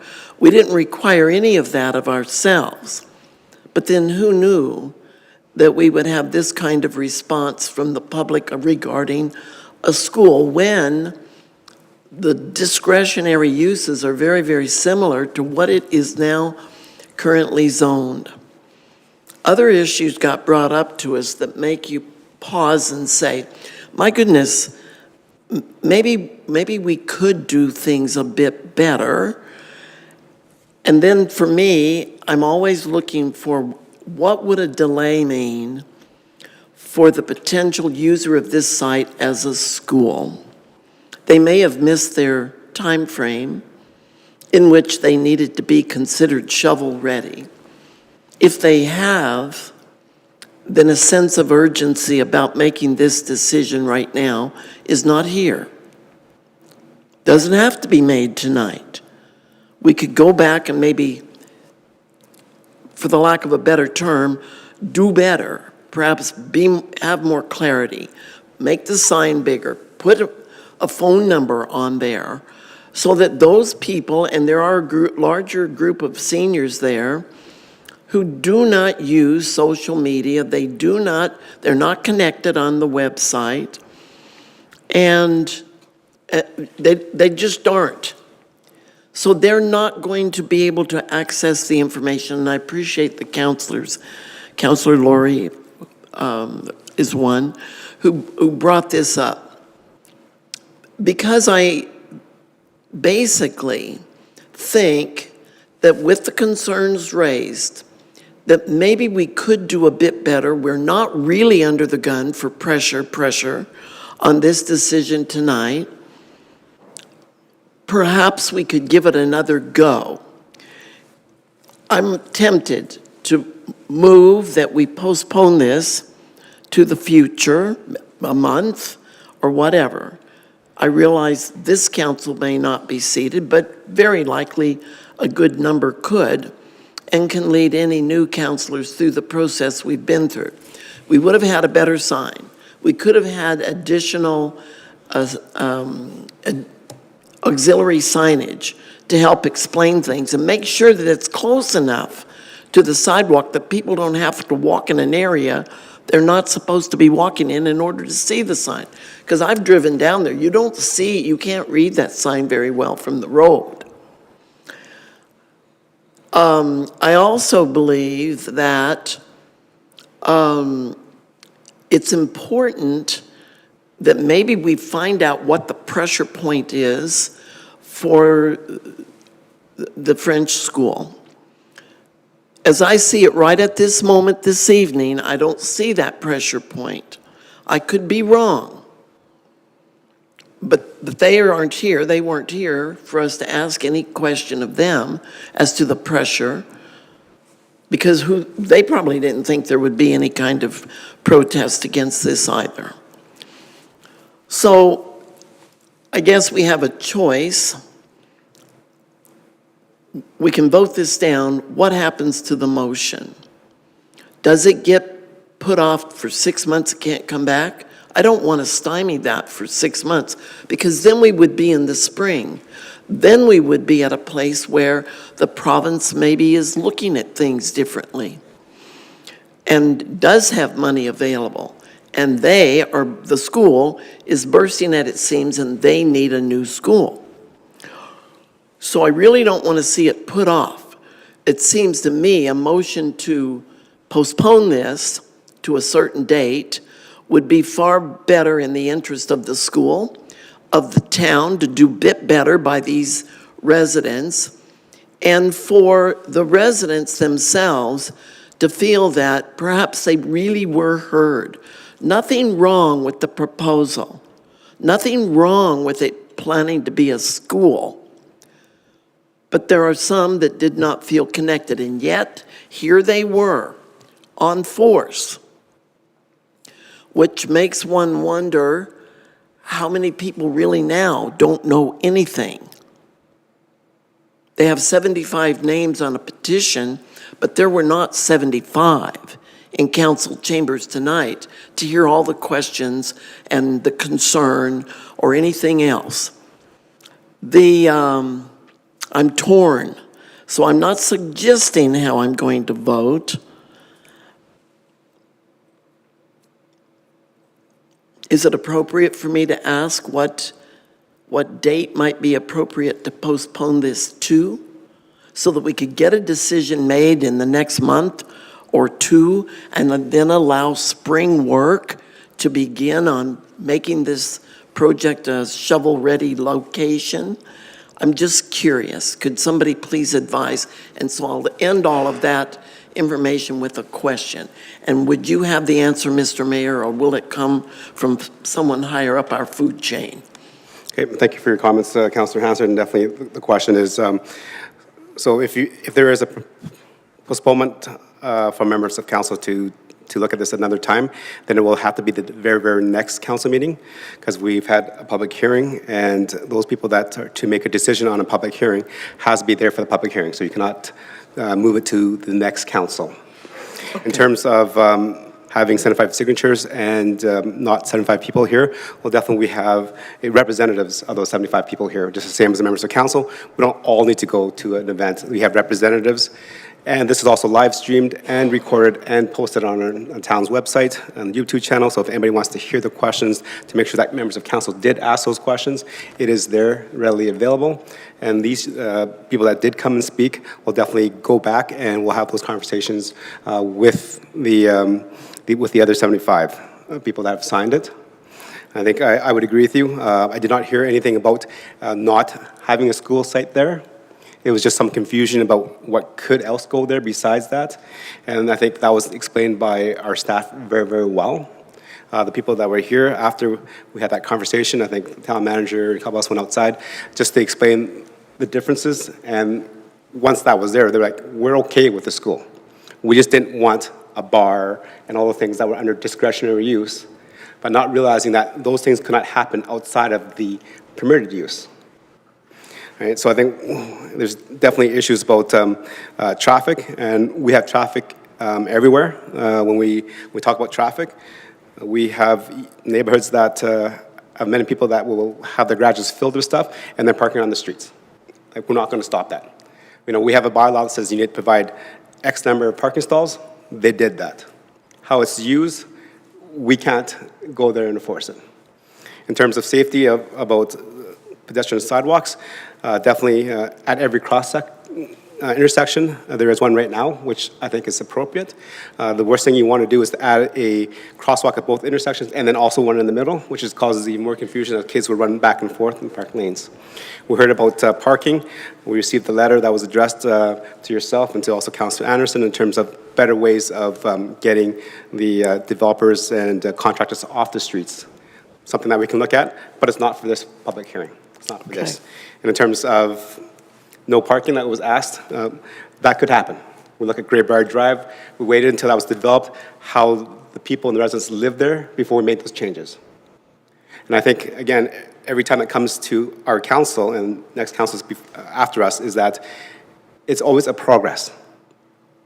You know, it would be awesome if we had the money or the developers had the money to build all the road, all the infrastructure, all the storm ponds before we even allowed a single house there. If we did that, we have zero development in town of Stony Plain. It doesn't happen.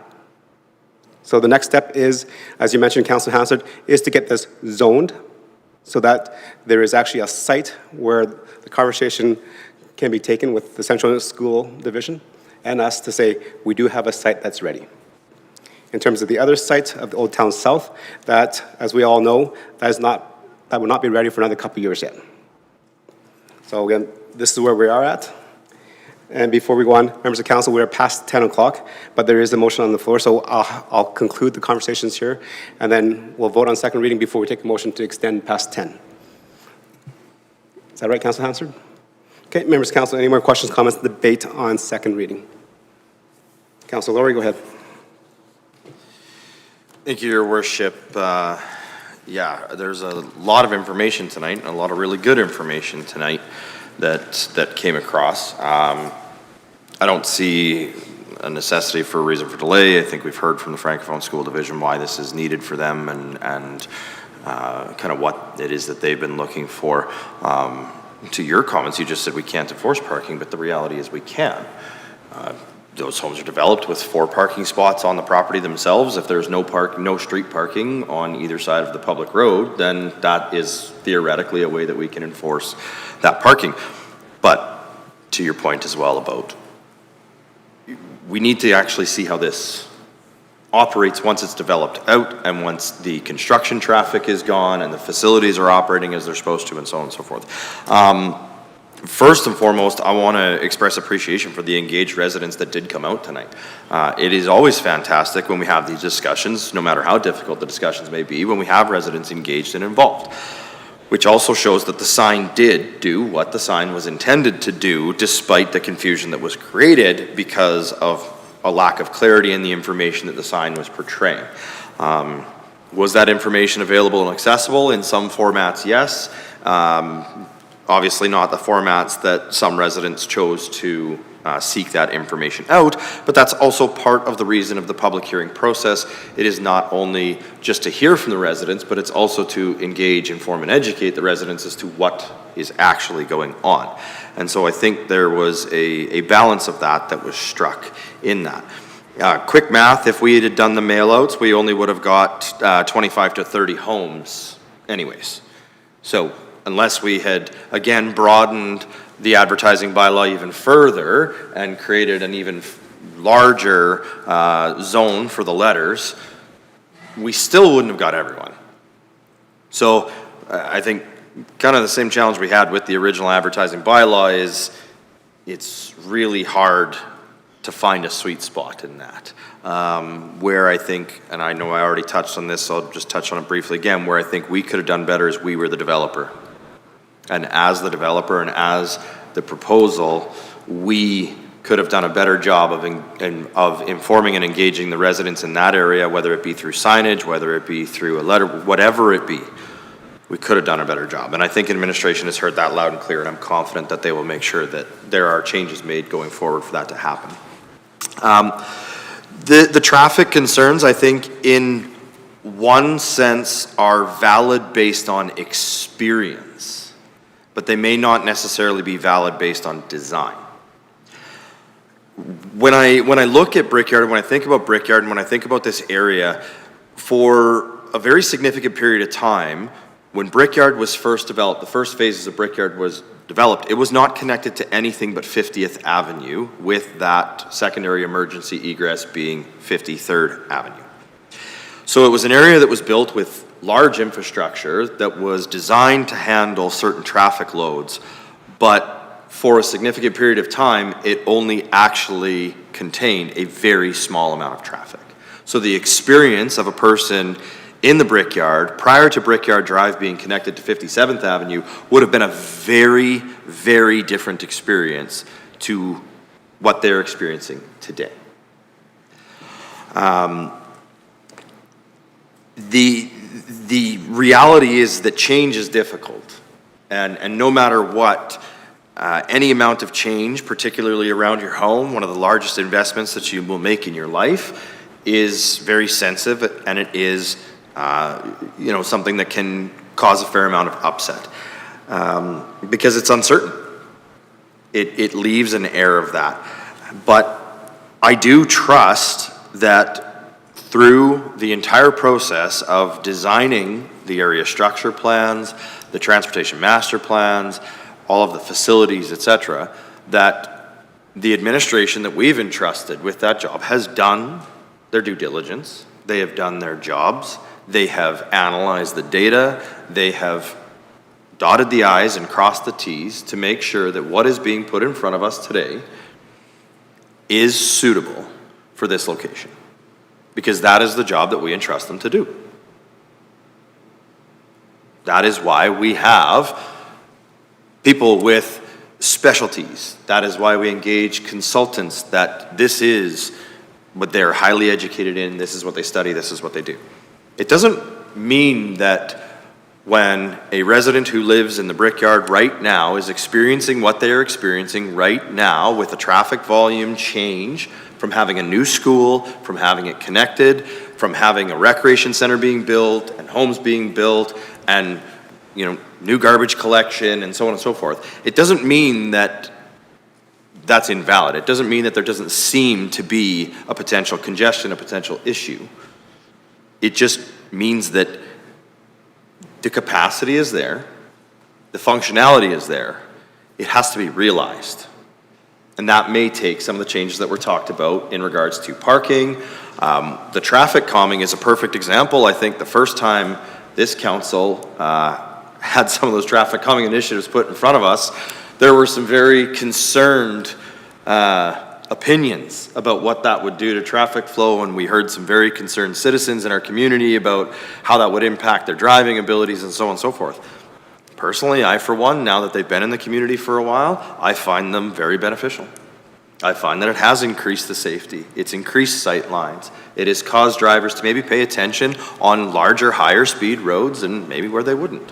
And right around Westview School, there are some of these traffic calming measures already, and maybe as this gets further developed out with the recreation center and potentially another school site, maybe it's a good place to have a few more of those. If you look further down Brickyard Drive to where it connects to 50th Avenue, they actually have some, what I would call traffic calming measures already designed and integrated, because they have bulb outs where the parking lane is inset from the intersection.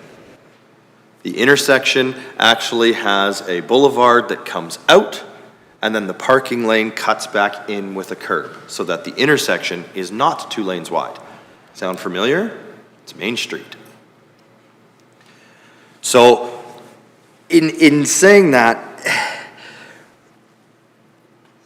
I really recognize that as a resident in that area, it must feel very different.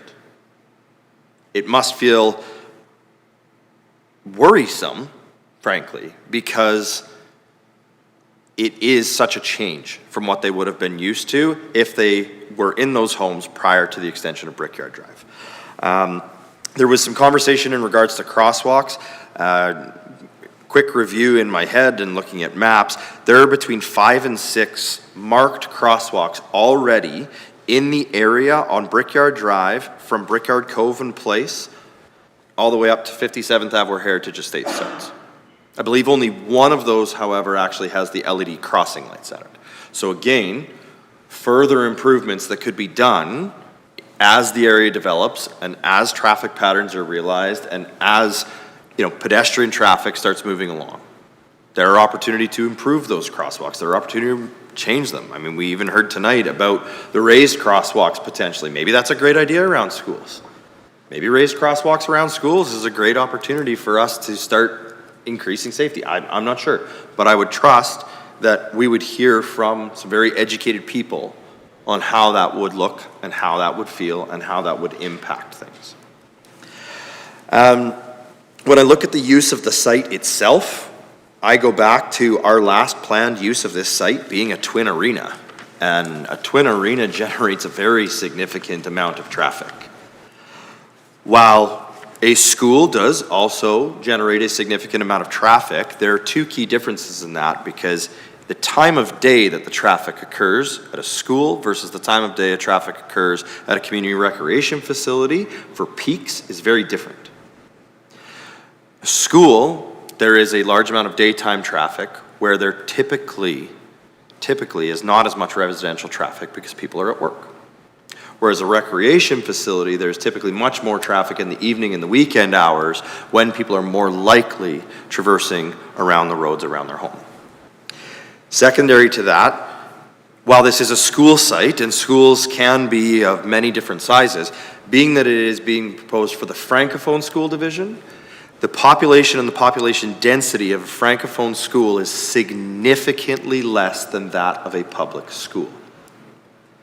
Meaning that if this site does go ahead as a Francophone school, it likely would be smaller and not as busy as Westview School. I did try and look up the statistics for the actual population numbers. I could not find them in the time we had in the meeting this evening. However, we have heard from the Francophone School themselves that that is the case. If I remember off the top of my head, and Mayor Choi, I think you were a part of this meeting, I think they said between 15 and 20 students a class and one class per grade. Quite a difference from what we experience in public school.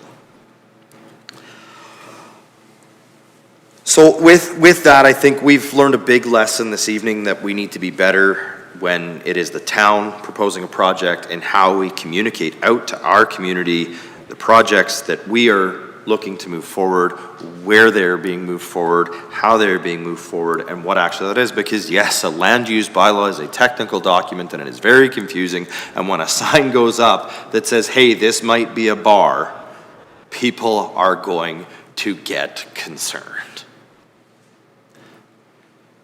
That lesson is loud and clear. But ultimately, I believe the overall use, the capacity, the suitability of this site and this project is not only appropriate, but I believe it is very beneficial to this area, both the Brickyard area and the Old Town South area, and to the town overall. So unless there's something amongst colleagues here before the question is called that sways me significantly, I will be supporting second reading. Okay. Thank you. Any more questions, comments, and debate on the motion for second reading? Councilor Anderson, go ahead. Thank you, Mr. Mayor. Just very quickly, heard three concerns this evening about the rezoning or questions around it. I think the first around some of the discretionary use has been asked and answered. Certainly, I think there's some work for us to do around our public advertisement bylaw. I know the letter of the law is one thing, but I think it's probably the third time that I can recall we've heard residents feeling like they were lacking information. And I think that's I know that's a concern for me. And I think that's something that we need to consider moving forward, or the next council needs to consider. And certainly that was heard this evening. The third piece for me is the traffic load of that particular road. I've had many of my questions asked, been able to ask and have had answers, but I just still don't feel like I have enough information. And you know, we've heard of the study. I don't need the whole study, but a summary of the study would be nice for me, I think, to know what the capacity of that road is, what the capacity is expected to be with these three institutions, and to know that the math adds up I think would be helpful. In no way does that diminish my trust in our administration, but I do think it would help some of our residents as well to hear some of those numbers. Not opposed to the project. I think it's a fantastic project. I think it's something that will serve our community well, will draw new residents to our community, but with those concerns still being left unanswered, I'm not sure that I can confidently move this forward this evening. Okay, thank you. Any other questions, comments, and debate? Okay, see none, I'll ask the administration. So based on the traffic count, one that was recently done from May 26, 2025 at 6 p.m. That's when it started, and it went to June 2nd, 2025, 6 p.m.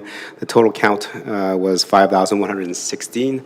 The average daily count was 748. So I'm guessing that's the average per day.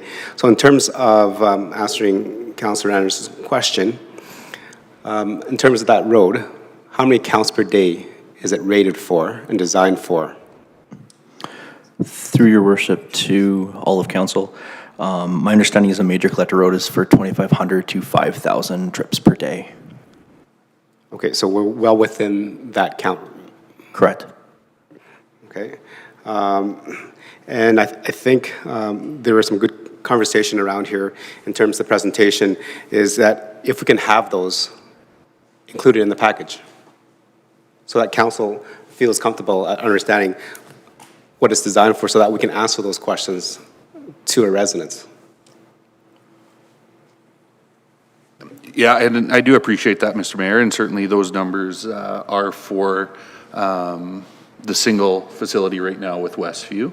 And so part of my curiosity, what I'm looking for is what sort of is expected with the recreation center in terms of additional traffic, and what would be expected with the Francophone school in additional traffic. And we put those numbers together.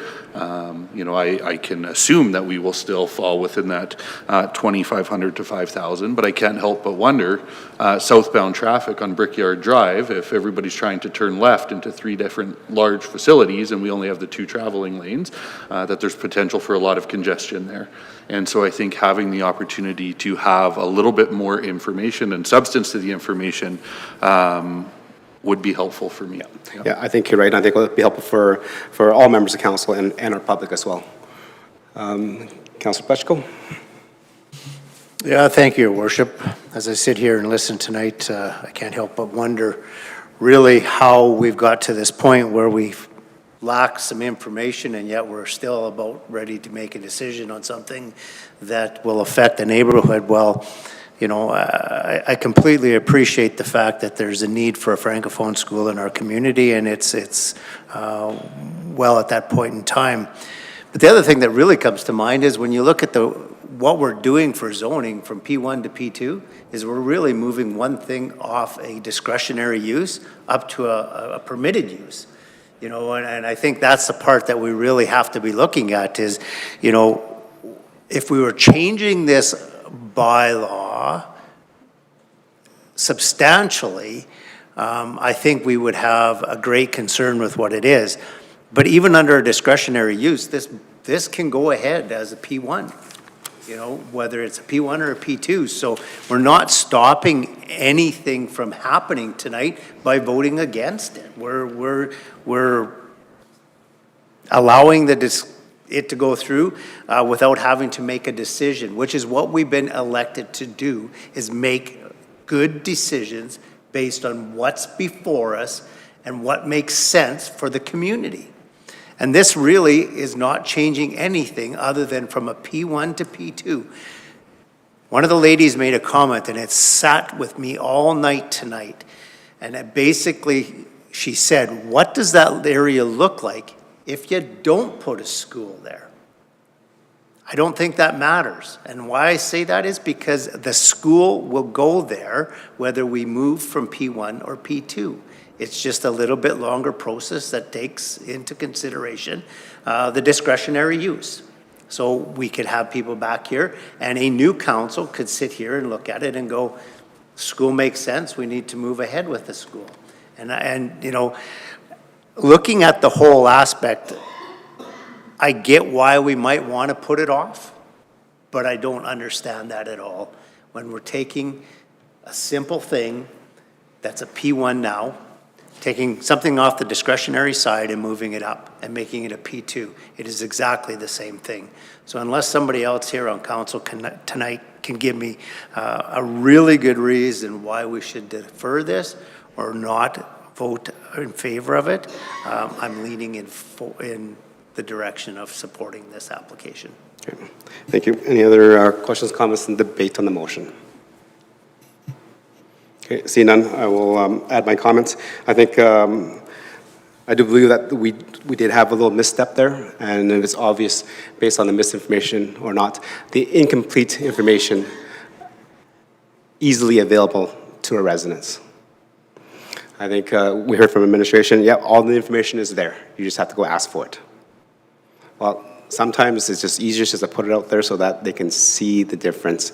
And I'm pretty sure, from what I heard, they were not against development. They were not against the school. What they thought with the discretionary use is that we could put a bar there, we can put a nightclub there, and we can do like a restaurant there for food and drink services. Okay? Not knowing the fact that if it was discretionary use, it has to be within a permitted use. So those concerns were addressed that will not happen, regardless if it's P1 or P2. Okay. So I'll support it based on that. We also talked about, in terms of what we need to get ready for a community. Council, we have a vision for a community as we grow to 30,000 people. And this is one of the steps that we need to make sure that we are ready for that, is to have school sites ready, commercial sites ready, residential lots ready. So again, part of the process of achieving our strategic plan is to make sure that we have lots that are ready. And then, so I will be supporting that. You know, traffic was brought up, and I do have those same concerns with everyone else that has, if you live in a neighborhood, you have traffic concerns. And I understand that it may not be ideal at this point in time, but there is an overall transportation plan that will address some of the concerns that were brought forward. But will it happen tomorrow? No. Or it won't happen for another 5 to 10 years, because that's the pace of growth. Right?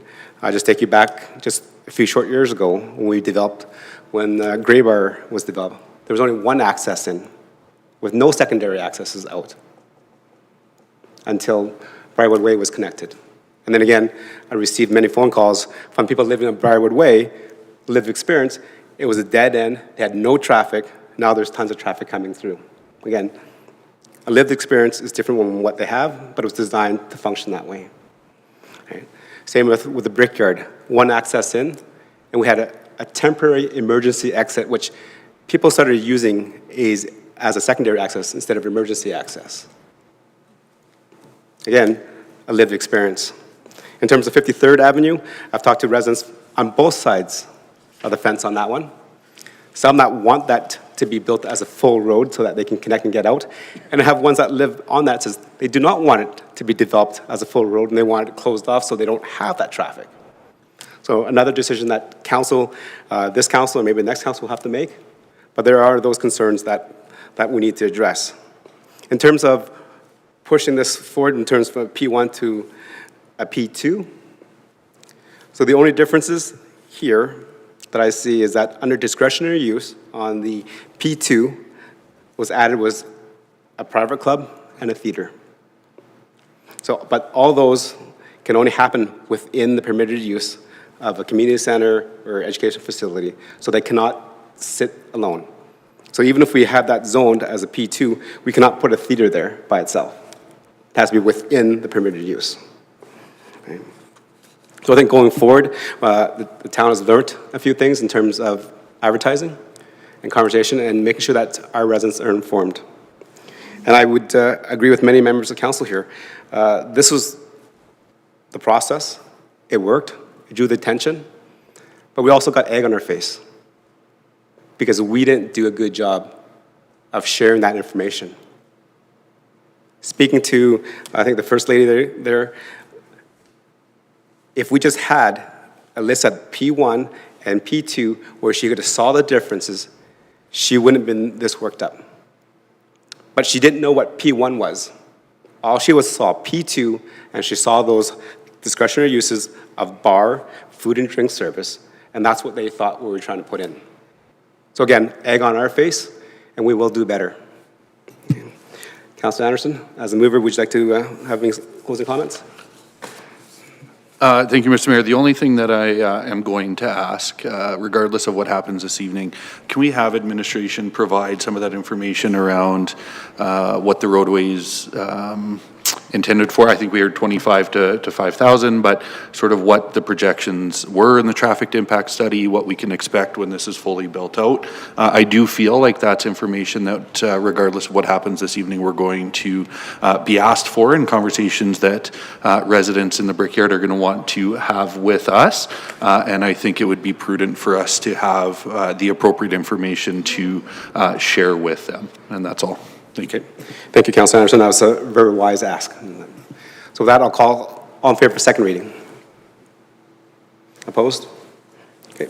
Second reading is carried. And as mentioned by my members of council, that we have exceeded 10 o'clock. So before we move on our agenda for third reading, we need a motion to go past 10 o'clock, which is a 5-hour limit. Councilor Loynes, Deputy Mayor, you've always been itching to do and make a motion of that, so I'll go to you for the motion. I'll just give administration a second.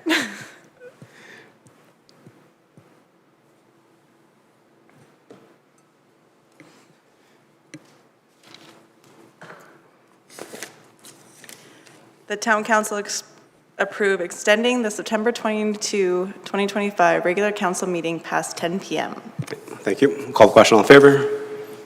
Okay, that is carried. Okay, moving on to third reading. Councilor Lorry, please.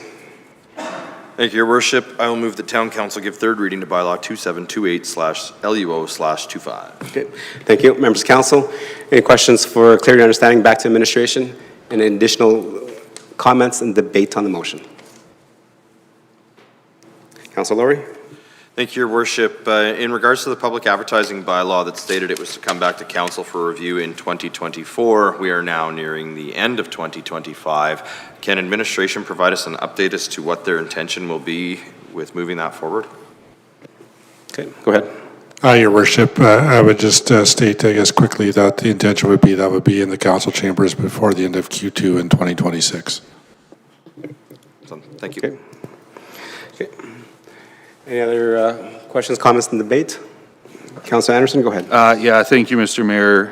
As much as I've struggled with this one this evening, certainly I think the advantages to our community exist. You know, I don't want to be the dissenter in this particular project or have our Francophone school division or residents who are looking for Francophone school not see that they have our council support. But I do appreciate administration's willingness to share some information with us that may help provide some clarity to our residents, as well as bringing back that public advertisement bylaw for further consideration of council. And so with that being said, we'll vote to move this forward this evening. Thank you, Councilor Anderson, for those comments. Any other questions, comments, and debate on the motion? No. See none. Just well done, members of council. That was a good conversation. We listened to the residents. We addressed those issues. And then, as Councilor Pletchko said, we're elected to lead and make a decision. So I think going forward, I will be supporting third reading. As I mentioned during second reading, it does have advantages to our community. And this is, again, the next step forward for a community of growing and getting to 30,000 people in our community. Anything else to say? Okay. Call the question. All in favor of third reading? Thank you. That is carried. Moving on to 8.2. Again, this is a bylaw to... Excuse me, Your Worship. Go ahead, Councilor Pletchko. I am abstaining from this matter as I have a possible pecuniary interest as an affected landowner. I am leaving the room and asking that my absentation be recorded. Thank you. I appreciate that. That's consistent with what we did at first reading. And we will call you back in when we're done.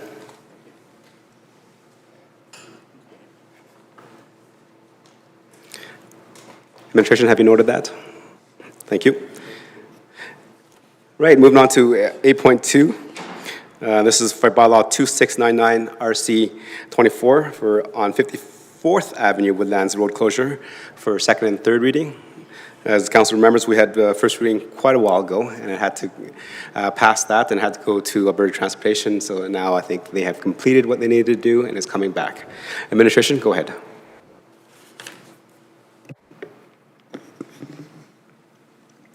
Thank you, Your Worship, and to all of council. This is second and third reading for bylaw 2699 RC 24, the Woodland Road Closure bylaw. Administration is very happy to bring this back. It's been a while, as noted by the mayor. We were mainly just waiting on Alberta Transportation and Economic Corridors to provide their sign-off on the bylaw so that we can bring this back for second and third reading and final decision by council. So with some background here, in 2023, we did an administrative town-wide review of all road right-of-ways. We tried to identify any that were possibility for road closures. This was the highest priority for us to get to. As such, we have sent out some letters to the adjacent landowners to inform them of us pursuing this. So in essence, you can see here on the map on the right side of the slide, the red area is actually road right-of-way. It's generally been used as yard space, both side and backyard space of the adjacent landowners.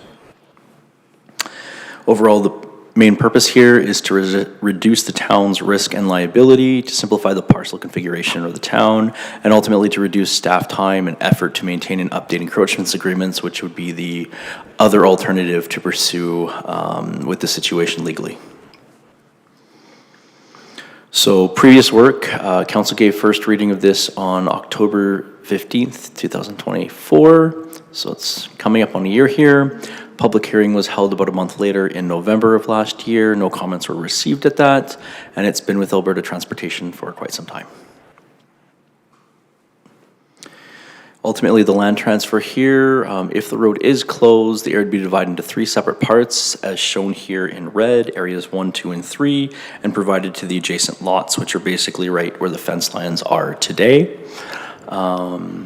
Again, we've got 3 parcels, 3 areas, and those would be as depicted on the slide.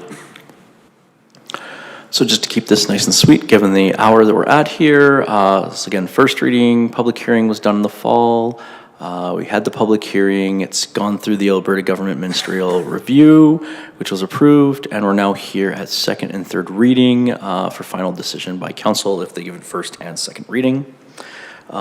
Just to provide some information on what would happen next if council did that. So pending council approval, administration would complete the road closure and transfer of the land. This would include negotiating the land transfers with the adjacent landowners, preparing the sales agreements, signing the Alberta Land Titles documentation and right-of-way agreements, and ultimately the submission of the documents and agreements to land titles for registration to make it all happen. With that said, any questions or comments? We're available. Thank you. Okay. Thank you for the presentation. Members of council, any questions for clarity and understanding? Okay, Councillor Hansard. Thank you, Mr. Mayor. Well, I've been studying this area for a long, long time, ever since I sat on Meridian Foundation Board for 9 years and was chair for 5 years of that.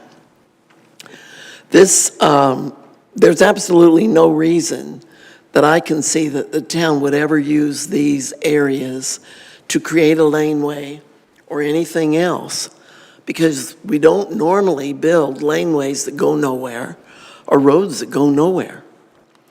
The residents along here, without exception, have taken care of that property as if it is theirs. And for decades. And there is no harm that I can see or understand that would happen in not closing this roadway and making arrangements to provide it to the landowners. My question is, Mr. Mayor, will we be seeing the town try to sell this land? Or is it going to be just a transfer? Okay. Which would increase their taxes, I think, based on assessment. Would that be something that we have to connect with the owners and make sure they understand before we do it? I realize that may be a different process. What we're doing tonight is just closing the roadway, correct? Or we actually have in this write-up that we would be transferring it to the residents, so maybe we could have an answer to that. Yes, thank you, Councillor Hansard. So that was part of our background on page 112 of 138. It was deemed that as we've gone through the process, that the market value is negligible because of the size and the fact that it cannot be used for anything. So at this point in time, it will be subdivided out and then added to the properties that are there. And then you're right, once they're added to the properties of the current landowners, which then is no longer a road right-of-way and it'll be part of an R1 site, then that little area would be subject to taxes based on an R1. Is that okay? Okay, thank you. Any other questions, comments, and debate? Or quick question, actually. Sorry, let's get questions of clarity first. Councillor Anderson. Thank you, Mr. Mayor. I believe this was asked and answered at first reading, but it's been a bit, so I just want to make sure. Full clarity, page 117 is the survey there. The first two lots, 1A, 2A, and then it shows that the orientation flips lots 3 and 4, and then on page 118 it shows those two lots together. And so if I remember correctly, those were joined into one lot, which now allows this right-of-way, or I guess proves it ineffective for the town. Initially, I would guess it was there to access the back half of those two lots. But I think you have the question, so I will just defer. It's late. Yes, go ahead, administration. Yes, the answer is yes. Through your worship to Councillor Anderson and all of council, I just put up the map here to kind of show as best I can with the information I've got here. So initially this area here was actually a road that was closed about 2014 or so. That's a parking lot area for the Whispering Waters Manor now. So ultimately, originally when those two lots were subdivided out, they were fronting onto this road area there. Now subsequently within there, the same landowner had purchased both lots at some point and had done an amalgamation by description to consolidate those two lots into one. So it does still show up as those two original ones because it was done through a written description and not through a survey plan. So that's why it shows up that way on that map, but it isn't in essence one lot legally. Thank you. Thank you. Okay, any more questions for clarity and understanding? Okay. Seeing none, we'll move on to Councillor Meyer for the motion for second reading, please. Yes, thank you. The town council gives second reading to bylaw 2699 RC/24 as amended, a bylaw to close the Woodlands Road right away. Okay, thank you, Councillor Meyer. Any questions, comments, and debate on the motion? Okay. Seeing none, I will support the motion as we've gone through this for over a year now and have those conversations, and I think this is a good use of our land use policy as we continue to divest ourselves on property that we no longer need. I think there's, as I think the General Manager of Strategic Services presented to Council a while ago, there's lots of remnant parts within the town that the town does own, and through the process we'll be eventually slowly closing those off and liquidating them because they're no longer necessary for our road access or access to other properties. Councilor Meyer, anything else? Call the question. All in favor of second reading? That's carried. Deputy Mayor? Town council give third reading to bylaw 2699/RC/24. Okay. Third reading. Any questions, comments, and debate on the motion? Okay. See none? Councillor Hansard? Your worship, never mind. Okay. I'll call question. All in favor? And that is carried. Okay, with that being done, let's take a quick 10-minute recess, and then we can bring back Councillor Pletchko for the next ones. Okay.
That works so All right, welcome back. Come back from a recess and we'll continue on with our agenda. We're looking at number 9, which is business items. And the first one is 9.1. We'll be dealing with the TransDelta Tri-Leisure Center 2026 budget. Go ahead, administration. Your worship, thank you. I know that the TLC was here with the presentation. We won't have much further to add. Just simply, alert council that we are well aware of these numbers and they are being worked into the corporate plan that the council will see in November. Okay, thank you. Members of council, any questions for clear understanding? Councillor Anderson, go ahead. Thank you, Mr. Mayor. Just a quick one, and this may go to, I don't know, through you to the GM or possibly the council rep on the TLC. There was some allusions today to some further costs down the road. Do we have a longer-term infrastructure plan that council could have eyes on, or the next council could have eyes on, just so that there's some awareness of what this may look like over the next 4 or 5 years? Okay. Go ahead. Your worship, through to Councillor Anderson, certainly the GM does provide a 10-year capital plan with all 3 GMs, and that's approved by the board. That plan can fluctuate throughout the years. Certainly, I think we could chat with the TLC to see if they would like to share that more broadly, but definitely we use it as a planning document we capture in our 10-year capital plan so that we understand what that up and down might be throughout that 10-year period. Appreciate that. Just very quickly, today they broke out capital ask and infrastructure ask. Is the infrastructure included in that capital plan? So today the ask was separated out, but in their long-term plan, they're combined together. Your worship, through to Councillor Anderson, both of those numbers are captured in that 10-year document. Perfect. Thank you. Okay, thank you. Good question. Councillor Laurie. Thanks. I'll just follow on to that. Whoever is fortunate enough to be the council rep on the TLC does get eyes on those plans fairly regularly. Again, as was stated by the general manager of the facility today, there was a lot of work that was done in kind of juggling some things around in order to move air handling unit 1 forward, just because of the impacts that were potential if that did actually happen to go down, and being that it was nearing the end of the life cycle, whereas didn't delve too much deeper into it, but the air handling units 19 and 20, if I remember right, they're in the arenas, they would have a very low impact if they go down, and they're much lower cost individually, and there was some desire to do a little bit further research and digging into it as to whether those 2 units could be replaced with 1. So lots of reasons. Definitely the board gets eyes on it. Council rep on there will be informed and it gets reported through. Okay, thank you. Any more questions for clear understanding? Councillor Hansard, go ahead. I just want to clarify what I thought we heard, that this is 1 year that the ask for the extra money has come. Were we not told this evening that likely it will also come in the following year? And I don't know why I came away from that thinking, and in the foreseeable future. So they basically will have to, in order to meet all the needs for the things that need to be looked after in the Tri-Leisure Center, be looking at a much higher budget, more than just this year, and next year, but possibly longer. And if so, you referenced, Mr. Mayor, that there was 2.5% impact if we had to just come up with this extra. That would be devastating on our taxpayers. Yes. So can you clarify that? Yes, Councillor Hansard. So the impact will be, this is the ask for the increase from 2025 to 26. In the subsequent years, like 2027, the increase will not be as impactful. It'll be minimal, as they can use the capital money that they've already asked for to do other projects. So it will not be a 2.5, it might be a 2.5 for this year, and then 0.02 or 0.05 as the capital comes back, because they've already taken the capital to fix that, so that money they have there, they can use it for next year instead of giving it back. Councillor Laurie? Thank you, Your Worship. Yeah, to Councillor Hansard, the general manager was explaining his endeavor is to ensure that the ongoing capital needs of the facility are captured in a consistent cost to the municipalities. So rather than riding a roller coaster of ebbs and flows where one year might be $5 million, the next year might be $200,000, the general manager is trying to take their entire asset management plan and work that so that it is a consistent number year over year.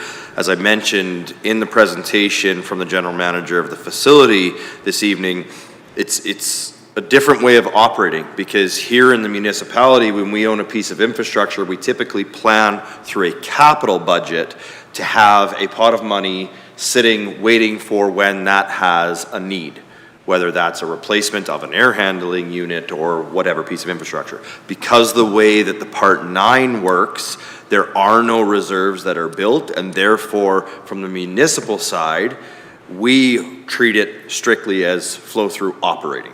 So even though the money is going towards infrastructure and it is going towards capital, it's actually coming out of our operating budget. Whereas we could theoretically make a change to that in the way we fund the TLC's annual ask if we chose to have a specific reserve for recreation facilities in which we funded the capital portion of their ask year over year and only put their operating portion into our annual budget. Thank you. Any other questions for clarity and understanding? Councillor Loynes, Deputy Mayor, go ahead. Thank you, Your Worship. Just for quick clarification, on page 130, there's a note that says at the June 9th meeting, Council adopted the motion to approve $372,000 for the TLC for replacement of air handling unit and aquatic pumps. Is this in addition to the new number given today, or is it just collectively the 1.3? No, so a good question, because I do have that written down too, because we have already approved the $372,000 that will be built into the budget. The remaining $81,108 that was from the ask will be on a second line item where it will be asked for us to fund, because the motion from council on the 9th has already added that to our budget. Okay, any more questions for clarity and understanding? See none? Councilor Plechko, for motion, please. Yes, thank you, Your Worship. The Town Council accept the TransAlta Tri-Leisure Centre 2026 operating budget report for information. Thank you. Members of Council, any questions, comments, and debate on the motion? See none, I'll call the question. All in favor? That is carried. Moving on to 9.2, it's the Stony Plain Public Library 2026 funding administration.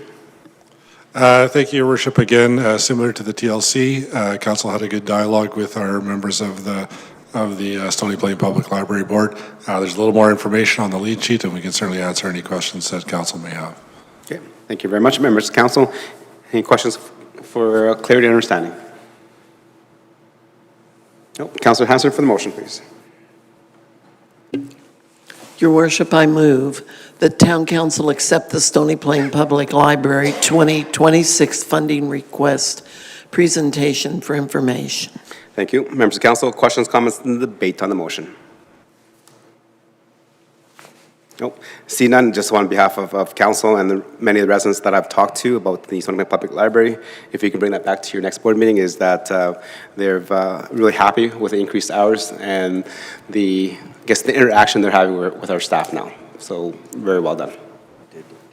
Oh, go ahead. Sorry. Thank you, Your Worship. I'd be remiss if I didn't make the observation, the comment. You know, our library does serve more than just Stony Plain residents.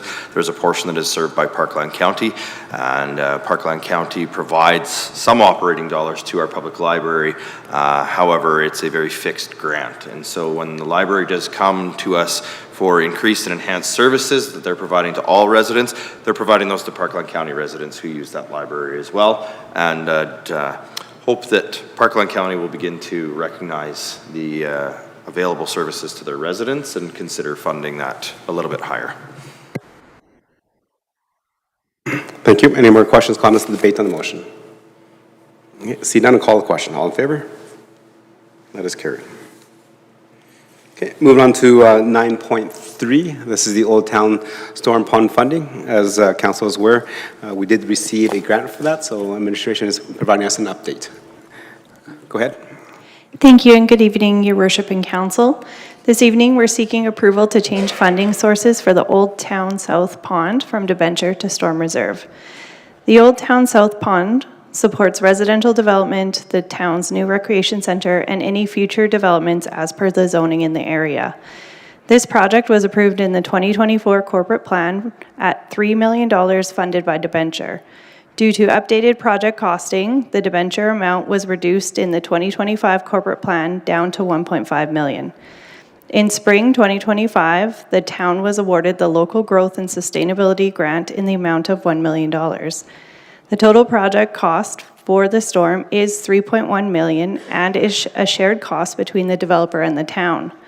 The total town portion has been updated to $1,545,000. Once applying the grant awarded of $1 million, the remaining funding equates to $545,000. Administration is recommending council approve the adjustment of funding sources from debenture to stormwater reserve. Based on future projections and requirements from the reserve, drawing the $545,000 in funds leaves the reserve in a sustainable balance of $1 million at the end of 2025. Changing the funding source from debenture impacts the debt total for the town positively, allowing for future use of debenture on other projects as necessary. I will now take any questions. Okay, thank you for the presentation. Obviously, a good news story from what I've just heard from you and what I've read. Members of council, any questions for clarity and understanding? Councilor Laurie? Thank you, Your Worship. And I think the question was answered in that description, but I didn't see it on the lead sheet. So I just want to confirm again. It talks about the balance being sustainable in the lead sheet, but it didn't state the balance in the reserve once it was withdrawn. But I think I heard you say the balance would be $1 million once the $545,000 was withdrawn. Is that correct? Thank you, through your worship, to Councillor Laurie. The projected balance at the end of 2025 is $1 million. Excellent. Thank you. Okay, thank you. Any other questions for clarity and understanding? No. Councillor Anderson? Thank you. I missed going back through our corporate plan on this one, and so I do apologize. Do we have any upcoming stormwater projects that were intended to be paid for through that reserve? I guess the question is, is this switch now going to lead us to a debenture anyway down the road, or are we in good shape in terms of our future projects related to stormwater management? Okay. Go ahead, Administration. Thank you, through your worship, to Councillor Anderson and all of council.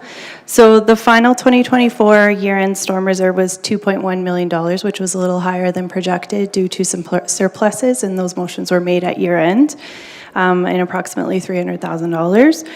So we've done the analysis on the 2025 commitments, as well as the additions that will be going into there.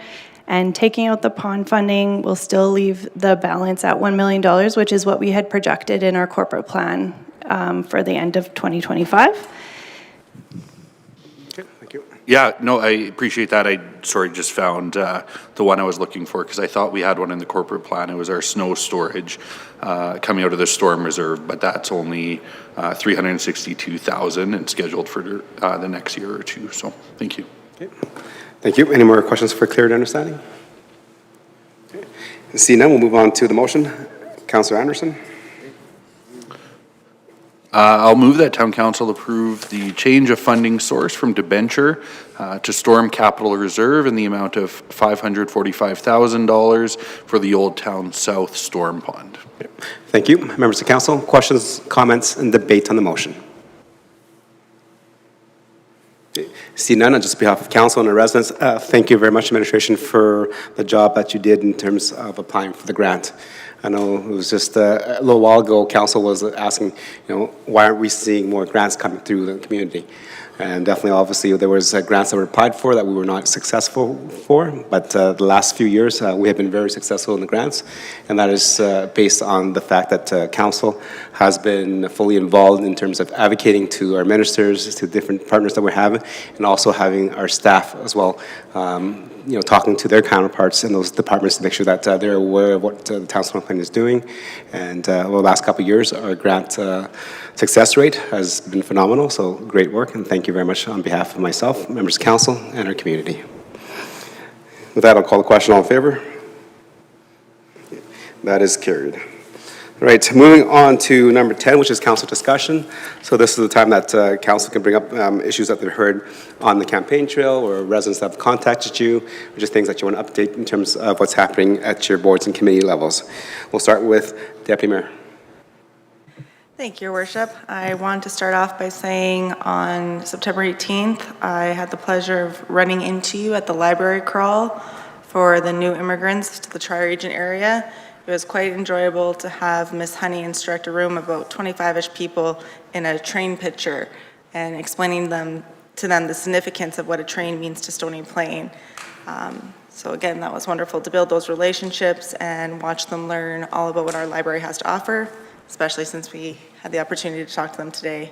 As well, on the weekend, myself and my sons and Councillor Anderson were able to attend and participate in the Canadian Walk for Veterans, which came up from Calgary, with all proceeds going to the Veterans Association Food Bank. At the walk, we were also informed that Spruce Grove's walk was in first place for the amount of money raised out of 8 different walks all over Canada. We had raised $8,000 and we were number 1, as well as with the most participants of 88 people. So that was great to hear.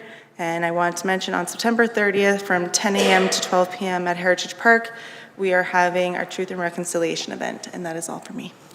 Thank you, Councilor Owens. Deputy Mayor, appreciate bringing those forward and sharing those experiences you've had. Councilor Hassard.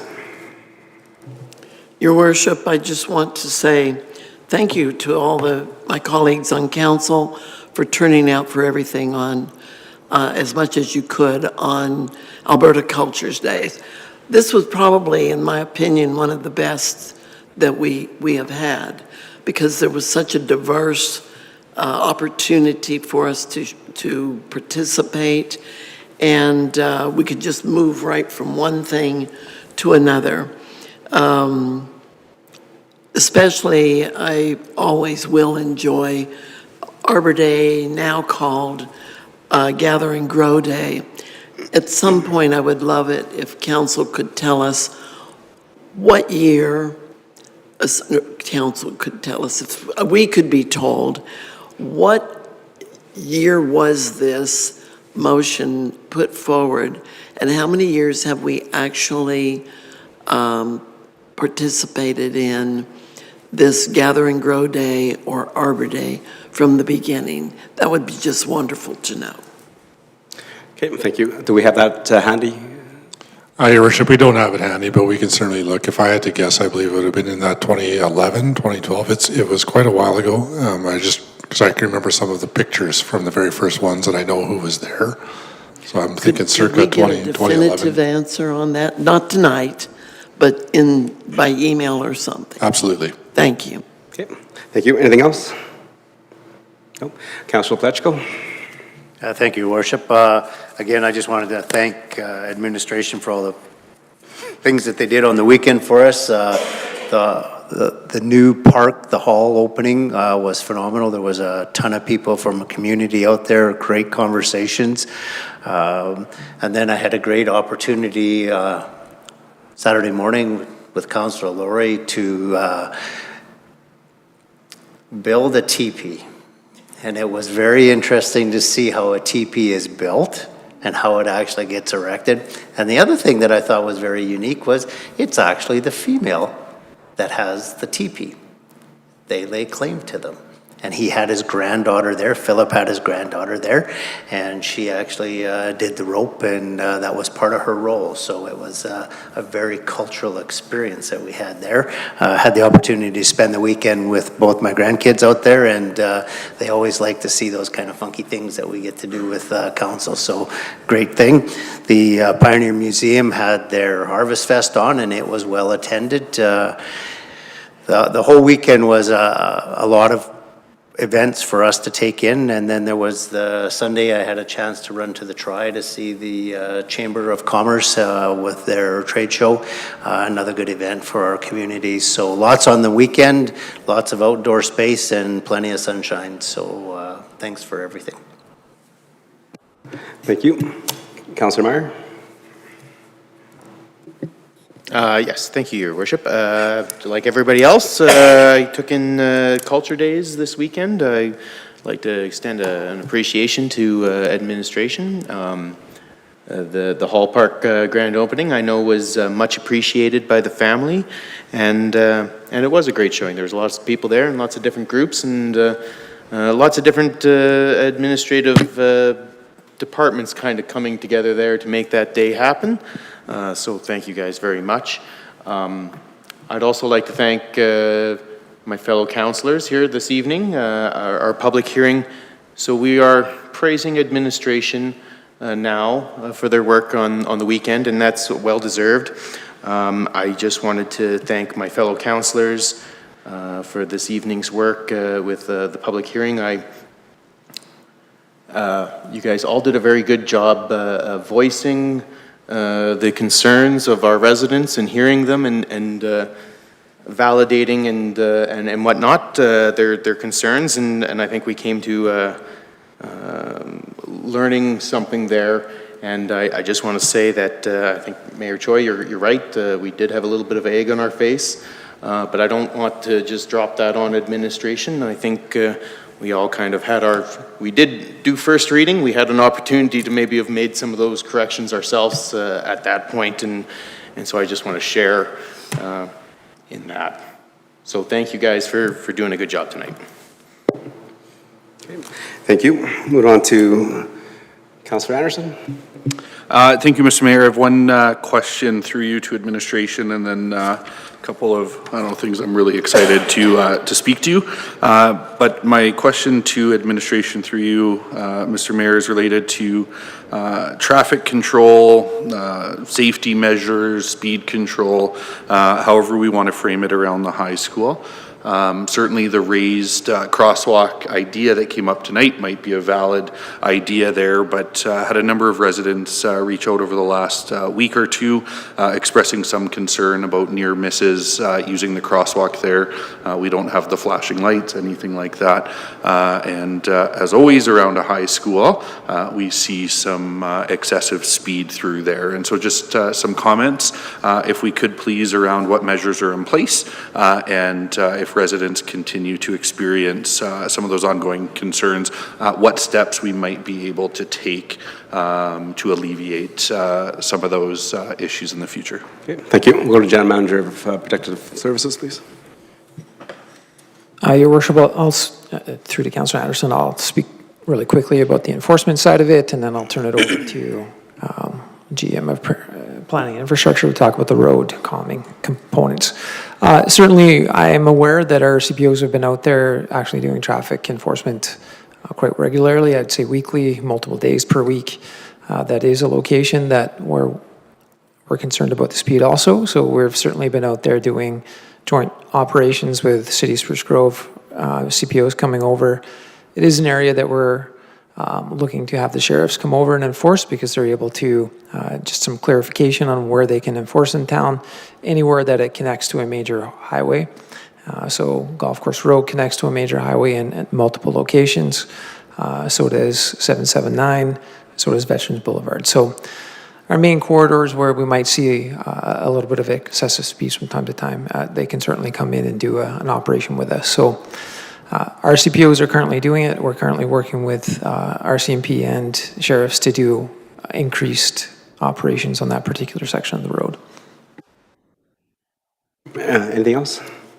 I think the GM Planning and Infrastructure is going to speak to some what was design and stuff. Go ahead. Yeah, traffic control, road calming, I think was the term. Traffic control. Go ahead. Thank you, Your Worship, and all of Council. So I guess to highlight again some of the dialogue that we've had tonight further on traffic calming.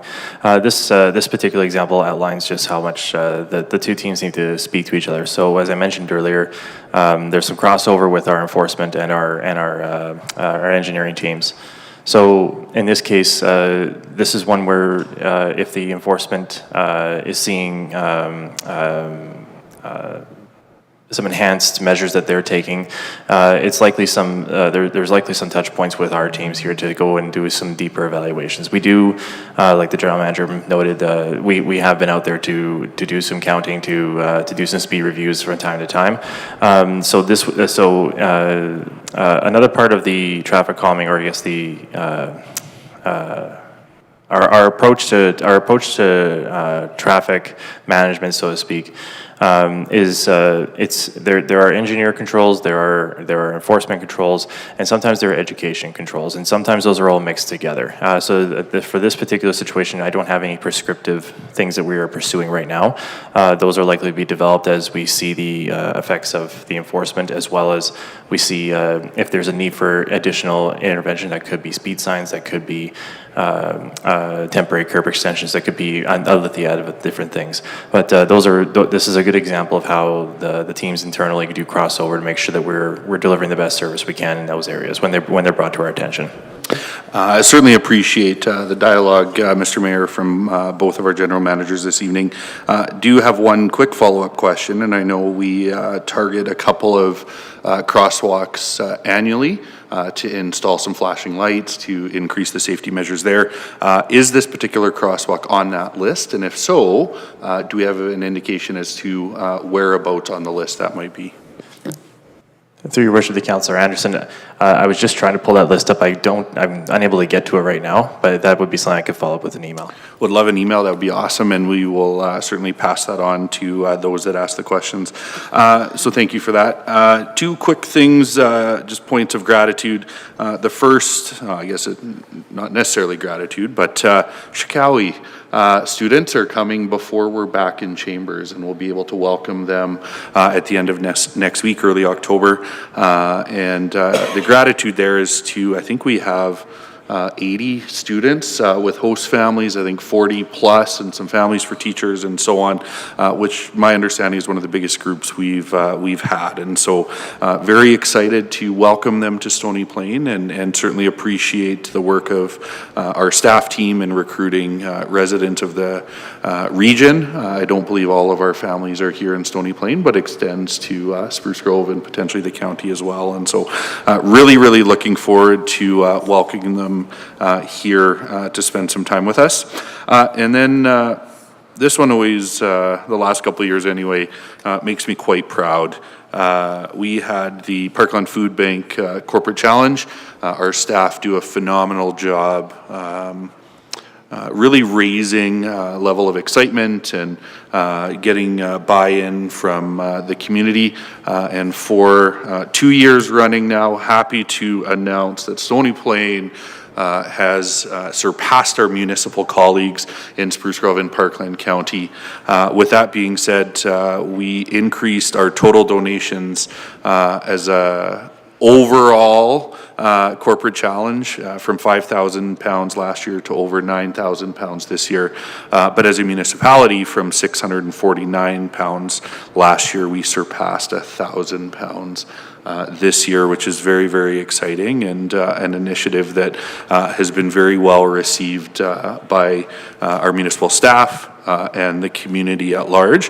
But even beyond that, not only did we have the largest donation compared to our municipal colleagues, our staff did a phenomenal job building a beehive of cereal in our foyer here at Town Hall, and they earned the Best Display Award as well. And so tremendous appreciation. I know the food bank is a important point of advocacy for our council and for our community. We know there's a lot of support there, and certainly appreciate our staff, specifically Shelley and Sheridan's leadership there, but everyone's buy-in to ensure our neighbors and friends are fed. And so very excited to announce that one this evening. Thank you. Thank you, Councillor Anderson. Councillor Lorry. Thank you, Your Worship. A lot there that I could echo. It's been a phenomenal last little while here. Not to be too satirical, but I'm not sure how there's a speeding problem around the high school, because my experience around the high school is the very opposite, directly around the high school. The traffic concerns seem to be escalating in the morning, where traffic is now backing up from the entrance of the high school north of 79th Avenue towards the entrance to High Park, which may be causing some of the issues with people who've been waiting in that line for a very long time, not wanting to wait another light cycle, so maybe they're getting a bit happy on that. I have noticed that with the significant number of buses that move in and out of there because of the transfer station, that yes, that crosswalk can at times be very blind. I don't necessarily know if it's much of a speed issue as it is a sight issue, but I would think that in non-peak times, there may definitely be some speed issues going on there as well. But I will speak a little bit of lived experience from, I believe it was last week, coming from Westview to Memorial, as I was on my route of picking my children up, and as I'm heading southbound down 779, I can see red and blues in the distance. And I thought, oh, okay, well, somebody's been pulled over, what have you. As I got closer, on one side on Genesis Boulevard, on the other side on West Terra Drive, there was peace officers set up, and they were obviously looking for things like speeding, distracted driving, so on and so forth, right around the peak times when school was letting out. So kudos to our protective services team for fulfilling exactly what they had already mentioned to you, that they are targeting those areas and they're making sure that our communities are being kept safe in those areas. So awesome to see that in person and in practice. The only other thing I wanted to bring up, I did mention a little bit earlier, don't necessarily know that we need comment on it tonight, but the garbage collection along Brickyard Drive, particularly with all of the construction parking and so on and so forth, it appears that when they are picking the bins up, the trucks are setting them back down and not extending the hydraulic arm to push them back towards the curb. So you have massive lines of bins sitting probably 10 to 12 feet out into the road, 3 to 6 feet beyond any parked vehicle, really narrowing that road that is already quite busy with that traffic. I see the GM looks ready to make a comment, so I'll let him before I finish off with the last part. Go ahead. Pardon me, through your worship to Councillor Laurie and all the council. I had made a note of your comment earlier during the public hearing, and it's something I'll be following up with our manager. I have walked through there and observed during garbage day some of the observations that you had. I have seems to depend on the operator whenever I go out there. If they have sometimes they're paying attention. I have observed this on occasion. They have trouble with getting that arm back in.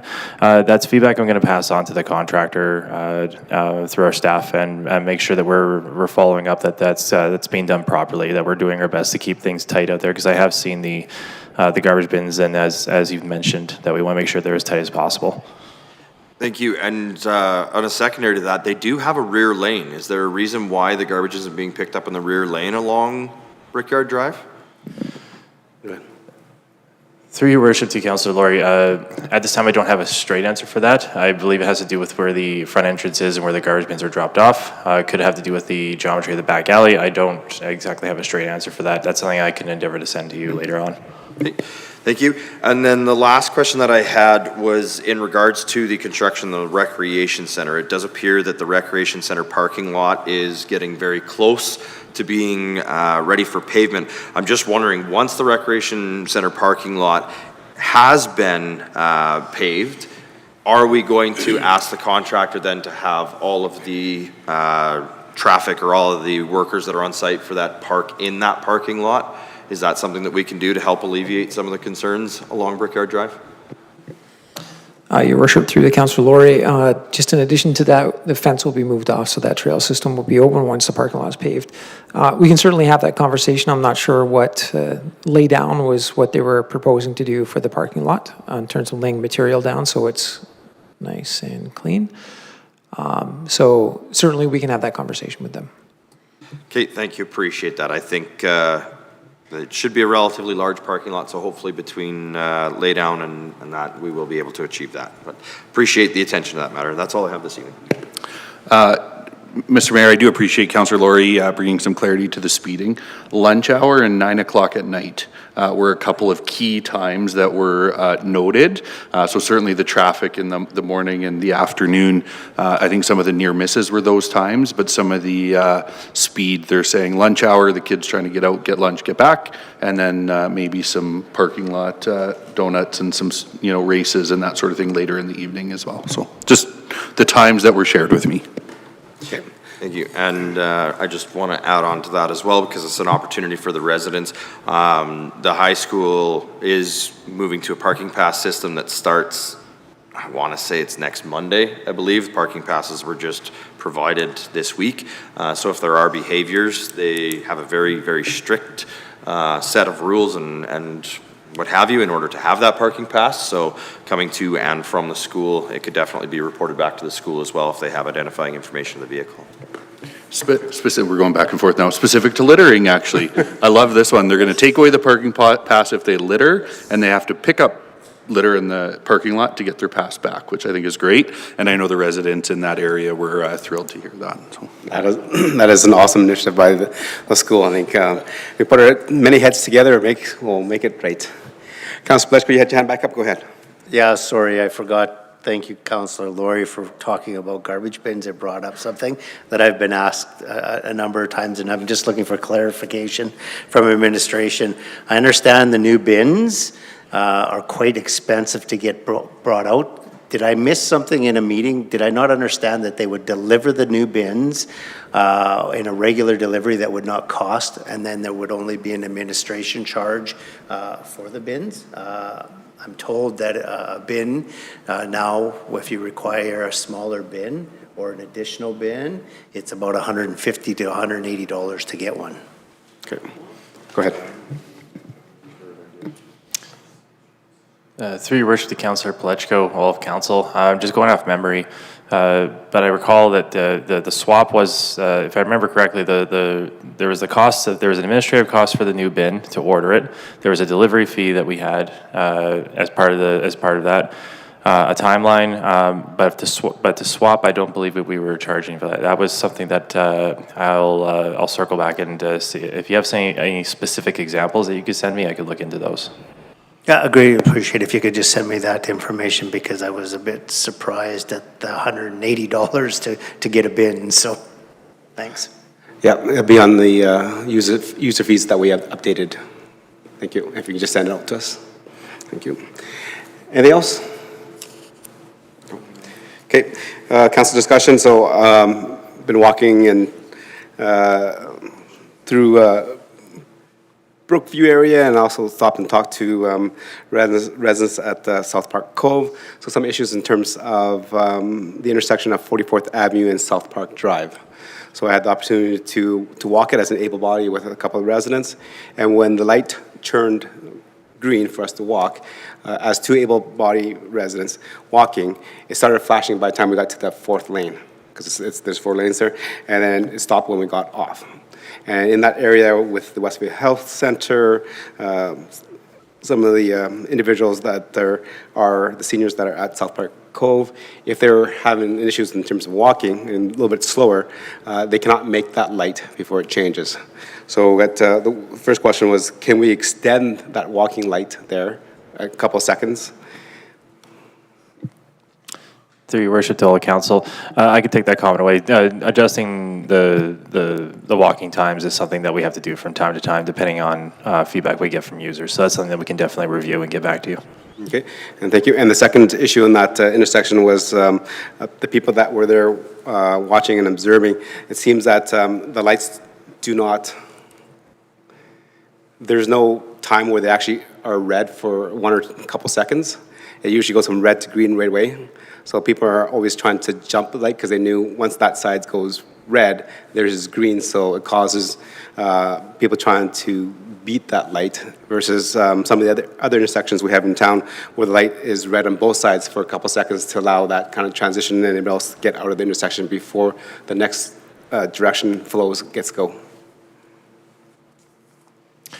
Through your worship to all council, yeah, I'll take your comment away. General comment, we do usually prescribe a time for an all red time, like you're mentioning. I'd have to look into specifics of the intersection and get back to you. Okay. Thank you. And last thing on my list is nominations closed today, and we have a good slate of candidates that are running for council. And I just wanted to wish everyone luck. It has been really a privilege to work with everyone over the last 4 years. I know we have one more meeting left, but I may not have the opportunity to thank everyone. I looked under, I didn't get very much sleep last night. I was trying to refresh the town page, even though I knew we were dead of the night. Nobody was going to register anything, but I did not sleep. And when we came to this afternoon, we refreshed and did not see any more names that were vying for the mayor's position. So I am grateful for the residents of Stony Plain and humbled by the trust that they put into me. But that vote of confidence and acclamation as the mayor is not an individual award. That award is a team award from each and every one of you. Because if we don't do our job well in terms of governance, planning for our future, the mayor doesn't get acclaimed. If our staff do not carry out the duties that they've been hired to do, make sure that the residents are heard, and we address issues that are brought forward, then the mayor doesn't get acclaimed. So again, the application, the acclamation is very telling of the work that we have done as a council, as a team. Without the support of everyone in this room and our staff, I would not have received that. So thank you very much, and I will be there to support each and every one of you as we go on through the campaign trails. Thank you, and we're adjourned.